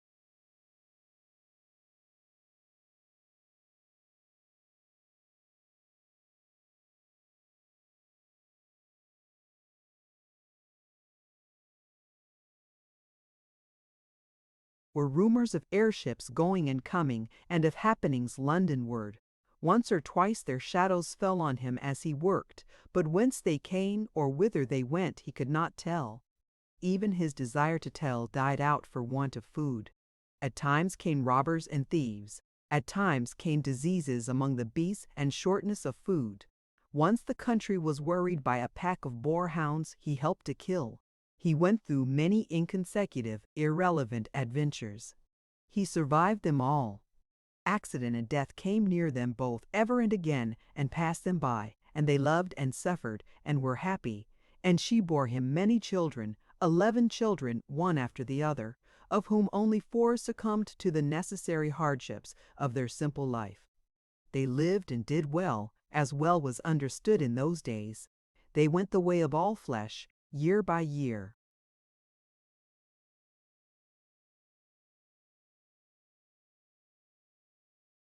Chapter 12. The Epilogue. It happened that one bright summer's morning, exactly 30 years after the launching of the first German air fleet, an old man took a small boy to look for a missing hen to the ruins of Bun Hill and out towards the splintered pinnacles of the Crystal Palace. He was not a very old man. He was, as a matter of fact, still within a few weeks of 63. But constant stooping over spades and forks and the carrying of roots and manure, and exposure to the damps of life in the open air without a change of clothing, had bent him into the form of a sickle. Moreover, he had lost most of his teeth, and that had affected his digestion and through that his skin and temper. In face and expression he was curiously like that old Thomas Smallways who had once been coachman to Sir Peter Bone, And this was just as it should be, for he was Tom Smallways the son, who formerly kept the little greengrocer's shop under the straddle of the monorail viaduct in the high street of Bun Hill. But now there were no greengrocer's shops, and Tom was living in one of the derelict villas hard by that unoccupied building site that had been and was still the scene of his daily horticulture. He and his wife lived upstairs, and in the drawing and dining rooms, which had each French windows opening on the lawn, and all about the ground floor generally, Jessica, who was now a lean and lined and baldish, but still very efficient and energetic old woman, kept her 3 cows and a multitude of gawky hens. These two were part of a little community of stragglers and returned fugitives, perhaps 150 souls of them altogether, that had settled down to the new conditions of things after the panic and famine and pestilence that followed in the wake of the war. They had come back from strange refuges and hiding places, and had squatted down among the familiar houses and begun that hard struggle against nature for food, which was now the chief interest of their lives. They were by sheer preoccupation with that a peaceful people, more particularly after Wilkes, the house agent, driven by some obsolete dream of acquisition, had been drowned in the pool by the ruined gasworks for making inquiries into title and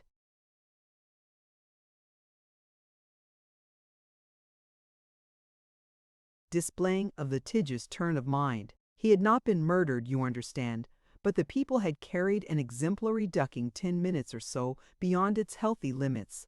This little community had returned from its original habits of suburban parasitism to what no doubt had been the normal life of humanity for nearly immemorial years, a life of homely economies in the most intimate contact with cows and hens and patches of ground, a life that breathes and exhales the scent of cows and finds the need for stimulants satisfied by the activity of the bacteria and vermin it engenders. Such had been the life of the European peasant from the dawn of history to the beginning of the scientific era. So it was the large majority of the people of Asia and Africa had always been wont to live. For a time it had seemed that, by virtue of machines and scientific civilization, Europe was to be lifted out of this perpetual round of animal drudgery, and that America was to evade it very largely from the outset. And with the smash of this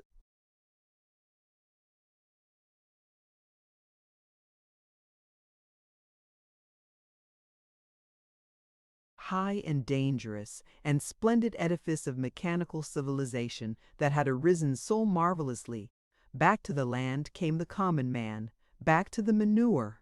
The little communities, still haunted by 10,000 memories of a greater state, gathered and developed almost tacitly a customary law and fell under the guidance of a medicine man or a priest. The world rediscovered religion and the need of something to hold its communities together. At Bun Hill, this function was entrusted to an old Baptist minister. He taught a simple but adequate faith. In his teaching, a good principle called the Word fought perpetually against a diabolical female influence called the Scarlet Woman and an evil being called alcohol. This alcohol had long since become a purely spiritualized conception, deprived of any element of material application. It had no relation to the occasional finds of whiskey and wine in Londoner cellars that gave Bun Hill its only holidays. He taught this doctrine on Sundays, and on weekdays he was an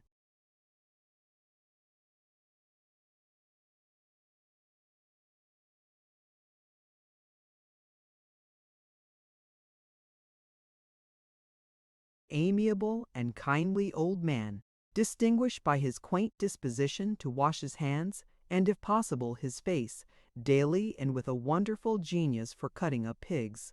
He held his Sunday services in the old church in the Beckenham Road, and then the countryside came out in a curious reminiscence of the urban dress of Edwardian times.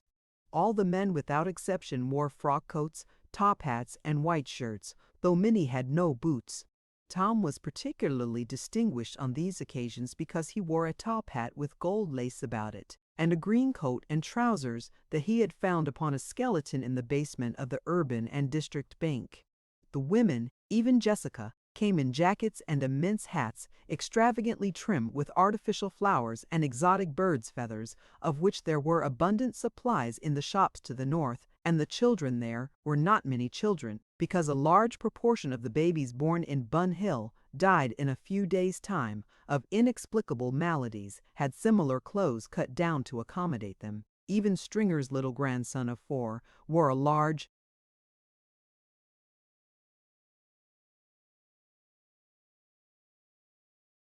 top hat. That was the Sunday costume of the Bun Hill district, a curious and interesting survival of the genteel traditions of the scientific age. On a weekday, the folk were dingily and curiously hung about with dirty rags of housecloth and scarlet flannel, sacking, curtain sarge, and patches of old carpet, and went either barefooted or in rude wooden sandals.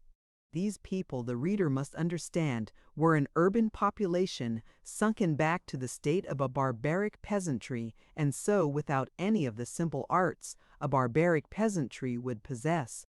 In many ways they were curiously degenerate and incompetent. They had lost any idea of making textiles, they could hardly make up clothes when they had material, and they were forced to plunder the continually dwindling supplies of the ruins about them for cover. All the simple arts they had ever known they had lost, and with the breakdown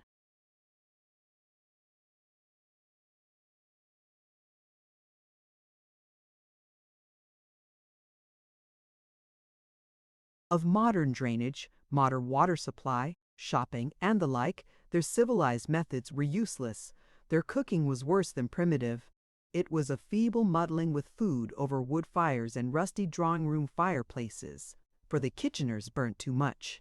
Among them all, no sense of baking or brewing or metal working was to be found.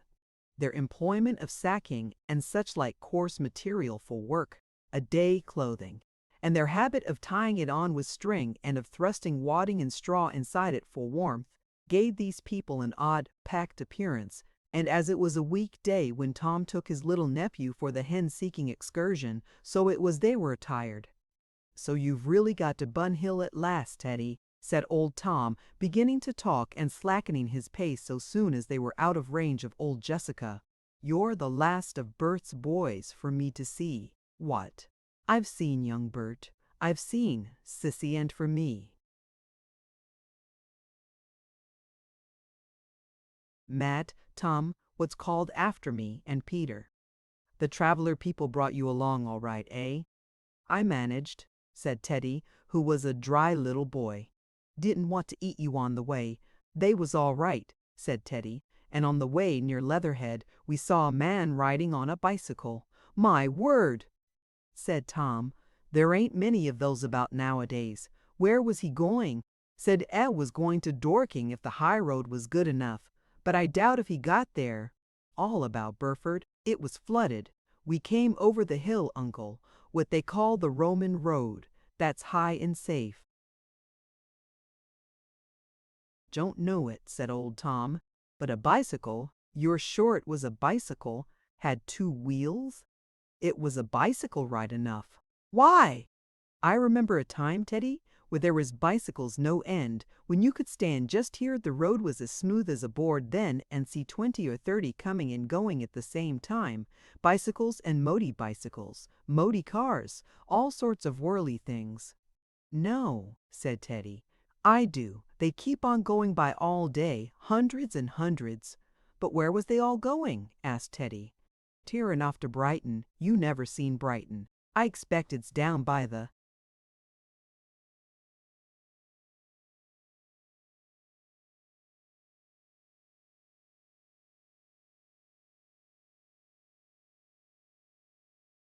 sea. Used to be a most amazing place, and coming and going from London."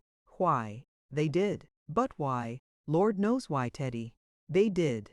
"Then you see that great thing there, like a great big rusty nail sticking up higher than all the houses, and that one yonder, and that, and how some things fell in between 'em among the houses. They was parts of the monorail. They went down to Brighton too, and all day and night there was people going, great cars as big as 'ouses full of people." The little boy regarded the rusty evidences across the narrow muddy ditch of cow droppings that had once been a high street. He was clearly disposed to be skeptical, and yet there the ruins were. He grappled with ideas beyond the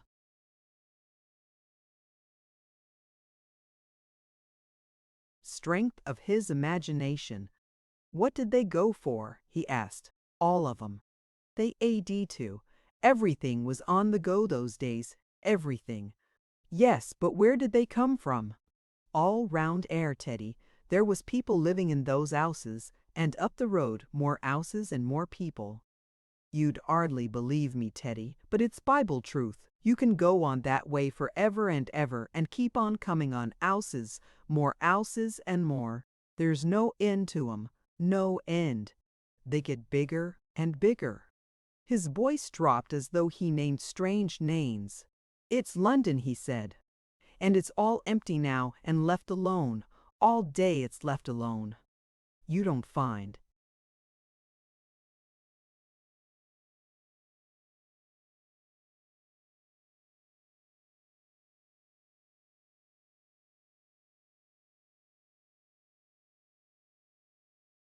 Hardly a man. You won't find nothing but dogs and cats after the rats until you get round by Bromley and Beckenham, and there you find the Kentish men herding swine. Nice rough lot they are too. I tell you that so long as the sun is up it's as still as the grave. I've been about by day, orphan and orphan. He paused. And all those houses and streets and ways used to be full of people before the war in the air and the famine and the purple death. They used to be full of people, Teddy, and then came a time when they was full of corpses, when you couldn't go a mile that way before the stink of 'em drove you back. It was the purple death 'at killed 'em everyone. The cats and dogs and ends and vermin caught it. Everything and everyone ate it. Just a few of us happened to live. I pulled through, and your aunt, though it made her loser air. Why, you find the skeletons in the houses now. This way we been into all the houses and took what we wanted and buried most of the people. But up that way, Norwood way, there's houses with the glass in the windows still, and the furniture not.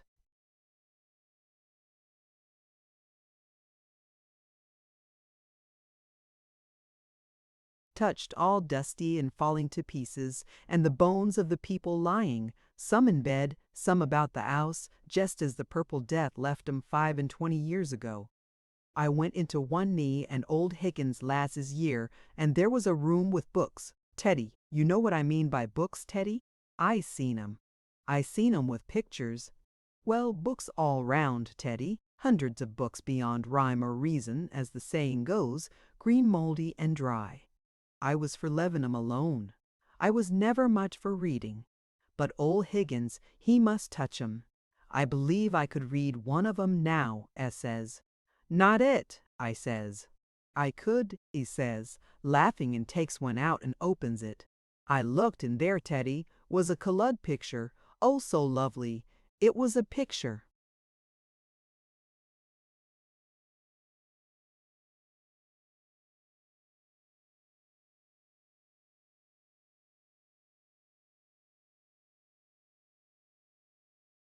of women and serpents in a garden. I never see anything like it. This suits me, said old Higgins, to rights. And then kind of friendly he gave the book a pat. Old Tom Smallways paused impressively. And then, said Teddy, it all fell to dust. White dust. He became still more impressive. We didn't touch no more of them books that day, not after that. For a long time both were silent. Then Tom, playing with a subject that attracted him with a fatal fascination, repeated, all day long they lie still as the grave. Teddy took the point at last.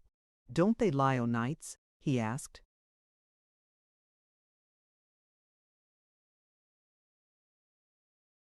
Old Tom shook his head. Nobody knows, boy, nobody knows. But what could they do? Nobody knows. Nobody ain't seen to tell not nobody. Nobody? They tell tales, said old Tom. They tell tales, but there ain't no believing 'em. I gets 'em about sundown and keeps indoors, so I can't say nothing, can I? But there's them that thinks some things, and them as thinks others. I've 'eard it's unlucky to take clothes off of 'em unless they got white bones. There's stories. The boy watched his uncle sharply. What stories? He said. Stories of moonlight nights and things walking about, but I take no stock in 'em. I keeps in bed. If you listen to stories, Lord, you'll get afraid of yourself in a field at midday. The little boy looked round and ceased his questions for a space. They say there's a Ogman in Becknam, what was lost in London 3 days and 3 nights. He went up after whiskey to Cheapside, and lost his way among the ruins and wandered. 3 days and 3 nights he wandered about, and the streets kept changing so's he couldn't get home. If it ain't remembered some words out of the Bible, he might have been there now. All day he went, and all night, and all day long it was still. It was as still as death all day long, until the sunset came and the twilight thickened, and then it began to rustle and whisper and go a pat with a sound like hurrying feet. He paused. Yes, said the little boy breathlessly. Go on. What then?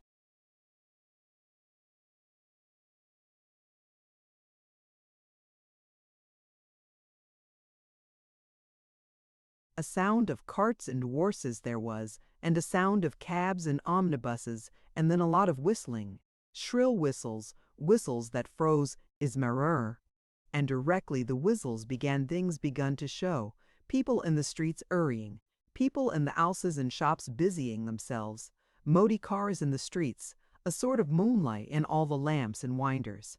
People, I say, Teddy, but they wasn't people. They was the ghosts of them that was overtook, the ghosts of them that used to crowd those streets. And they went past him, and through him, and never eated him, went by like fogs and vapors, Teddy. And sometimes they was cheerful, and sometimes they was 'orrible beyond words. And once come to a place called Piccadilly, Teddy, and there was lights blazing like daylight, and ladies and gentlemen in splendid clothes crowding the pavement, and taxicabs following along the road. And as he looked, they all went evil in the face, Teddy. And it seemed to him, suddenly they saw him, and the women began to look at him and say things to him, horrible wicked things. One come very near.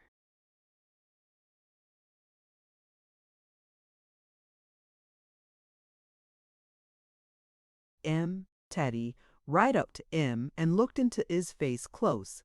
And she 'adn't got a face to look with, only a painted skull, and then he see.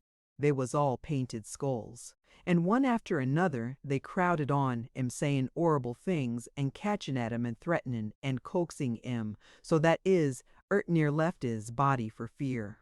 Yes, gasped Teddy in an unendurable pause. Then it was he remembered the words of Scripture and saved himself alive. The Lord is my helper, he says, therefore I will fear nothing.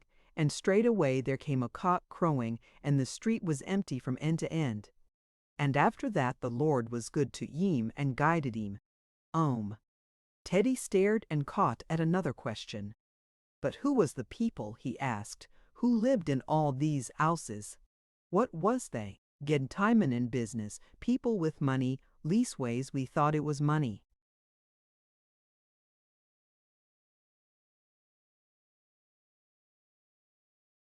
Till everything smashed up, and then seemingly it was Jesus paper all sorts. Why, there was hundreds of thousands of them, there was millions. I've seen that I street there regular so's you couldn't walk along the pavements, shoppin' time, with women and people shoppin', but where'd they get their food and things? Boredom in shops like I used to ave. I'll show you the place, Teddy, if we go back. People nowadays haven't no idea of a shop, no idea of a shop, no idea. Plate glass winders, it's all Greek to them. Why, I've had much as a ton and a orf of petities to 'andle all at one time. You'd open your eyes till they dropped out to see jizz what I used to ave in my shop. Baskets of pears heaped up, marrers, apples and pears, delicious great nuts. His voice became luscious. Bananas, oranges. What's bananas? Asked the boy. And oranges? Fruits they was. Sweet, juicy, delicious fruits. Foreign fruits. They brought 'em from Spain and New York and places, and ships and things. They brought 'em to me from all over the world, and I sold 'em in my shop. I sold 'em, Teddy, me. What goes about now with you, dressed up in old sacks and looking for lost inns? People used to come into my shop, great beautiful ladies like you'd hardly dream of now, dressed up to the nines, and say, "Well, Mr. Smallways, what you got's morning?" And I'd say, "Well, I got some very nice Canadian apples, or p'raps I got custard merars." See? And they'd buy 'em. Right off they'd say, "Send me some up." Lord, what a life that was! The business of it, the bustle, the smart things you saw, moty cars going by, carriages, people, organ grinders, German bands, always something going past, always. If it wasn't for those empty houses, I'd think it all a dream. But what killed all the people, Uncle? Asked Teddy. It was a smash-up, said Old Tom. Everything was going right until they started that war. Everything was going like clockwork. Everybody was busy and everybody was happy and everybody got a good square meal every day. He met incredulous eyes. "Everybody," he said firmly. "If you couldn't get it anywhere else, you could get it in the workhouse, a nice hot bowl of soup called skilly, and bread, better'n anyone knows how to make now. Lara Height bread, gummint bread." Teddy marveled but said nothing. It made him feel deep longings that he found it wisest to fight down. For a time, the old man resigned himself to the pleasures of gustatory reminiscence. His lips moved. "Pickled salmon," he whispered, "and vinegar, Dutch cheese, beer, a pipe of Turbacher."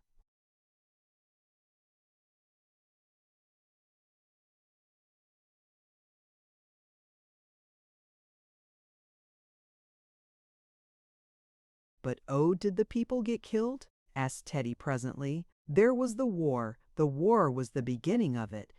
The war banged and flummocked about, but it didn't really kill many people. But it upset things. They came and set fire to London and burnt and sank all the ships there used to be. In the Thames we could see the smoke and steam for weeks. And they threw a bomb into the Crystal Palace and made a bust-up and broke down the rail lines and things like that. But as for killing people, it was just accidental if they did. They killed each other more. There was a great fight all hear about one day, Teddy, up in the air. Great things. Bigger than 50 houses, bigger than the Crystal Palace, bigger than anything, flying about up in the air and whacking at each other and dead men falling off 'em. Terrific. But it wasn't so much the people they killed as the business they stopped. There wasn't any business doing, Teddy. There wasn't any money about, and nothing to buy if you 'ad it.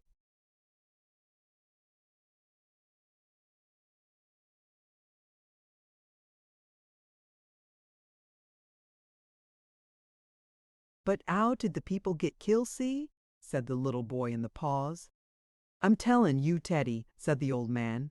"It was the stoppin' of business come next. Suddenly there didn't seem to be any money. There was checks, they was a bit of paper written on, and they was jest as good as money, jest as good if they come from customers you knew. Then all of a sudden they wasn't. I was left with 3 of 'em, and 2 I'd given change. Then it got about that 5 pun notes were no good. And then the silver sort of went off. Gold you couldn't get for love or anything. The banks in London had got it, and the banks was all smashed up. Everybody went bankrupt. Everybody was thrown out of work. Everybody!" He paused and scrutinized his hearer. The small boy's intelligent face expressed hopeless perplexity. "That's how it happened," said Old Tom. He sought for some means of expression. It was like stopping a clock, he said. Things were quiet for a bit.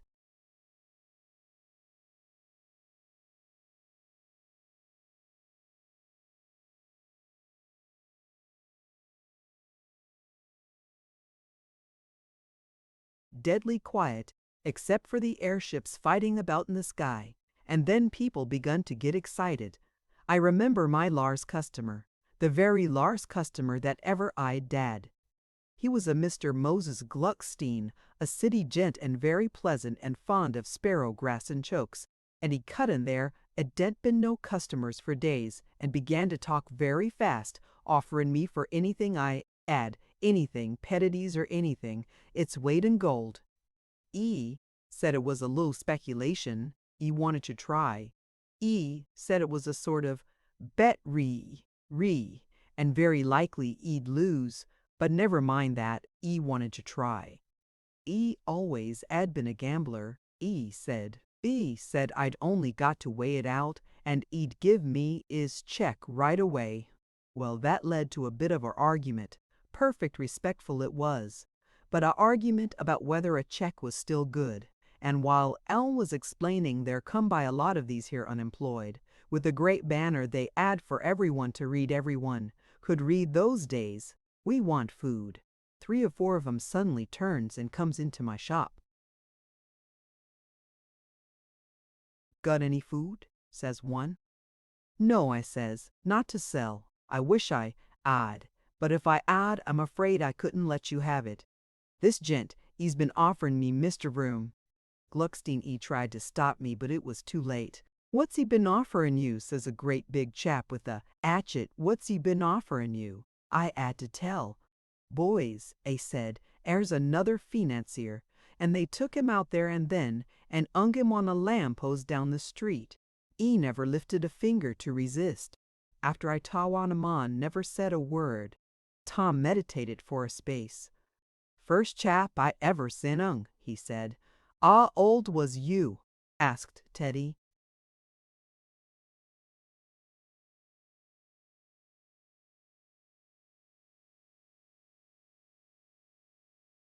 "'Bout 30, said old Tom. "Why?"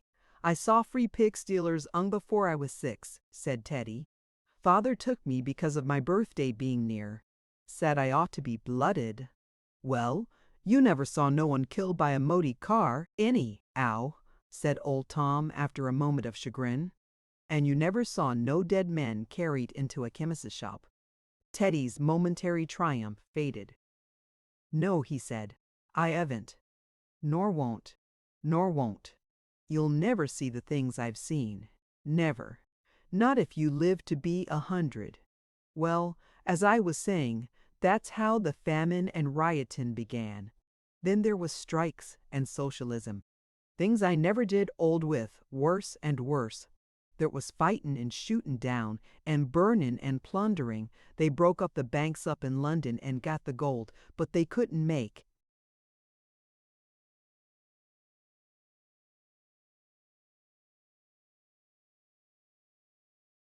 food out of gold. How did we get on? Well, we kept quiet. We didn't interfere with no one, and no one didn't interfere with us. We had some old 'tatoes about, but mostly we lived on rats. Ours was a old 'ouse full of rats, and the famine never seemed to bother 'em. Orphan we got a rat, orphan. But most of the people who lived hereabouts was too tender stomach for rats. Didn't seem to fancy 'em.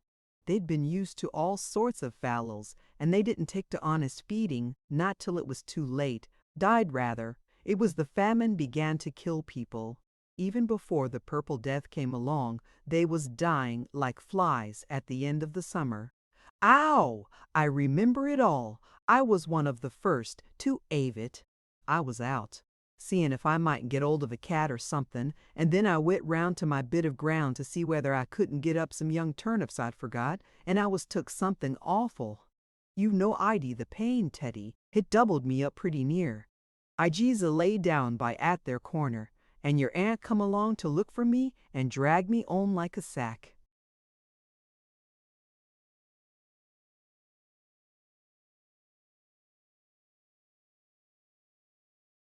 I'd never bolt dashin', added Minna Guinness. "Poor your aunt, Tom," she says to me.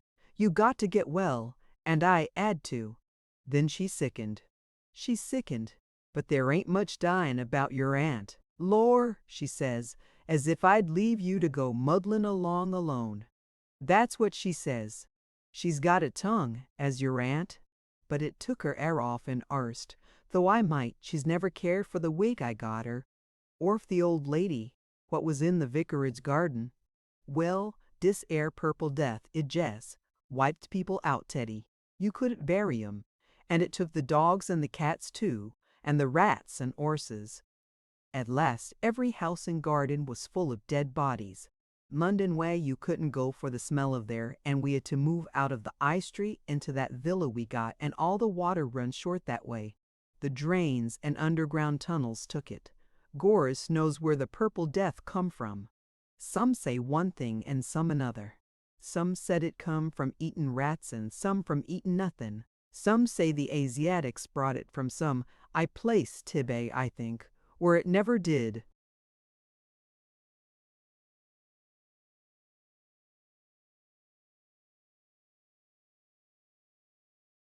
Nobody much harm. All I know is it come after the famine, and the famine come after the panic, and the panic come after the war. Teddy thought. What made the purple death? He asked. Haven't I told you, but why did they have a panic? They 'ad it, but why did they start the war? They couldn't stop theirselves, a vegging them airships made 'em. And 'ow did the war end? Lord knows if it's ended, boy, said old Tom. Lord knows if it's ended.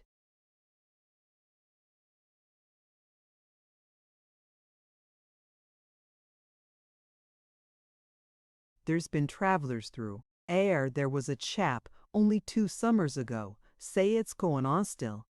They say there's bands of people up north who keep on with it, and people in Germany and China and America and places. He said they still got flying machines and gas and things. But we 'aven't seen nothing in the air now for 7 years, and nobody 'asn't come nigh of us. Last we saw was a crumpled sort of airship going away over there. It was a littleish sized thing and lopsided as though it had something the matter with it. He pointed and came to a stop at a gap in the fence, the vestiges of the old fence from which, in the company of his neighbor Mr. Stringer, the milkman, he had once watched the South of England Aero Club's Saturday afternoon ascents. Dim memories, it may be, of that particular afternoon returned to him. There, down there, where all that russes looks so red and bright, that's the gasworks.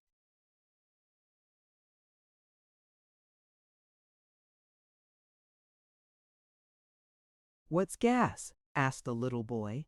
Oh, a hairy sort of nothin' what you put in balloons to make 'em go up, and you used to burn it till the electricity come. The little boy tried vainly to imagine gas on the basis of these particulars. Then his thoughts reverted to a previous topic. But why didn't they end the war? Obstinacy.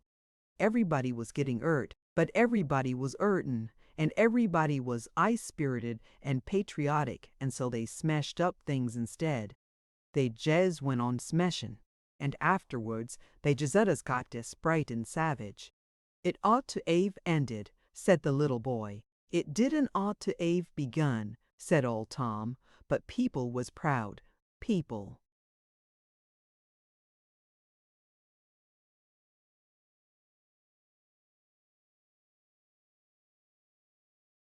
was laddy-dyish and uppish and proud.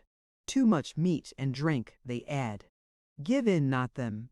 And after a bit, nobody arst 'em to give in. Nobody arst 'em.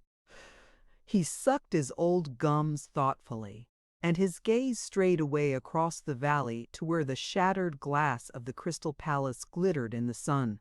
A dim, large sense of waste and irrevocable lost opportunities pervaded his mind. He repeated his ultimate judgment upon all these things, obstinately, slowly, and conclusively, his final saying upon the matter. You can say what you like, he said. It didn't ought ever to have begun. He said it simply. Somebody somewhere ought to have stopped something, but who or how or why were all beyond his ken. The end. Thank you for listening to this story. I hope you enjoyed the journey, the characters, and the world they carried with them. If you enjoyed this audiobook, please subscribe to the channel and leave a comment below. Your support helps keep these stories alive and allows more timeless books to be shared with listeners around the world. Until next time, thank you for listening.